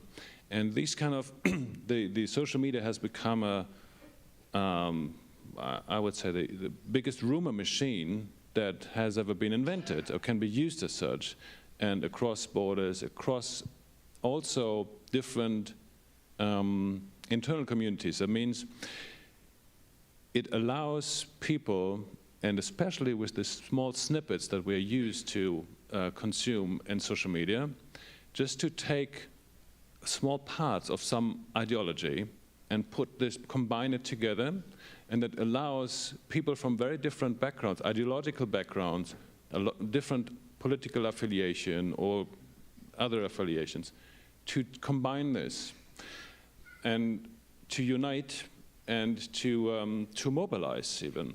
So it becomes, of course, dangerous. The anti-Semitism always becomes dangerous when it's the political anti-Semitism Bernard Harrison wrote a wonderful book about this, where he pointed this out, the political anti-Semitism. And so political campaigns become easier with social media. So far, after the Second World War, we had only few, and rather on the margins of society, organizations that had anti-Semitism as their core. And what social media allows is that those who have this at their core, that they unite and they attack, and that we have seen campaigns, organized campaigns in social media already. And I think recently there are two main things that anti-Semites can really mobilize politically, and that's one is the attack of the Holocaust memory, and the other one is Israel. And for different reasons that can trigger emotions, and then people can unite behind that from all different parts of political affiliations or some other circles. But I want to stop here, and then we have a second round. Yeah, in the green room, Mike was telling us that he's been researching conspiracy theories for some time now, so an analog versus digital maybe comparison might be useful for us. Wonder, Mike, what do you think some of the main issues are, the main threat in terms of your work? Sure. So there's a real perception that the internet and social media have made us more conspiratorial, that more people are conspiracy theorists, more people are anti-Semitic. And I don't necessarily think that's true, because I think that conspiratorial mindset has always been there. There have always been people who believed there was a dark cabal that was keeping us down, and they were the only people who knew about it. What the internet in general and social media in particular have done is that they've mainstreamed all of this. They've normalized what used to be very fringe and the kind of attitude that most people didn't want anything to do with. If you had some conspiracy theorist person in your life or a hardcore anti-Semite, you didn't want anything to do with that person. You dreaded, running into them at Thanksgiving. And now the barrier to entry has been completely removed because of social media. To be a conspiracy theorist or a sort of hardcore extremist, even maybe 10 years ago, you had to put some work into it. You had to know where the weird bookstore was. You had to renew your subscription to Soldier of Fortune magazine. You had to tune into shortwave radio at 3 o'clock in the morning. That's all gone now. And you can now log on to Facebook, and you can go to your group of cute cat pictures, and you can go to your group of grandchildren photographs, and you can go to your group of George Soros rules the world memes. And it's all mixed together. There's no barrier to entry for spreading conspiracy theories. There's no barrier to entry for creating conspiracy theories. I've seen people who had no real social media footprint, who just created a conspiracy theorist persona for themselves, and within a year, that's their job. And they're making so much money off of it that they don't need to do anything else. Because it is so easy to spread this stuff. It flies around so quickly before anybody in the square normie world can debunk it, can figure out what it is, where it comes from, what the danger is, should we be talking about it. Those people have no scruples about any of that. They just spread it. And we are really playing catch up with how the conspiracy theory world has adapted to the internet and to social media. Yeah, thanks for that. I think it really, you can clap. It really segues nicely into this second set of questions around the specific kinds of methods that you use in doing this work. As I said in the outset, we are all incensed by what we're seeing, and we all, have opinions about what is circulating online, but we're not necessarily experts in how these ideas and how these platforms, how these programs of hate function. And so I thought it would be useful for the panelists to reflect for us on their methods, their methodologies for dealing with some of these questions. And so maybe we'll start with Gunther, then Sabine, and Mike. Thank you, Jennifer.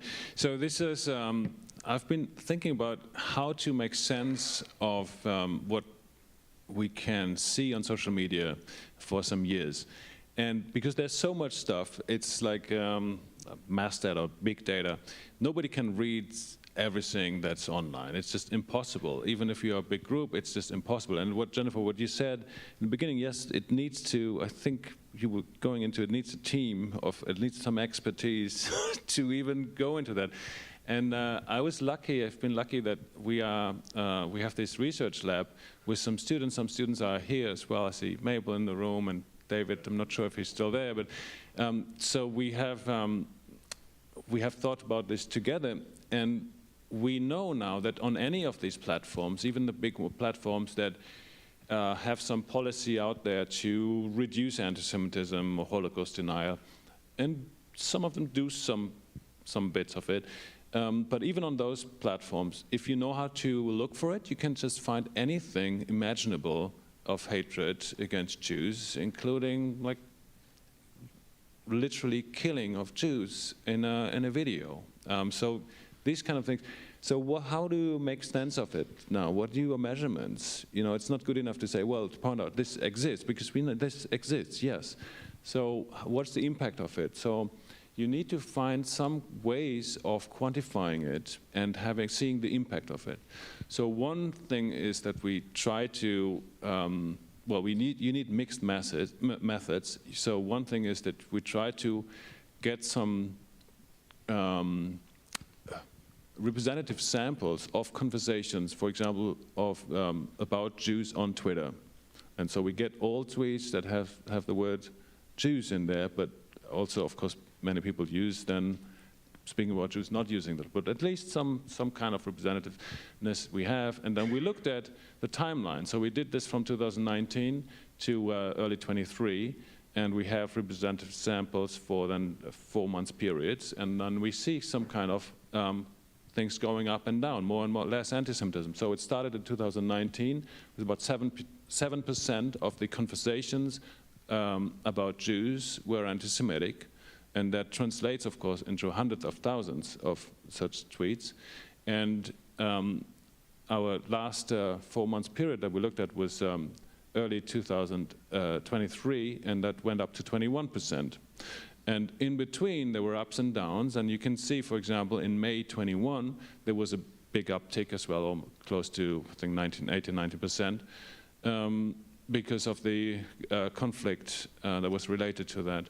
In Gaza at that time, and now it's going way up again. So we need to have different ways. Now we looked at, after October 7th, we looked at if people look for information about the Holocaust, what do they find? So we looked at 5, 6, 7 different platforms and looked at what if people type in the Holocaust and look for it, what do they find?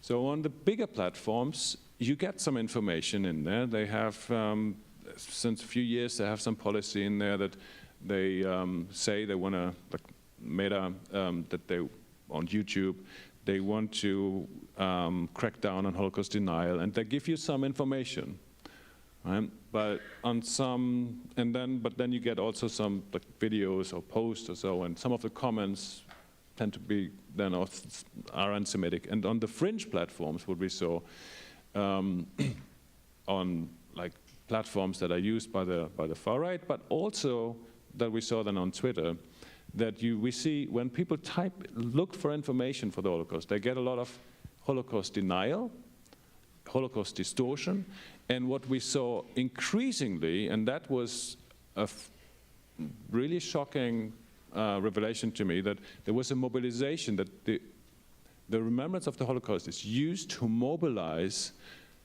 for the killing of Jews. So this is this we saw on some trends, and we saw that in memes as well, how memes are used. So we saw some, you might know or even have seen some of these memes, paragliders who were part of the organized Hamas pogrom who invaded Israel. And this was used by some alt-right people to have that combined with an image of what they use, Pepe the Frog, as a paraglider, so they identify with the Hamas terrorists and say that this is a good thing and we want to promote this. And it's getting increasingly easy to produce such images. You can type in with AI very easily, give me an image that does this and this, and it gives you image, and you can pick, and it's super easy to produce that and disseminate what you said. It makes it so much easier. I'll stop there. Maybe, Sabine, maybe because your book came out before October of this year, maybe when you speak to method, can you also speak a little bit about what's changed since the book came out and things that maybe you've contemplated in the days and months since October 7th? Yeah, okay. So the book Anti-Semitism on Social Media came up, we actually wrote it in the pandemic, and Günther's team contributed a chapter. I had met Monica in Haifa when I actually presented on the right-wing German use of social media in the context of climate denial. And she was looking for literature on this and on right-wing uses of the social media platforms, and found out that there was basically no research. And so we then recruited Günther and others for this volume, and it was very important to us. It became the first book on the subject in 2022. That's almost 20 years after Facebook. So that's a little late, right? And that was also our experience in compiling it. That many people were hesitant to contribute because they didn't feel they knew enough about social media, right? So we really wanted to make sure that in the volume we have different platforms, that chapters focusing on different platforms, using different methodologies,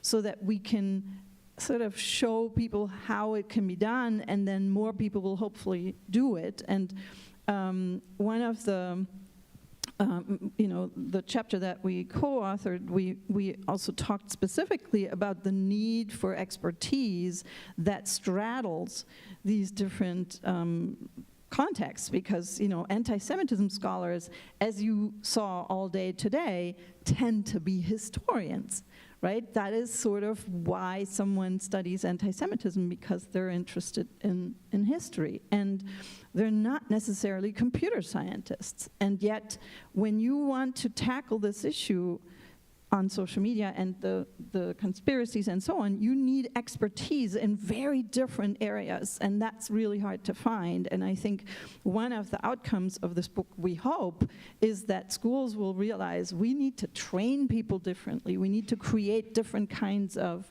programs and teach students that are interested in anti-Semitism to also understand how to work with different forms of software. To we sort of model what can be done in the book by showing different methods, and you can do interviews, of course, and you can do historical analyses, but there's several chapters that specifically use software to show that. And I would say to your last question, what changed since October 7, of course, was that in the book, when we were finishing up the book, we mentioned the case of Myanmar and other cases, and we describe hate on social media as violence, as a form of violence. And we discussed how this could look if someone took it to the next level with regards to anti-Semitism. And then, of course, that is exactly what happened on October 7, when Hamas terrorists literally used social media, and social media companies actually should be held accountable for being available to such uses, right? So I think there is a whole other sort of, Monica calls it mimetic warfare in the German version of the chapter that, that wasn't there before, and that needs to be studied as well. Before Mike jumps in, I just want to make sure that folks take the opportunity maybe now to write some of your questions and start handing them forward, because we aren't going to have too much more time. what you've heard, I think, that came out to me from what Sabina and Gunther just said, is that it literally takes a village to do a lot of this work. It takes large teams. It takes a lot of funding. So, let's put pressure on the Social Science Research Council, Canada's SSHRC, NEH, all of these places to continue funding this kind of work. But at the same time, then there are people like Mike who work, on their own, or at least with their own resources. Maybe, there's something to be said for the fact that, you aren't, part of a research university. You're doing this work because you are motivated to do so. And so maybe you could speak a little bit about your methodology and your way into this. Sure, I would love to. So for me, one of the things that I learned very early on in writing this stuff and looking into it is that conspiracy theory content creators are at heart very lazy, and they really like to recycle things from one iteration to the next. So what I really like to do is look at the current popular influencers in the conspiracy world and trace their path back through the works that inspired them, that inspired the people before that. So a really good example, and I write about this in my book, Jewish Space Lasers, is Alex Jones. Still hugely influential. I mean, yes, he is a buffoonish figure who drinks on the air and owes the Sandy Hook families $1 billion, but he is still extremely influential. Now, Alex's influences, and he's talked about this many times, are books like 1971's None Dare Call It Conspiracy, written by two prominent members of the John Birch Society. Those guys, in turn, were influenced by the book Secrets of the Federal Reserve by Eustace Mullins, who is a very understudied figure in the conspiracy world. Was one of the first people who really bridged the gap between kind of anti-Semitic financial conspiracy theories, medical conspiracy theories, scientific racism, all of that stuff. Eustace Mullins has been a guest on InfoWars many times.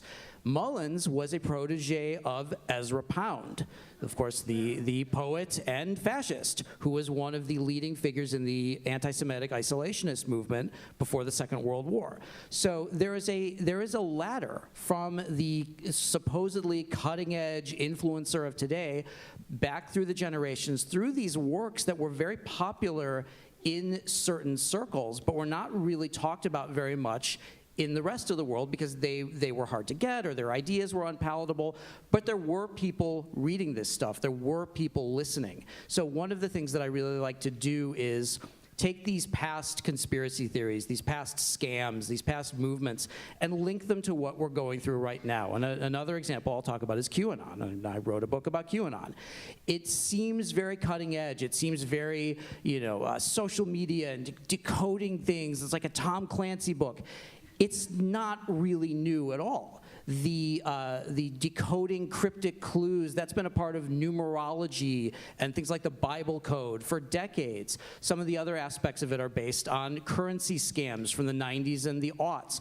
Obviously things like the Protocols of the Elders of Zion, the blood libel. If you go back and look at the component parts of these theories, they suddenly seem a lot less mysterious. And their sheen comes off of them, and you suddenly realize why people believe this stuff. They believe this stuff for the reasons that they've always believed this stuff, because it explains the way the world works. It tells them what's going on, what's really going on, and who is to blame, and who is doing it to them. And if you have a group of people who are convinced that there is a dark cabal that is keeping them down personally, it's not a very long jump to that cabal is funded by the Jews, run by the Jews. They have their meetings in their secret Jewish tunnels with their secret Jewish hats. And it's the same thing that we see over and over and over again. And the difference is just that it moves a lot faster. And as I said before, there is no barrier to entry now. Yeah, thanks so much for that. It is shocking when you stop and think about it too. We have a question. Whenever you do this work, whether you're testifying in front of Parliament, I have students as part of my project called upon to share the insights. Where do we go with this information? What are the suggestions for next steps? What are the opportunities for fighting back against the surge of anti-Semitism? And what are the challenges? And so I thought I'd ask the panelists, starting with Gunther, what are the challenges given the current media landscape, and is policy the answer? Yeah. There have to be answers on many fronts. But we just heard about the, if you want, the landscape of a little bit of the problems that we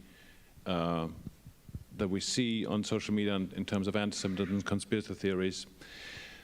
And then October 7th happened, and we witness, I mean, offline, a wave of anti-Semitic incidents, but online it's even more drastic, what we see. And I just said about this mobilization, what we saw before is dissemination. We see now, there was before October 7th, we saw a lot of dissemination of anti-Semitic ideas. We see that still, but we also see a mobilization for anti-Semitic action. So that's a step further. So what do you do with that? So how do we, and how can we combat it?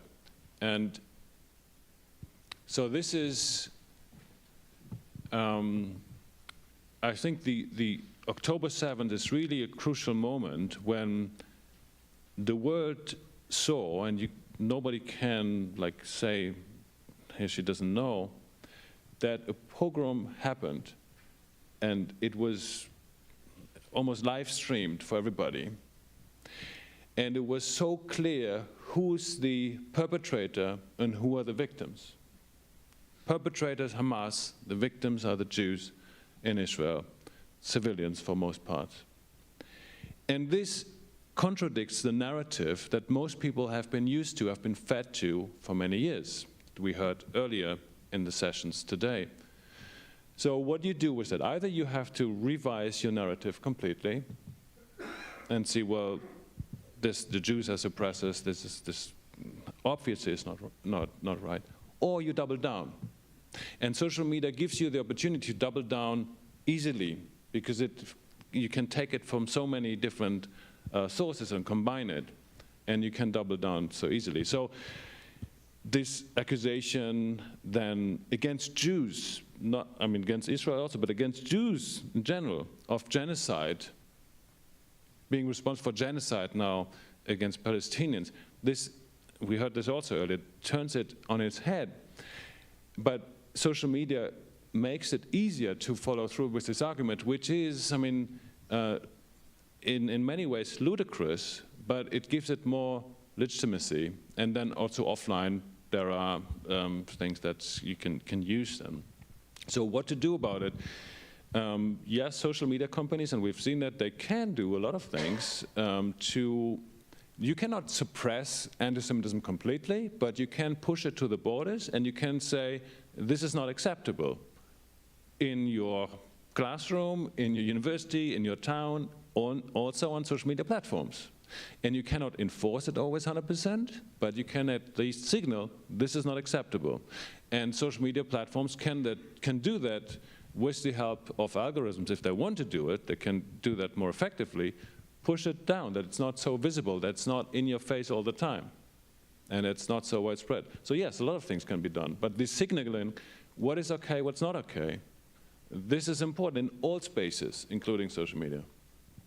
You know, and when we encounter, and we all have, I'm convinced, anybody that's online, we all feel that urge, that necessity of pushing back, and of course that's the way to deal with hate. And yet, social media is a bit of a wild west, and my students, you know, when they come onto the project, are desperate to get into these spaces and to start duking it out with the haters. But there are very real consequences for doing this, and I don't always think we appreciate the dangers.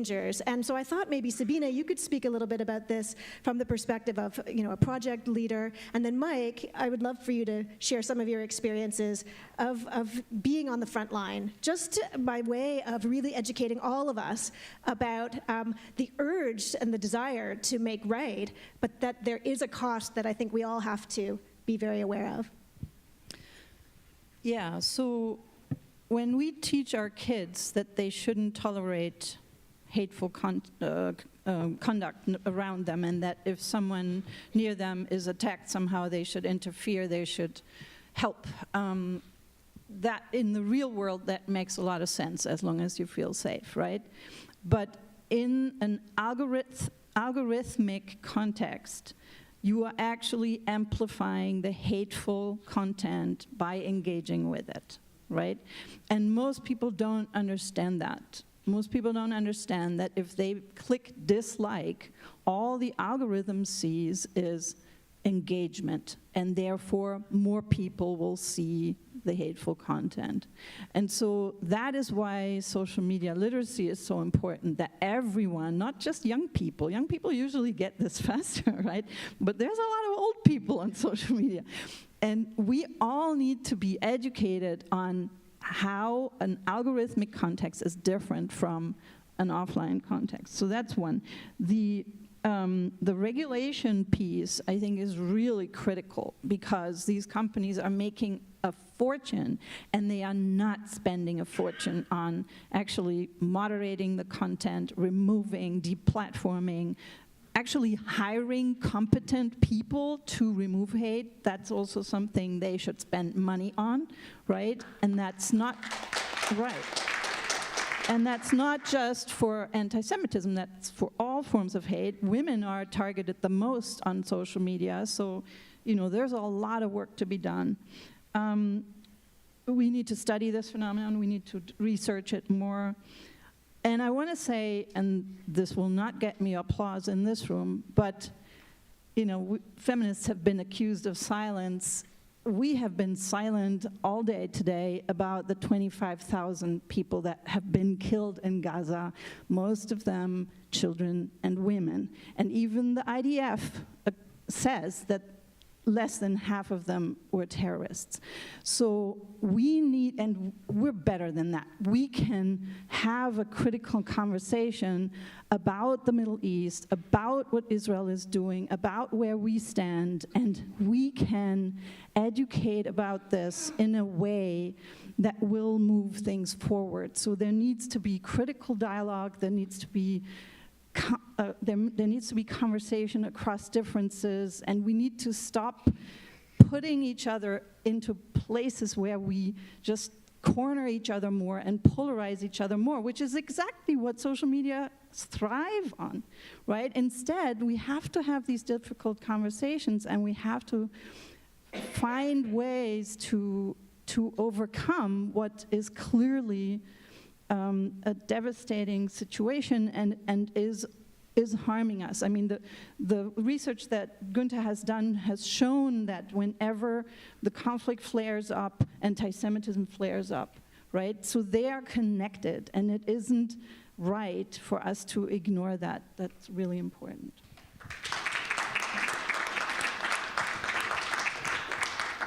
Oh, and can I add just one thing?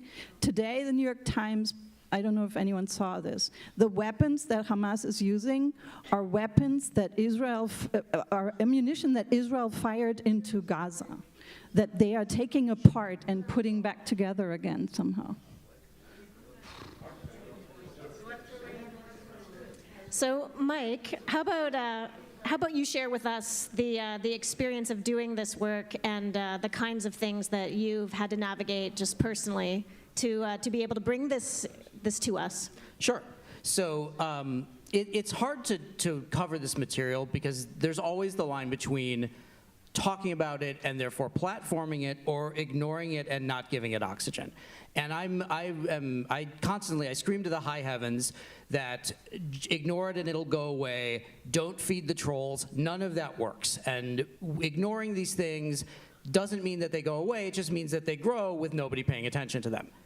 Having said all that, when you are at the center of a trolling attack, the only thing you can do is ignore it. And I've gone through this personally, and also acknowledging, first of all, that I'm a white male, and therefore my online experience is much more pleasant than really any woman or any person of color in any public-facing field. So I definitely acknowledge that. But I've gotten it pretty hard a few times.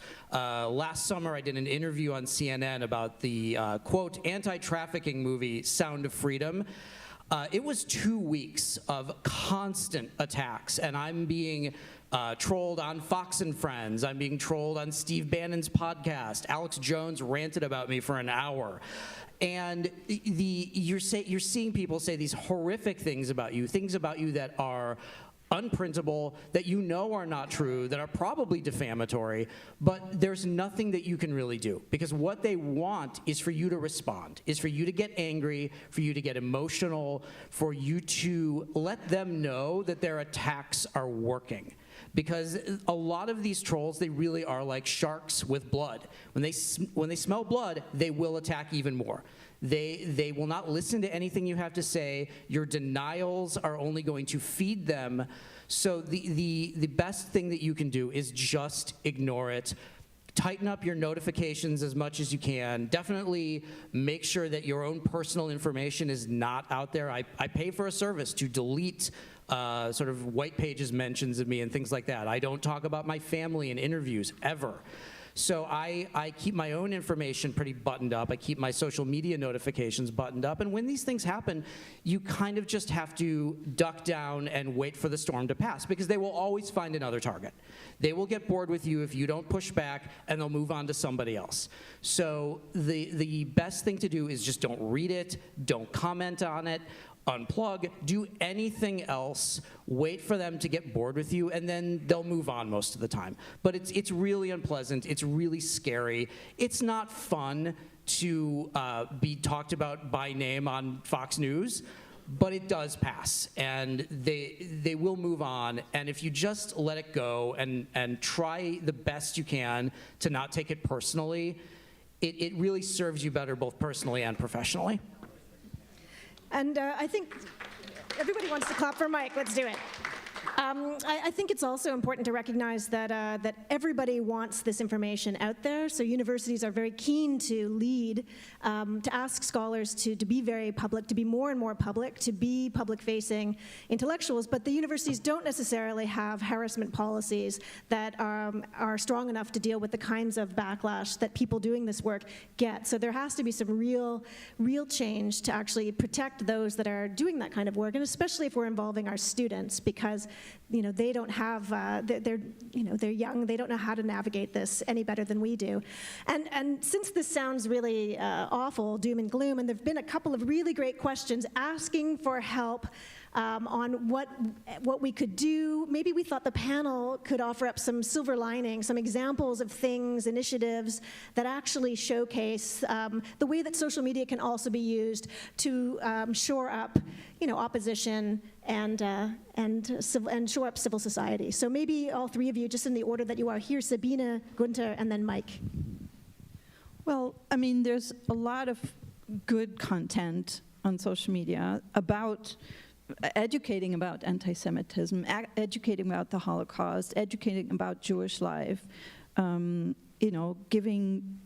Jewish social media users also places to feel safe and to engage. And so, those are important sort of forces that are not counter forces directly, because they shouldn't be, right? But they exist, and they're spaces that are to be celebrated. And yeah, I think, I mean, the wave that we're witnessing now will probably not leave us unless we find a two-state solution. But I think on social media, I've already said, we need regulation, we need moderation, we need actual consequences for the platforms, and they have to pay if they don't do it. Gunther, what are your thoughts? Yeah, so when we see anti-Semitism on social media platforms, it basically comes down to two factors. One is, who are the users, what do they put out, and what do they like and dislike?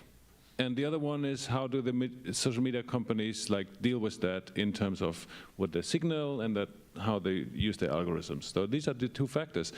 So for a long time, the social media companies just said, well, it's not really us, it's our users, and then they are responsible. But these are the two responsibilities here.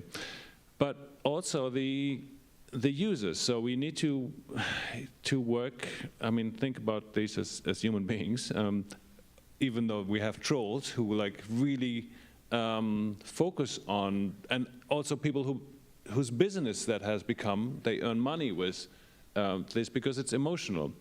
And whatever the trigger moments are, the Israeli-Palestinian conflict is not the source of anti-Semitism, never the source of anti-Semitism, what Jews do or don't do, but it's a trigger.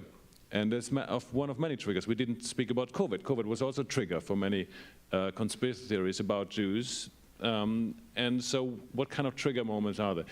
And why people have this? So it needs to really eventually have a reflection on people. Why do they get triggered, and then translate this into anti-Semitic resentments and let this out? But this is a huge educational goal, and we are really we're trying to reduce the harm now and the violence. So that is really the mobilization of anti-Semitism is what I see now. Not only like discourse as anti-Semitic discourse, but really the mobilization that anti-Semitic people unite and form organizations, and organizations unite and use social media for that. So the mobilization, how do we stop that? So that needs to be addressed by also politicians, by the social media companies, and by everybody, frankly. So I don't see right now a good development anywhere.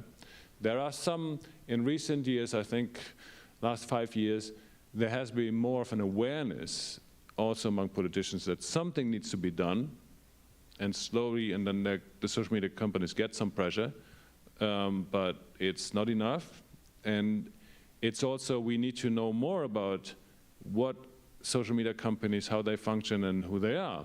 And that was mentioned earlier as well. There are some social media companies, they are based in the United States, and they usually, their main interest is profits to earn more money. Then you have social media companies who are based in other countries and influenced by the governments of other countries. And what do they do? What do they want? So it can be much more harmful. So the potential for more harm is obviously there. So we need to figure out how to reduce really the impact there. And Mike, you're going to have the last word, because I know that time is an issue for this panel, and in order to make time for the following one. So last thoughts from you, Mike. Sure. So in terms of a solution, I don't have any sunshine and rainbows, sadly.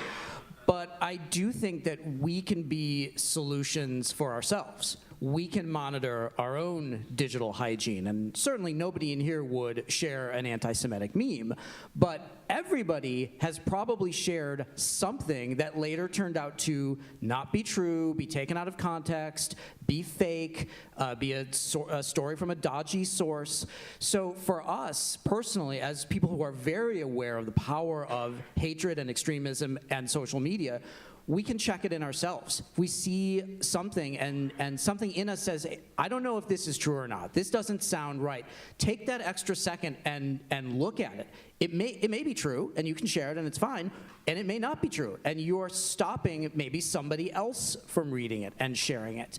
You know, one of the other things that we can do is really understand what some of these terms mean and how they're thrown around. When people say things like globalist, like European financiers, we know what they're talking about. They may not always know what they're talking about, but we know what they're talking about. So if you do have somebody in your life who is sharing this kind of stuff, don't have a big fight with them publicly, because they're just going to dig in more. You can't ridicule people out of this. You can't debunk your way out of this. But privately, reach out to them and say, hey, I saw that you shared this term talking about globalists. Do you know what that means? Do you know where that comes from? I think a lot of people don't actually want to share anti-Semitic and hateful material. They just share things that sound like they could be true. So if there is that person in your life, reach out to them privately. Don't make it a big deal. Don't look at them as somebody who's hateful, because they're probably not. They probably just made a mistake. And people don't generally want to make those kinds of mistakes. So there are opportunities for very small-scale interventions, but in terms of sort of large, scalable interventions, we would have to rely on the government or the social media companies to do that. The US government, at least certain people are trying. The social media companies will never try, so don't look to them for a solution. We really have to be the solution to the problem in our own life.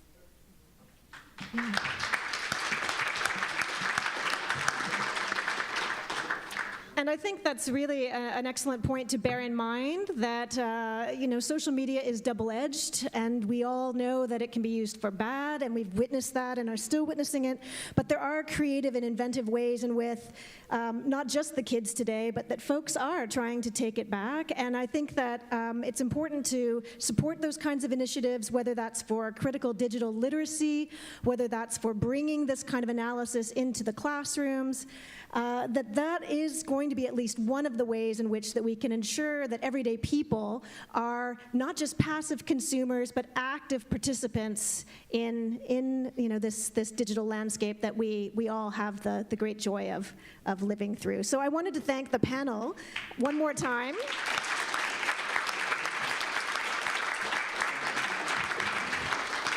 And what I understand is there's a very short but very needed coffee break. And so if you can be back in the room for the next session around 4:25, ideally, that would be really wonderful. So thanks so much.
If you're a hand talker, which you love, trying to use the other hand. Okay, 1, 2, 1, 2. How are you doing, ladies and gentlemen?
May I ask you please to take your seats? We're about to begin.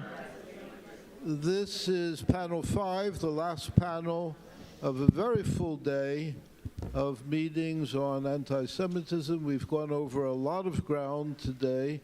In this wrap-up session, we want to speak really to the heart of much of what's happening today, what various people in different organizations are doing to address it, what we all might effectively do, if at all possible, to help restrain the biggest threats we face today posed by anti-Semitism.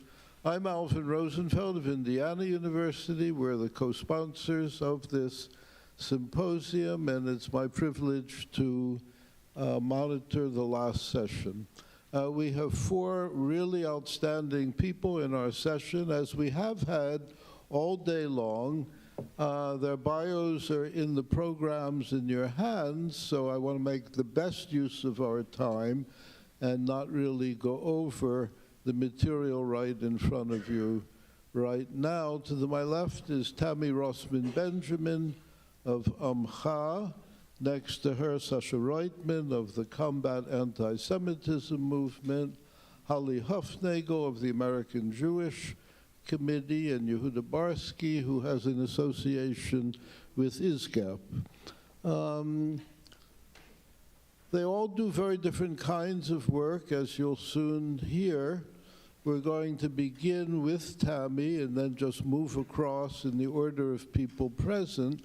Tammy, over the years, working with Amcha, an organization that she created some 12 years ago, has focused overwhelmingly on campus anti-Semitism, but more recently on anti-Semitism in some of the schools as well, especially as it comes to the fore with ethnic studies taking on a special and especially nefarious character in certain California schools.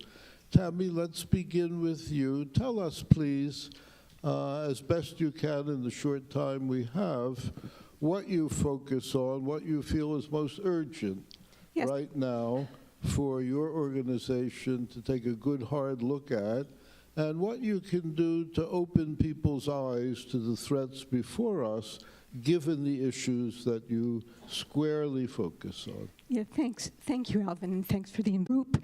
That is, I would say, bears the lion's share of responsibility for anti-Semitic incidents, for the harassment of Jewish students on campuses across the country. That's what Students for Justice in Palestine and other anti-Zionist student groups that might go by a different name but are definitely akin to SJP do.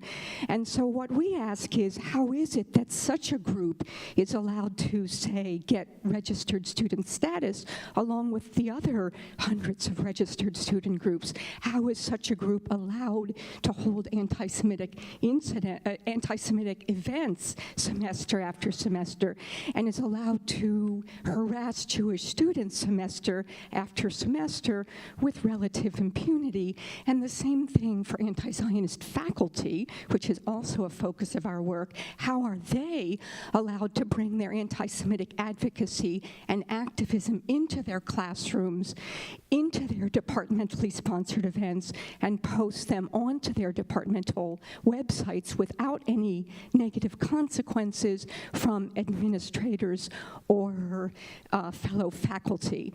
And in terms of what we do a number of things. One of the main things we do is we document campus anti-Semitism. So we have, at least as far as I'm aware, the only publicly accessible database of anti-Semitic activity on campuses throughout the U.S. We have, I think, today close to 7,000 incidents on over 600 campuses.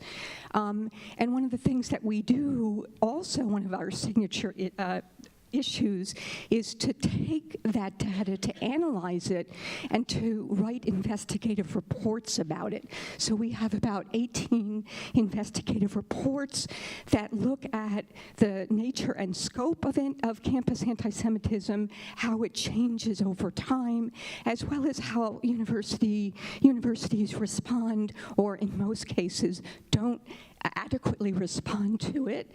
And in fact, our most recent report that we published actually after October 7th looked at a major problem for Jewish students, which is what we call the egregious discriminatory double standard, where university administrators will, incidents that would never be tolerated when they're directed at students in other minority groups are absolutely acceptable or are turned a blind eye to by university administrators. And we show in the report how that double standard is actually explicitly part of the institutional structure of the school. For instance, it's baked into school policy. It's also baked into, we believe, federal and state law. And so what we do is to try to expose those things in our reports, and then finally, we try to use all of that information to do what we all want to do, which is to combat the problem. And what our primary goal is to do is to bring the results of our investigative reports, our data, to the attention of university administrators, and to do our advocacy work with fellow organizations like those on the panel here today, as well as grassroots advocacy, to really get university administrators to address the systematic problem in a meaningful way. So that's what AMPRE does. Thank you.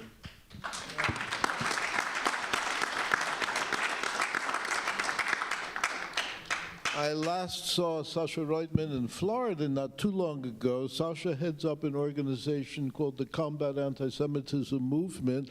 It has a growing portfolio, in fact, of activities. We were together at a very large conference which addressed mayors and other municipal officials of American cities. But Sasha, I know that's only part of your work. Please tell us all what the agenda of the Combat Antisemitism Movement looks like today, and how you're developing it to cover as much of the hostility that concerns us all in ways that hopefully will be effective. Thank you, Alvin. Thank you, everyone. Shalom. Shalom from Israel. I landed Friday morning. And the first thing I have to say, I've been in Israel in the past 3 months. I'm living there. Thanks to you, the American jury. They've been so supportive of all of us, really since October 7, and we need it. So I wanted to share my thanks to all of you, because you stand up, you went to the Hill, you support the hostages, and that's very, very important. First thing I would like to ask everyone to stand up for a second. Please, stand up. Take some good energy, last panel of the day, and we can sit now. Woo! Good.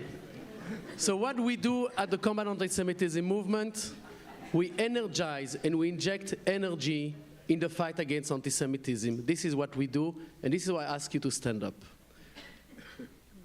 Many organizations exist. Many groups are doing a fantastic work, and we just heard from Tammy, and we're going to hear from my colleagues on the panel soon. But we still didn't want this one, and we still have major problems.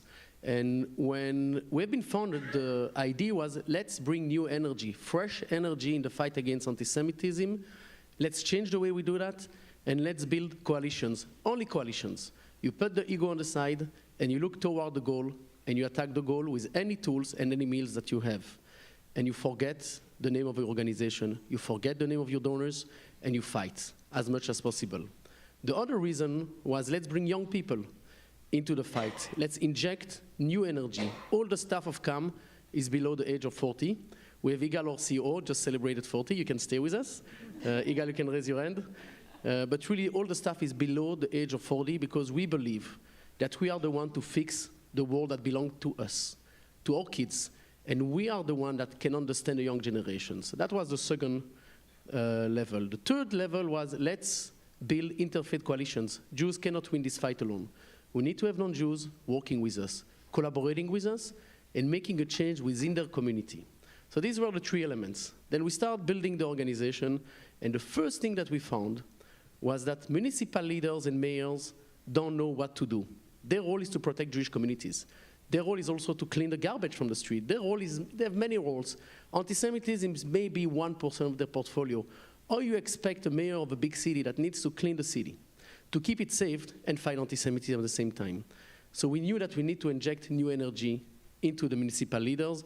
Together with AJC, by the way, we start working together 4 years ago. And we continue developing 10-step action plan fighting antisemitism within every city across the world. So we spoke about Florida with Alvin, but we're working globally. This is the advantage also of CAM, that we have an office in Uruguay, Berlin, DC, New York, and Tel Aviv, where I'm based. And that's the first part. The second part is really the interfaith relation that we build. We were looking at opportunities, building coalitions with Muslim, American Muslims, and also Muslims across the world, but also the Afro-American community. So I will give you a few examples of things that we've been dealing with. And we have in 2 days from now, in the same place, we have a very, very nice jazz music event with Afro-American leaders that will put together a jazz concert in memory of the Holocaust for the Afro-American community of New York. So this kind of stuff that we try to do, we try to use the power of culture to communicate with our colleagues from different communities, different faiths, and different cultures. And if we expect them to work with us without connecting ourselves to them, so it will not work. Interfaith leaders are not really interested to work together. That's the bad news. But cultural leaders that works toward a joint culture, they will be interested to work together. So these are the things that we do as an example with the Afro-American community. In the Muslim community, we've been growing and working with young Muslims in the United States as well. Recently, we had a delegation of women Muslims that came to Israel after October 7 to share their support. And in return, they host a family of hostages in Los Angeles, Bedouin hostages, which was fantastic to see. And then you create this relationship that we need to maintain. We had recently a rally of Muslim leaders against anti-Semitism that we put together and realized that we have a lot of friends. So one of the goals of CAM, the Combat Anti-Semitism movement, is building coalitions. So what we do, we see many individuals that are doing fantastic work, but they're isolated. So when we bring them together, then we have the power of a group. So we build this rally of Muslim leaders that can stand up against anti-Semitism, and going forward, more are joining the system and the movement. So before I end, I wanted just to add that we work also toward what we call research and advocacy. So we have what we call the data for advocacy. We have a small unit that what they're looking at is data and information that help us providing information to lawmakers, to legislators, to feed them with facts, only facts, and what they can do and should do. And that's very helpful. So overall, I try to be short. This is what we do. Every program that we do are global. This is an advantage because anti-Semitism is not just an American issue. It starts from one point to another point, is moving, is translating itself to different languages. So it's very important to look also from a global perspective and not just a local perspective. I try to be brief, so I think that I provide a lot of information. But thank you very much, and I look forward to work with everyone.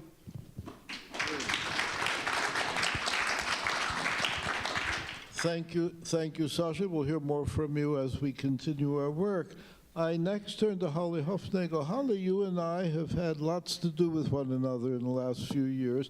Holly holds the portfolio for anti-Semitism in America, so she has a very broad-based agenda. In fact, the AJC has been in existence, as far as I know, since the first decade of the 20th century.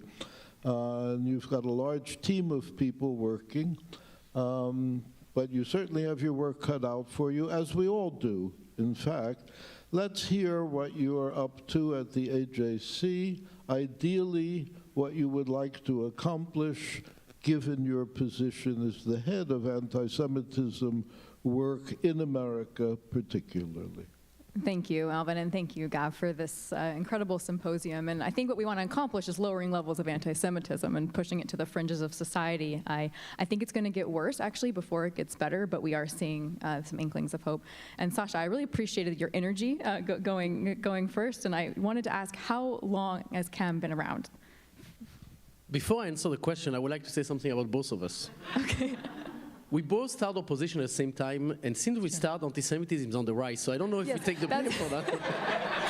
I don't know. We did talk about that before. 5 years ago. 5 years. Okay, so the Combat Antisemitism movement has been around for 5 years, and you can see what it's contributing to this space and filling some of these gaps, bringing people together. American Jewish Committee, we're one of the, if not the oldest Jewish advocacy organization in the United States.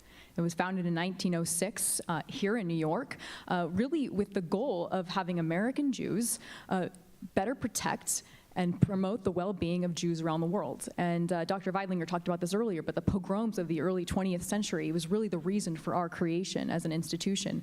And since then, for almost 120 years, in multiple ways, we've been working to counter anti-Semitism in the United States, also around the world. But the focus for the last 20 years, to be honest, has mostly been in Europe. We have many offices across the European continent. We also have offices all over the world. But we really noticed this uptick in anti-Semitism in the early 2000s. And there were mistakes that were made. We didn't raise the alarm quickly enough. Unfortunately, Jewish individuals in France and Denmark, in Belgium were killed. And there were lessons, though, that came out of that time, that when we started seeing rising anti-Semitism here in the United States, and I think we accurately can point to Charlottesville as that first name. We talked earlier, Dr. Nendel talked about the litany of the names of Charlottesville, of Pittsburgh, of Poway, but we can even look to Overland Park in Kansas City in 2014 as one of we're at 10 years, really, in 2024. But we had lessons from Europe, from around the world that had been facing rising anti-Semitism earlier. And those lessons maybe are fourfold. One of them was not denying the problem, which was happening actually in France, that there was even a problem. The second lesson was knowing the sources and speaking out unambiguously, even if it was not popular, especially sources from other minority communities or sources from the left. The third was making sure there was national cohesion around the issue. So in Western Europe, for instance, there wasn't national cohesion. It was the job of the Jewish community, government, law enforcement, but not a societal issue to combat the problem. And the fourth is that it needs to be sustained.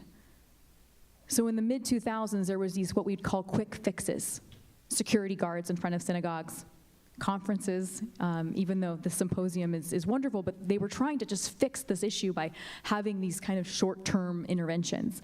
And the lesson from that was not working. And so bringing it to my work in the United States, Alvin, I started in April of 2020. My first day of work was on the 20th, which I joked about. If there was a time to actually start working in this field, it would have been in the day that the anti-Semites were celebrating Hitler's birthday. So I told them I'm coming after them. But it was during COVID. It was during this increase of anti-Semitism in our country, but taking those lessons and applying them here. So Alvin, I have the opportunity to work with 25 offices across the United States. AJC has 25 regional offices. An incredible team. And then the last thing I'll say, because anti-Semitism is so multifaceted, we do have entities on coalition building. We do have people on education and training. I primarily work on policy and policy development. And what that means is I sit in Washington, D.C., and so I am working very closely with the federal government, with the various federal agencies, with Congress, but also with social media companies on developing their hate speech policies and implementing them, and also companies. And this is a new one. After May of 2021, many companies, and you're probably seeing this too in your work, realized they had an issue within the workplace. And how are they going to actually address anti-Semitism in the workplace? And we've come in and advise corporations on how to better protect Jewish employees. So there's a little sampling of the things that I honestly have the opportunity every day to do.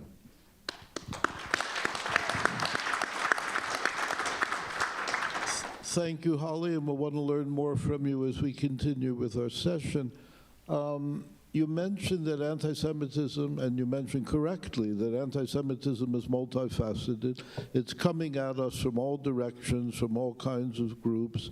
One of those has not yet received as much attention as it needs today, but we're about, in fact, to address it when I call on Yehuda Barsky. Yehudit is a researcher on radical Islam and ways in which terrorist organizations triggered by radical Islam play really a very crucial and disturbing role in today's anti-Semitism. Yehudit, I last got in touch with you a while back because I had been reading some of your research papers on this subject. Some people in the audience know them, many don't. Tell us, please, about your research and what, in fact, we should all be alert to regarding Jew hatred coming from that quarter. So first, I'd like to thank you, Gabrielle and Alvin, for this really amazing conference, and all of the as well, everyone who's been involved in organizing it. I'm very, very grateful. So as a Middle East counterterrorism specialist, for me, the timeline doesn't start with 2014.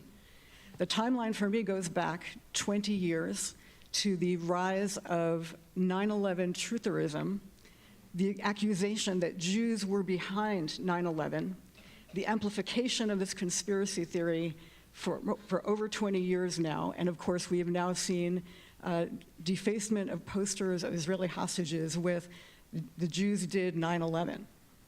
We've also seen, which unfortunately has been forgotten, the targeting of Jewish institutions by Islamist anti-Semitism, most notably individuals who were followers of Al-Qaeda, individuals who were followers of the Islamic State, as well as individuals who were sympathetic to other movements such as Hamas and other Hamas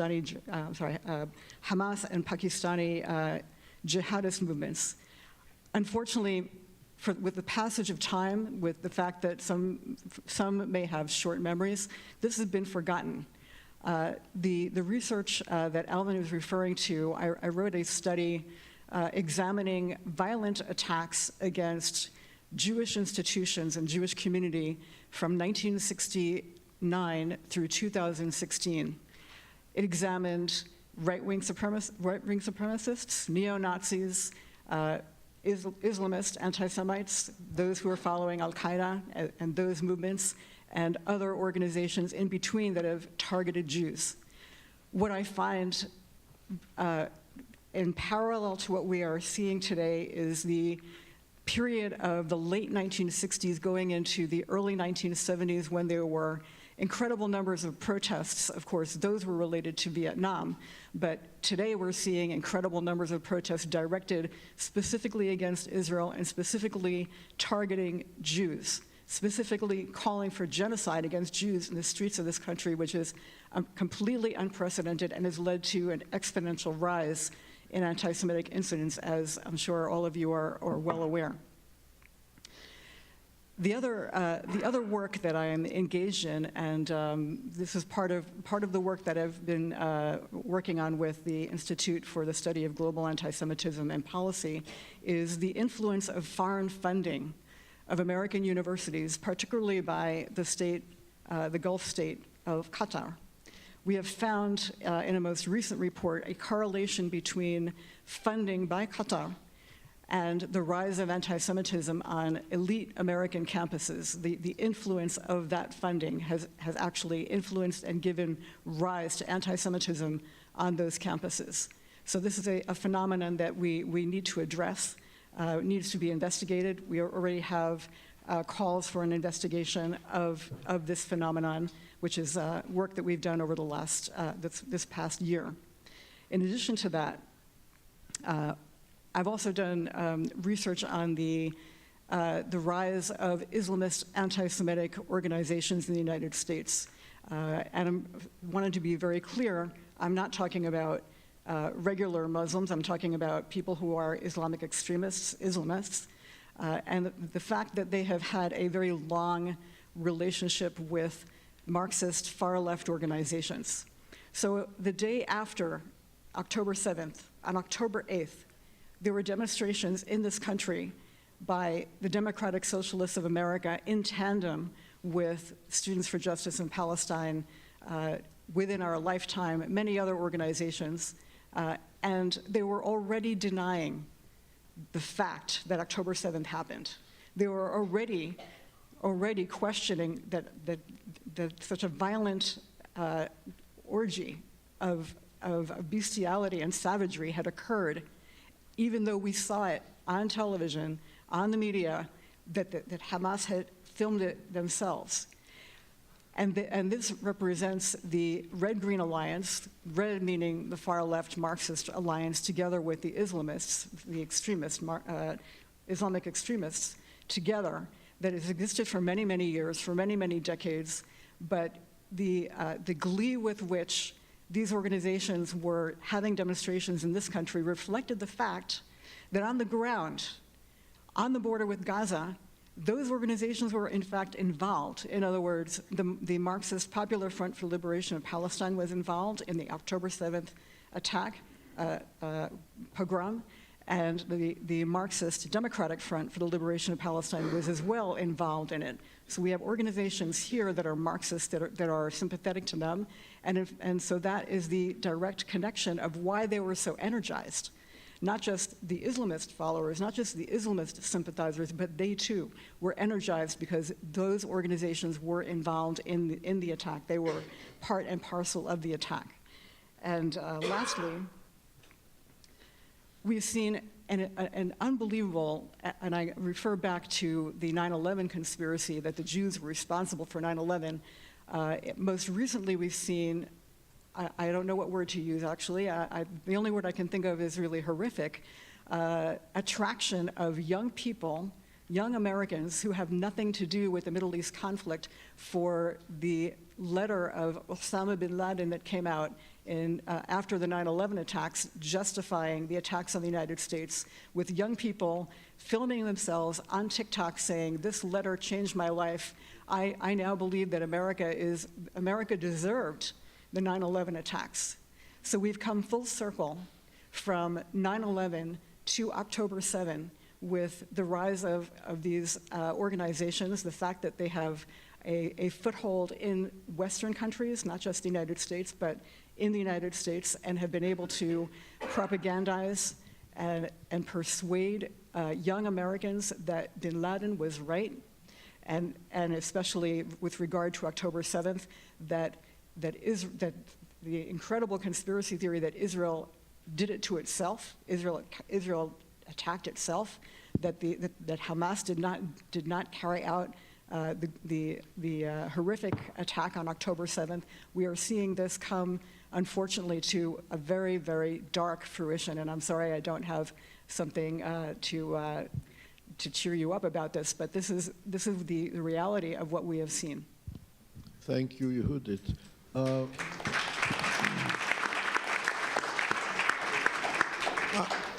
I neglected to say one thing about Yehudit. You all should know, all of us in the room who study anti-Semitism take the subject you study very seriously, but you, among all my colleagues, work in Arabic as well as English and other languages as well, so you're able to get inside this subject in ways most of us wish we could, but just can't because we don't have the language facility. Everything you just put before us is a good transition to the next question I want to put before everyone. We convened this symposium many months ago. Anti-Semitism was already accelerating in dangerous and troubling ways, but it was well before October 7th was imagined, let alone happened. We're now, in fact, on the other side, if we are yet on the other side of October 7th. History underwent a radical change on that day. And the next question I would like to put to all of the panelists is, how has your own work, in fact, changed since the developments on October 7th and the reaction to those developments in this country and elsewhere in the world. Tammy, may we begin with you? Yes. So 10-7 absolutely had a huge impact on Amre's work, but I actually want to put things into perspective.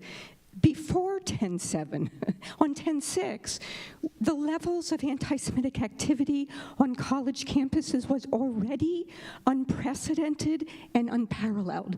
So that in November of 2022, more than a year, well, almost a year before October 7th, we published a report where we said that no other student group on campus was subjected to anywhere near the sustained and well-coordinated campaigns of harassment that were carried out by and condoned by large numbers of students and faculty as Jewish students, right? That was well before October 6th, October 7th. October 7th hit, and we saw, as everybody's been saying, an explosion. I've actually heard the figure 700% on college campuses. That's the figure that comes out of International Hillel. And it's not just, and that for our organization, which tries to keep track of, I mean, we were already having trouble keeping track of the unprecedented levels on 10-6, 10-7 hit, and we've been playing catch up ever since.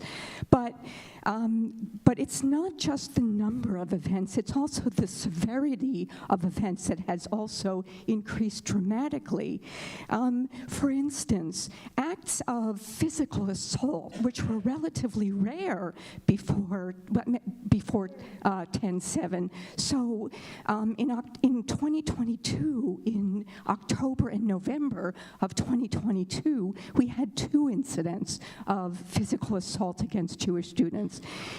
In 2023, October, November, we had 22 incidents. So that's a huge increase just in physical assault, which is the most extreme form. But in every other form of incidents that targeted Jewish students for harm, intimidation, bullying, vandalism, they also went through the roof and exploded, as did speech justifying and condoning the violence against and the murder of Jews and the destruction of Israel. And we also, to the horror of Jewish students who were already traumatized by the most horrific attack on Jews in their lifetime, they had to hear, as was said previously, they had to hear their fellow students and professors actually saying that the attacks, the massacre, the rapes, the beheadings, the mutilations were Zionist propaganda and a big lie. And that's coming from, as I said, professors and students. And we also saw an increase in the coordination of these incidents. We have Students for Justice in Palestine that controlled by the National Students for Justice in Palestine organization that went from 200 chapters before 10-7 to close to 300 chapters right now. As well as faculty, we had a call that came out from the U.S. campaign for the academic and cultural boycott of Israel, that in response to that call, that faculty, I was just told by Mike, I thought it was 24 campuses. It's actually close to 6 dozen campuses that my colleague Miriam Elman tells me. Faculty on over 6 dozen campuses have formed new groups that are either called Faculty for Justice in Palestine or something similar, but their main mission is to give moral and material support to the activities, the anti-Semitic activities of Students for Justice in Palestine. So the level of coordination is just enormous. I mean, we were seeing this pre-10-7, the level now is just through the roof. And what we're also seeing happening, as this is just absolutely unprecedented, squared, right, is a failure, an abysmal failure on the part of university administrators who are unwilling to keep Jewish students safe on campus. And I say unwilling and not incapable, because we all know that if the same, anywhere near, even a tenth of the harassment that we're seeing of Jewish students on campuses now was directed, or were to be directed, at any other minority group on campus, it would be shut down in a nanosecond, and the students, faculty, staff responsible for perpetrating it would face serious consequences, probably expelling and firing of faculty. So we see that, and we also see this, as I said, this double standard. But that's the bad news. And it really is, I think, quite bad now, as bad as we've ever seen it. But I do want to say that I believe that there is a silver lining. I really do. And what makes me optimistic, and I think it was said in the second panel, someone used, I think it was Magda, who said, this 10-7 was a wake-up call. It absolutely, with respect to campus anti-Semitism, it was absolutely a wake-up call for the Jewish community, as well as for government officials, who for the first time really could see laid bare the true nature and scope of campus anti-Semitism, as well as, and I think we saw this very well highlighted in the congressional hearings, as well as the abysmal failure of administrations of universities to keep Jewish students safe. And also within the Jewish community to be able to to be so outraged, to be able to use the power of the pocketbook, as well as the power of political clout, to actually force universities to confront the problem and to take meaningful steps to address it. So actually, I am optimistic, and thank you. Thank you, Sasha. I want to turn to you next. In your case, in talking about October 7th, I first want to acknowledge you live in Tel Aviv. All of us in the room follow the news day by day, but you're living the news. Israel is a very intimate country. Everybody knows everybody who knows everybody else. And time and again, one hears about family members lost, neighbors lost, so on and so forth.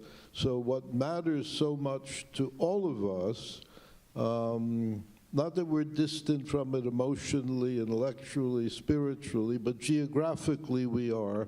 Geographically, you're sitting right there. Tell us, please, how all of that impacts the work that you're doing through the Combat Anti-Semitism movement post-October 7th. First, when I hear Tammy, I'm very glad that we don't walk on campuses, so good luck for what you do. October 7th changed everything for us. The way that the organization acts, the way that the organization brief, and the way that we work with people, it changed everything in 1 minute. And this minute changed the way that we look at the world, the way that we want to change the world. It gives us, to the team of CAM, the 20 employees, a lot of energy that our cause is the right cause. So first, I have 5 points how October 7th changed the organization and the way that we work. But first, I would like to say we are not in the post-October 7. Until the last hostage is not returned, we are still in October 7 in our mind.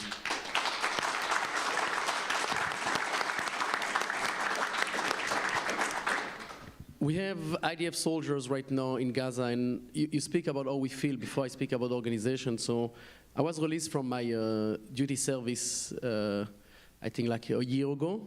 So I was very proud to finish all my years in the IDF. I served for many years in the IDF. And then October 7th started, and all my friends, my neighbors have been called back to the IDF. And then we have my neighborhoods empty of men. This is the first thing that you see. Then you have men coming back with guns. Then we have guns everywhere in the country this time. And we never saw so much guns in the country that are much needed. We're afraid. We're afraid of the Arab workers coming to work every day on construction. We are afraid of everything. And I think this is really the feeling that we have today in Israel. We don't know who to trust anymore.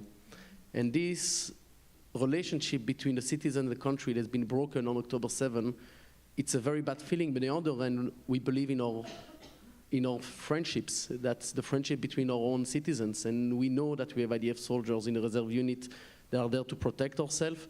And what is fantastic to see is how the country is reacting together. I don't know, who has been in Israel since October 7?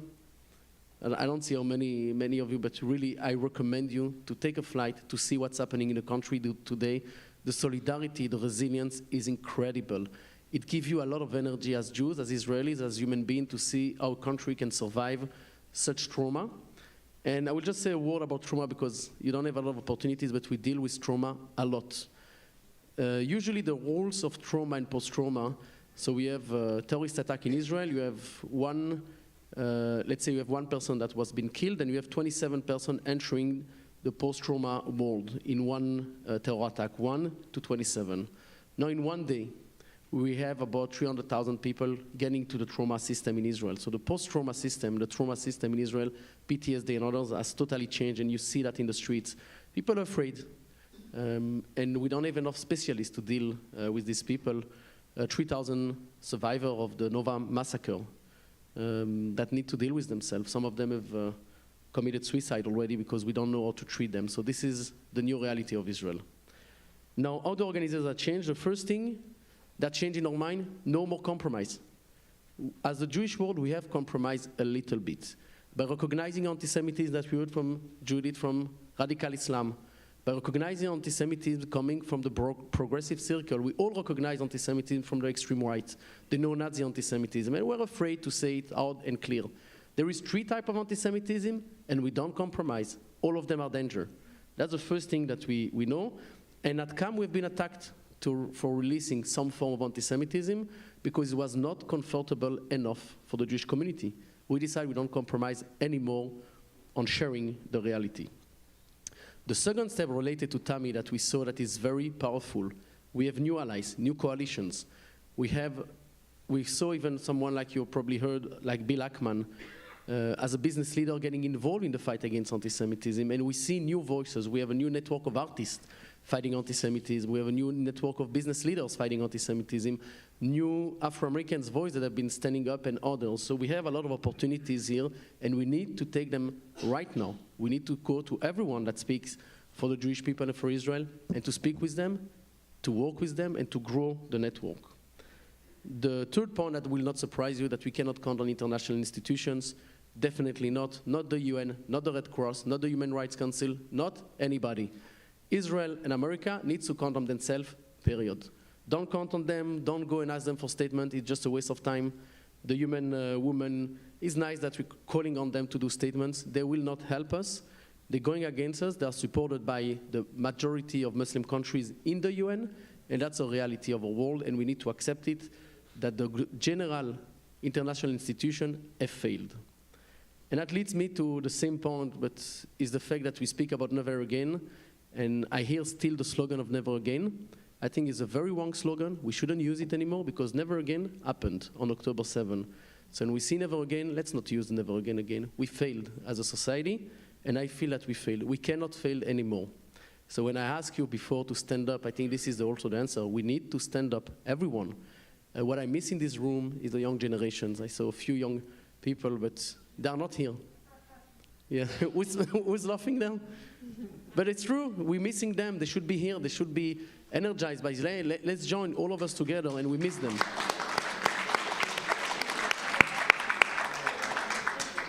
The 4 point and the 5 point, I will be very brief, is the deep relationship between Israel and diaspora. I think that this is something that changed ourselves from so strong. We know that we can count on each other as Jews.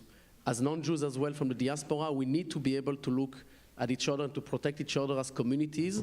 And I think the power there is very strong. The last point is the fact that we start working within Israel. We never worked in Israel as an organization, but our members, our followers ask us, we need to help Israelis. That's the first time that we had Israelis that need so much help against an anti-Semitic attack, because October 7 was an anti-Semitic attack. So we created a CAM philanthropy fund. We raised, honestly, millions of dollars. that we donated to people in the South. It's not our cause, it's not our problem, but people wanted to do that. It was important to help people in the South. We've been surprised that this is one of the main tasks. And we see a lot of energy in it was number 2, but the coalition. We have a lot of legislators, and I think that you can speak about it as well, to pass new legislation on a federal level, on a state level, on city level. And I think this moment is a moment you have been positive. We need to be positive to push legislation on adopting IRA, law enforcement training.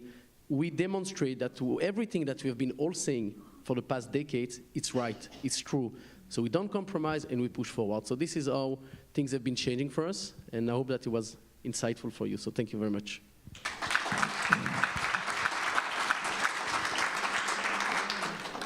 Thank you, Sasha.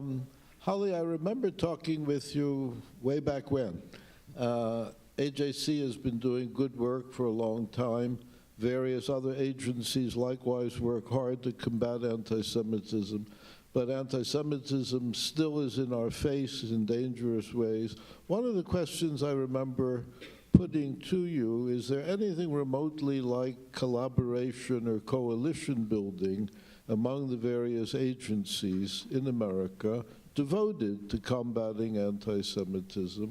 It was my sense, correct me if I'm wrong, that at the time we were not seeing a whole lot of that. Am I right that since October 7th, we may in fact have turned a bit of a corner for the better in that respect? So I'll answer that, Alvin, and then I would like to actually preview a little bit of some of the data that we're finding, which will again prove why we need more collaboration right now. Because so I've been working for a Jewish organization, for AJC, for over about 5.5 years now. And I think when I started, we were already seeing rising anti-Semitism. This was about 2018.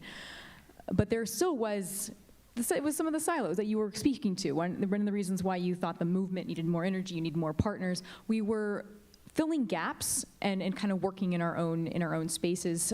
Some of it was competition, but there has been a marked shift. I think actually even since May of 2021. After the last Gaza, after the war in Gaza and Israel, we have now weekly calls with the major Jewish organizations. We have a whole project called the 10-7 Project that these organizations have just come together on. I'm constantly speaking with my interlocutors and other Jewish organizations, sharing data for the first time, sharing some of our findings with others and saying, well, what are you looking up? Well, you do this, I'll do this, and working together in a way that at least in the last 5 years, I haven't seen before. So that's a positive thing. It's something that's going to take time as we go forward. But one anecdote that I wanted to share with all of you is every year, American Jewish Committee, and this comes from my department, we publish a survey we've been doing for this is our 5th year doing it. It's called the State of Anti-Semitism in America report. And we started after what happened in Pittsburgh. Was Pittsburgh a wake-up call for American Jews? What was happening? How were American Jews perceiving anti-Semitism, experiencing it? And we've actually done it every year since. We entered the field with our survey of American Jews on October 5th.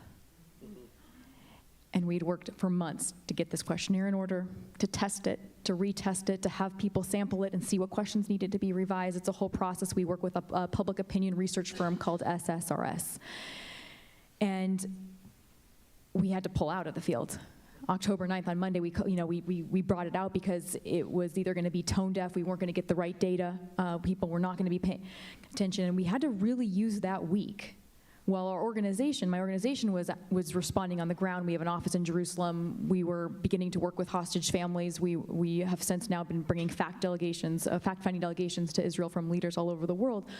But my department had this obligation to kind of fix the questions that we were asking of American Jews. And so we sat with that for that week. We entered new questions. The week of October 9th, we added questions. Have you heard about the attacks? Did those attacks make you feel less safe as a Jewish person in the United States? We also had a qualitative open end where they could just share with us anything that they wanted to. And we re-entered the field on October 17th. And we have that data now. And that data is going to be published in the middle of February. So it's not out yet, but I did tell Alvin that I would at least share with you some trends of what we're seeing, because it was a very unique moment to capture what the American Jewish community was feeling during October, and we exited the fields the first week of November. So it was really about 4 weeks we were capturing this moment. And we also have to know that if we do the same survey right now, we might have different answers. We're aware of that. We need to do it again in a year and really see, was this just this crazy uptick and it's going to settle down. But three trends with the Jewish community I want to share with you, and then one quick trend with the general public, which I think will lead us to some positive pieces at the end of where we can go from here. But the first trend is that American Jews feel substantially less safe as a Jewish person in the United States. There's been at least a 20 percentage point increase in 1 year of feeling less secure as someone who's Jewish. 78% of American Jews who've heard something about the attacks said it made them feel less safe in the United States. And we also know that young Jews between the ages of 18 and 29, those who aren't in the room or their peers, actually experience anti-Semitism at a much higher rate than Jews over the age of 30. So we have this young generation actually experiencing more anti-Semitism.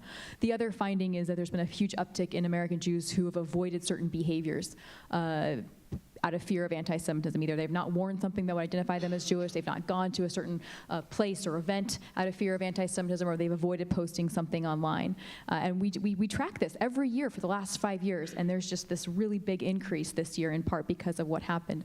But the last thing I want to end on is when we first started doing these surveys, we test the general population as well. So we do parallel surveys, and we ask the general public, are you aware of these issues? And when we first ran a general public survey in 2019, the disparities between what is anti-Semitism, is it rising, is it a problem, were quite large.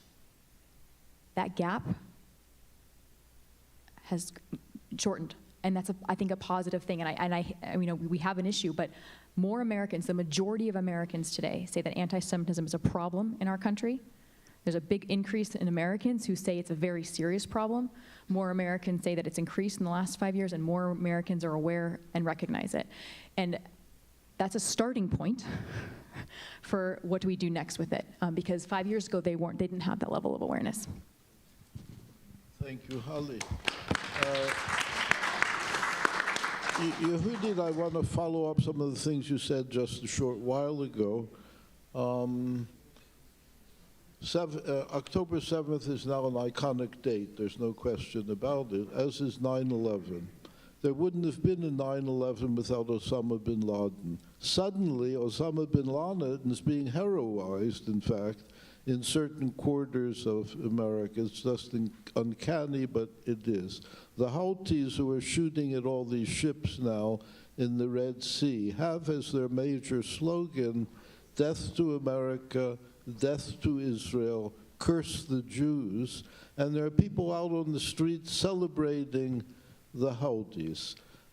You know this material better than most of us because you read Arabic, you study some of this stuff in Arabic. What in the world is going on? It's uncanny to most of us that these people who are villains are suddenly being heroized.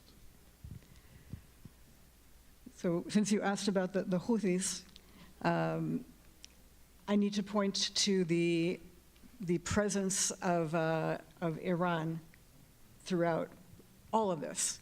So with regard to supporting Hamas, with regard to providing arms to Hamas, providing training to Hamas, there has been an encirclement strategy that Iran has been practicing for decades throughout the region.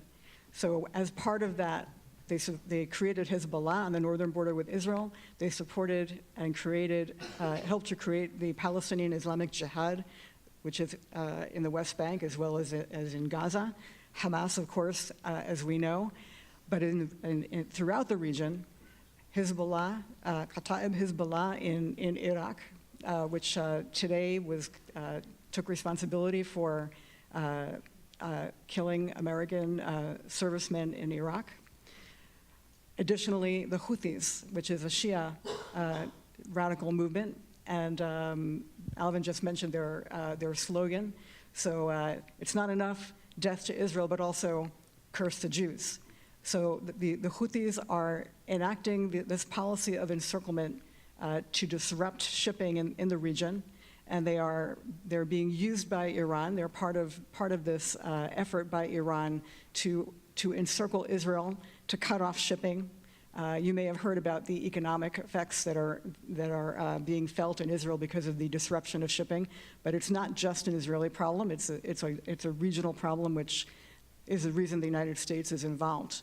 When we come to people here, lionizing them and making them into heroes, this is the connection between the ideology of Hamas, the ideology of Iran, and the idea that it's a genocidal anti-Semitic ideology. They actually believe that Israel does not have the right to exist, nor do Jews have the right to exist on the face of this earth. And in addition to that, because of their ideology, which is, we would call it somewhat like a millennialist kind of ideology, that we are actually in a period of the end of days where it is actually, I will add, God forbid, in sight because of the success of October 7th, that the destruction of Israel is in sight. And therefore you hear leaders of Hamas saying, we're going to do another October 7th and another and another and another until Israel is destroyed.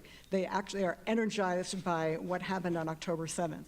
So with regard to the work that I've been doing now, I would have to say that there have been unbelievable numbers of requests to explain not just who the Houthis are, but why we are in this situation, why we are looking at this extremely complicated situation with the Iranians being behind many of these attacks in one way or another, support for these various organizations, and the place of the United States, why the United States is included. It seems like, they only hate Israel, it would seem, but that's not true. This is a strategy that the Iranians have been enacting since the Islamic Revolution in 1979. And many people, I'm sorry to say as well, including some decision makers, would like to believe that what the Iranians say is not what they really mean. But if we look at all of these organizations that the Iranians have created throughout the Middle East, and they have as well attempted to carry out terrorist attacks on the homeland of the United States. They've done surveillance on Jewish institutions in this country in order to carry out attacks by people who are supporters of Hezbollah and people who are from the Islamic Revolutionary Guard Corps, who were fortunately arrested by the FBI before they were actually able to carry out those attacks. Then you can actually see that this is really, from their perspective, from the Iranians' perspective, an effort against the United States as well as against Israel, and they consider their goal to be a worldwide war against the United States, Israel, and Western countries. So in addition to that, I would point to Israel's loss of deterrence on October 7th. The actual unfortunate success of Hamas on October 7th has led to the feeling among followers and supporters of Hamas, Iran, the Houthis, all of these organizations, and their sympathizers in Western countries, that they have free rein to carry out attacks on Jews, that they have free rein to intimidate Jews at the minimum, and that they have free rein to actually carry out acts of violence against Jews. This is the global effect of October 7th. And I think that is one of the reasons why Holly's description of any kind of debate or question about feeling of insecurity following October 7th, that this is something that Jewish people, we saw it on October 7th, and we actually understand that this is the reaction and the reality of what happened. This loss of deterrence affects us on a global scale, and that is part of this larger picture. I also, just one last part of this, it has been forgotten that 20 years ago, right before 9/11, again pointing to the far left, the Durban Conference of 2001, which was full of anti-Semitic expressions, full of individuals from the left praising people who were at that time, it was before 9/11, but they were representatives of bin Laden's organization who were there, praising those organizations, attacking Israel, and this was all coming from the left, and it became part of the dialogue and the public discourse. And prior to that conference, there was an earlier conference that was hosted by Iran. You would think that the Iranians have nothing to do with far-left organizations, but that's not correct. The Iranians use every organization they possibly can to achieve their goals. And so we had, even back then, an example of this red-green alliance with the Iranian regime working together with far-left organizations. And today we have, unfortunately, the result of that, where South Africa, again, 20 years later, helping Hamas to prosecute Israel for the unbelievable accusation of genocide. So we have another example of, from the very beginning, going back to 20 years of the Iranians assisting this, and then now we have the South Africans working together with Hamas to put Israel in the prosecutor's dock for genocide, adding to the big lie. So again, this is something that we need to really understand, and this has been part of my goal, part of my work, to explain to people this is much, much larger, and we are talking about anti-democratic movements. We are talking about anti-democratic countries that promote, that are not promoting democracy. If Iran were to have its way, every single country in the world would be an Islamist radical country. And if you're talking about the far-left organizations, similar idea, they don't believe in democracy. So we have a confluence of Marxist far-left organizations working together with Iran, an Islamist country that, under normal circumstances, you would think, because of women's rights and other issues, LGBT rights, that you would not have that confluence of interest. But when it comes to Israel and when it comes to fighting against the United States, they find common cause. Thank you, Yehudi.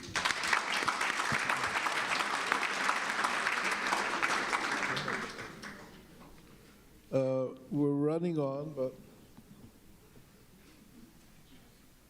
we can carry on a little bit more. Okay. I've been looking through various questions that have come up on these cards. Several of them ask about the connections between anti-Zionism and anti-Semitism. Some of that's been rehearsed in earlier panels, but one card in particular asks about anti-Zionist Jews in particular. Coming here on Friday, I had a copy of the New York Times with me on the plane. There was a full-page advertisement signed by rabbis in Jewish Voice for Peace. One of the cards asked about that, and the word genocide, genocide, genocide was repeated multiple times in this page. And one question asks about anti-Zionist rabbis and how they should be seen and judged, I suppose, within the community. Sasha, you want to take a stab at that? You're not an anti-Zionist rabbi, No, I'm not, but I you know about the problem. I hate this question because this is really the division within our own community. I don't have a good answer. I don't understand that. I don't understand it. I'm a third-generation local survivor. I heard the stories of my grandfather's grandmother. I don't understand it. That's my only answer to that. I think that we go against all our values, on our history, and religion, and everything that we can believe in. I invite them to come to Israel, to see themselves what happened on October 7th, what was a genocide attempt. I think looking from the news perspective and looking at the news and social media, you don't get the reality today, and we know that. And they need to come to Israel to see themselves, but I don't understand it.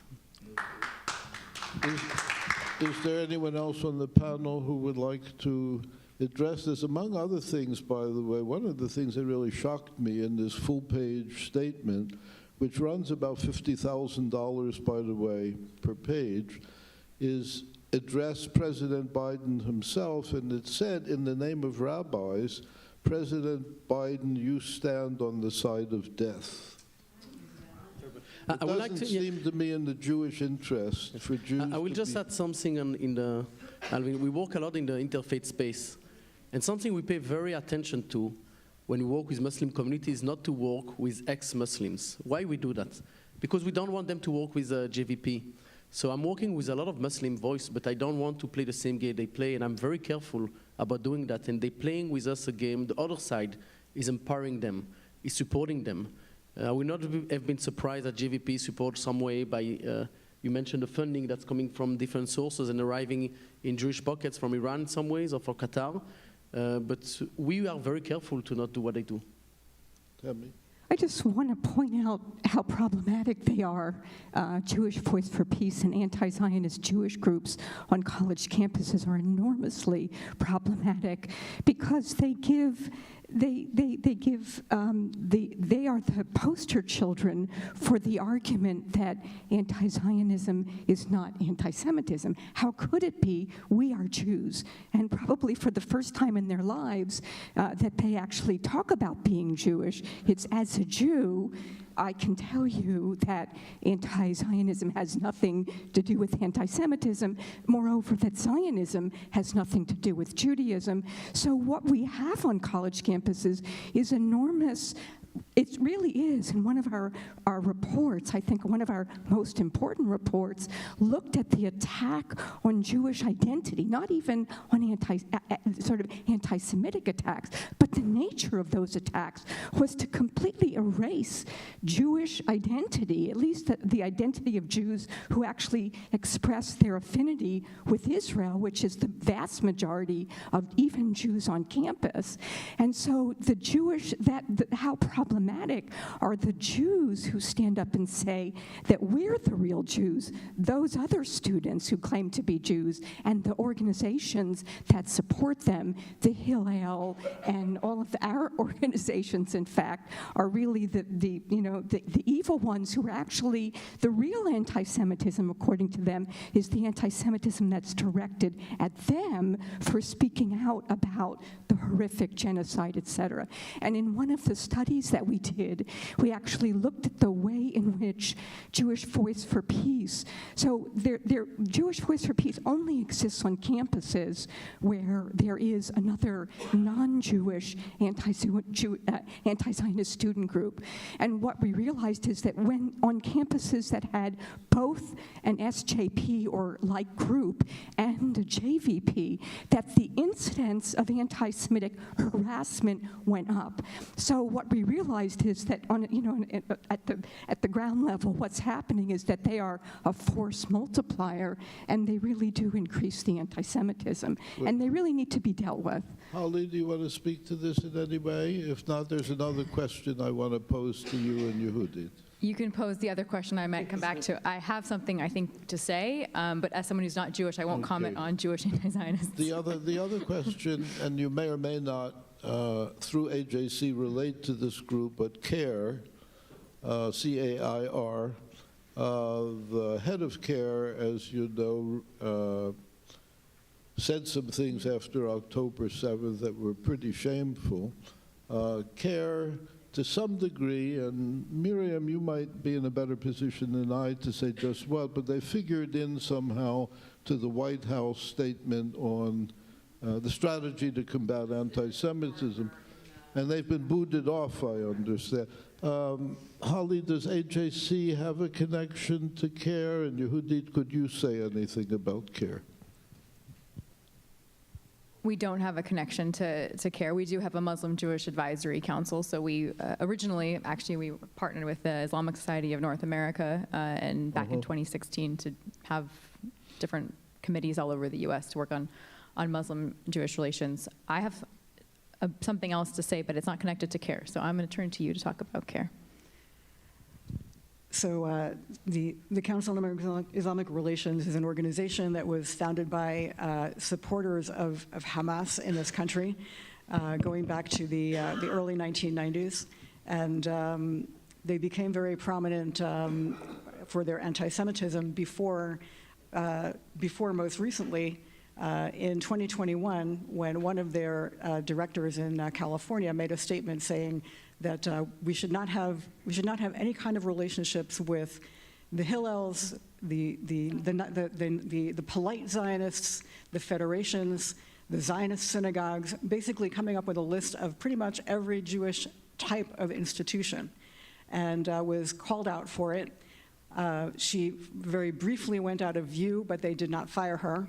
And then, of course, unfortunately, CARE was put on the group of organizations that was going to assist in enacting the White House strategy on anti-Semitism. There were representations made by various organizations of the Jewish community in opposition to that because of the history of CARE. Ultimately, the director of CARE, Nihad Awad, made a statement in late November, basically saying how proud he was to see the Gazans breaking the shackles and crossing over into their land. Following that, the White House removed CARE from the strategy, the organizations that would be included in the strategy to combat anti-Semitism, and it looks as well like they are not. They may not as well be involved in the strategy to combat Islamophobia. Thank you. Our time is just about up. Let me just ask each of our panelists very, very briefly to sum up where you think we are right now, and ideally, moving ahead, what might you do that could be effective? Tammy, but very briefly. One of the things I wanted to talk about in terms of moving forward, I think one of the things that we talked about a little bit in a prior panel about the ways in which, how to protect Jewish students essentially, which a lot of groups are thinking about right now, and including that's at the heart of what my organization does, is the most popular approach right now being the Title VI approach about trying to use federal anti-discrimination law as well as universities' discrimination and harassment policies based on those laws to give Jewish students protection based on their membership in a protected or hopefully protected identity group. And what I want to suggest is that while we pursue those efforts, and they are proceeding apace with many investigations being opened by the Department of Education and lawsuits being filed, et cetera, I think that we also need to pursue in parallel another approach, which actually provides protection for Jewish students without the necessity of them having to be in a protected identity group before receiving the protection to the level of harassment that no student should have to endure. Because that's what's happening right now. What's happening to Jewish students, no student should have to endure. And in fact, we believe it's the moral and fiduciary responsibility of every university to provide that protection. But right now, because of federal anti-discrimination law, as well as because of the way in which university policies are crafted based on that law, the only way they can receive protection is if they fit into an identity group that gets protection. So what we want to pursue, and what we're trying to pursue, and what we hope the Jewish community will help us pursue, is to actually seek to establish laws and policies that treat all students equally from the harassment that denies them the right to a safe campus and the ability to fully participate in campus life. Every student, not just Jewish students. And it really gets to the heart of what we believe is the most serious problem. Right? Not just the anti-Semitism, but the double standard to that anti-Semitism, which is really, as I said, the systemic problem. It's rooted in policy, it's even rooted in federal law, and I think until we can address that, Jewish students will not be safe on American campuses. Thank you, Tammy. Sasha, I wish we had more time, but we don't. We'll be brief. Bekitzur. Bekitzur will be brief. We are at a scholar conference, so I think that I'm coming with a call to all of you that advocacy and research should be connected at the end of the day. you're doing the research on things that you believe are right, and that's totally fine, but sometimes we are not connected between the parties. And I think that if we are able to connect between the advocacy organization, which is also EGC, CAM, and others, to the research that has been done, we can be very, very strong together, and deciding on different issues that we want to tackle. That's the first point. The second point, I invite you to go to our website, combatantisemitism.org, to join the fight and to do whatever you can to contribute in the field that you feel the most comfortable. If you like art, music, or whatever field, we have everything that we can do, and I think that everyone can contribute. So thank you very much to all of you. Thank you. Holly. As a practitioner, if you say your website, I should say mine too, ajc.org. Something I was thinking earlier, Alvin, and I will be brief, but I think in the last 5-6 years, we've been having technical fixes. We've been on actually an adaptive challenge. And what do I mean by that? Anti-Semitism is a weed.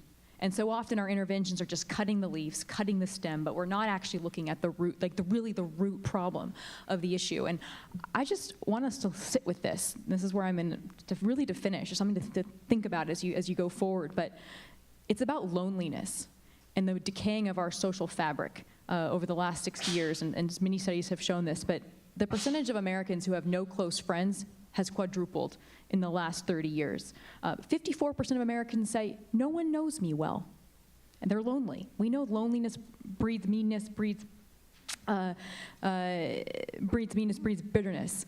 Lonely people, by the way, lonely people are 7 times more likely to be active in politics than non-lonely people.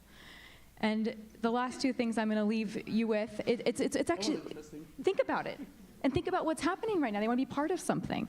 In 1966, a study conducted by UCLA found that nearly 90% of people entering school wanted to have education provide them a meaningful philosophy of life. In 2000, only 42% thought that. The rest wanted to be better off financially. Today, in 2015, 82% of students say that financial success is what school is for. It's no longer about meaningful philosophy of life, getting to know people. And lastly, 2 generations ago, roughly 60% of Americans said most people can be trusted. By 2014, only 30% did, and only 19% of millennials. Low-trust societies fall apart. We are in a low-trust society, and anti-Semitism is just a symptom of it. So when we talk about interventions going forward after October 7th, it has got to be in the coalition-building work. It has got to be in the trust-building work. It's got to be those Americans that don't have friends. We need to be their friend, and that's actually where we're going to have, I think, the most change going forward. Thank you. Yehudit, we'll wrap up with you for a brief comment. Okay. So I think we have forgotten how to organize the Jewish community in the fashion that it was organized during the Soviet Jewry movement, which means we organize top to bottom, bottom to top, and that no statement, that there should never be a vacuum. No statement made by an anti-Semite goes unanswered.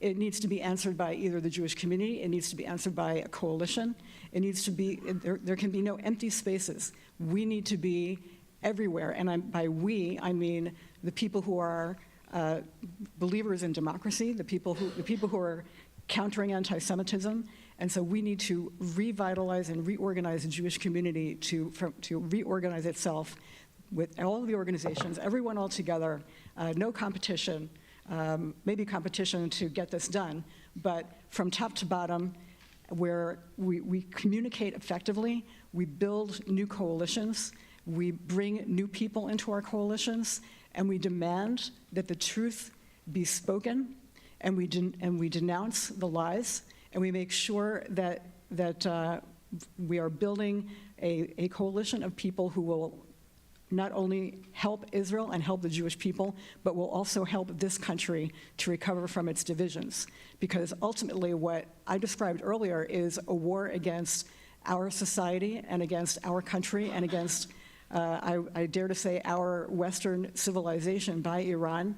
And we need to realize that we are all invested in this and we all need to take part in it. So I want to thank everyone for being here and staying so late.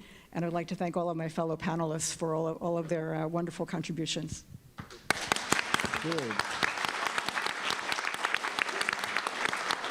I'm going to give the last word to the president of the Center for Jewish History, who put all this together. I couldn't have done it without Professor Rosenfeld. We have a wine and cheese reception that we welcome you all now to attend, and if you have further questions for our panelists, you can approach them there. So thank you for being here for a wonderful day of insight and conversation. So.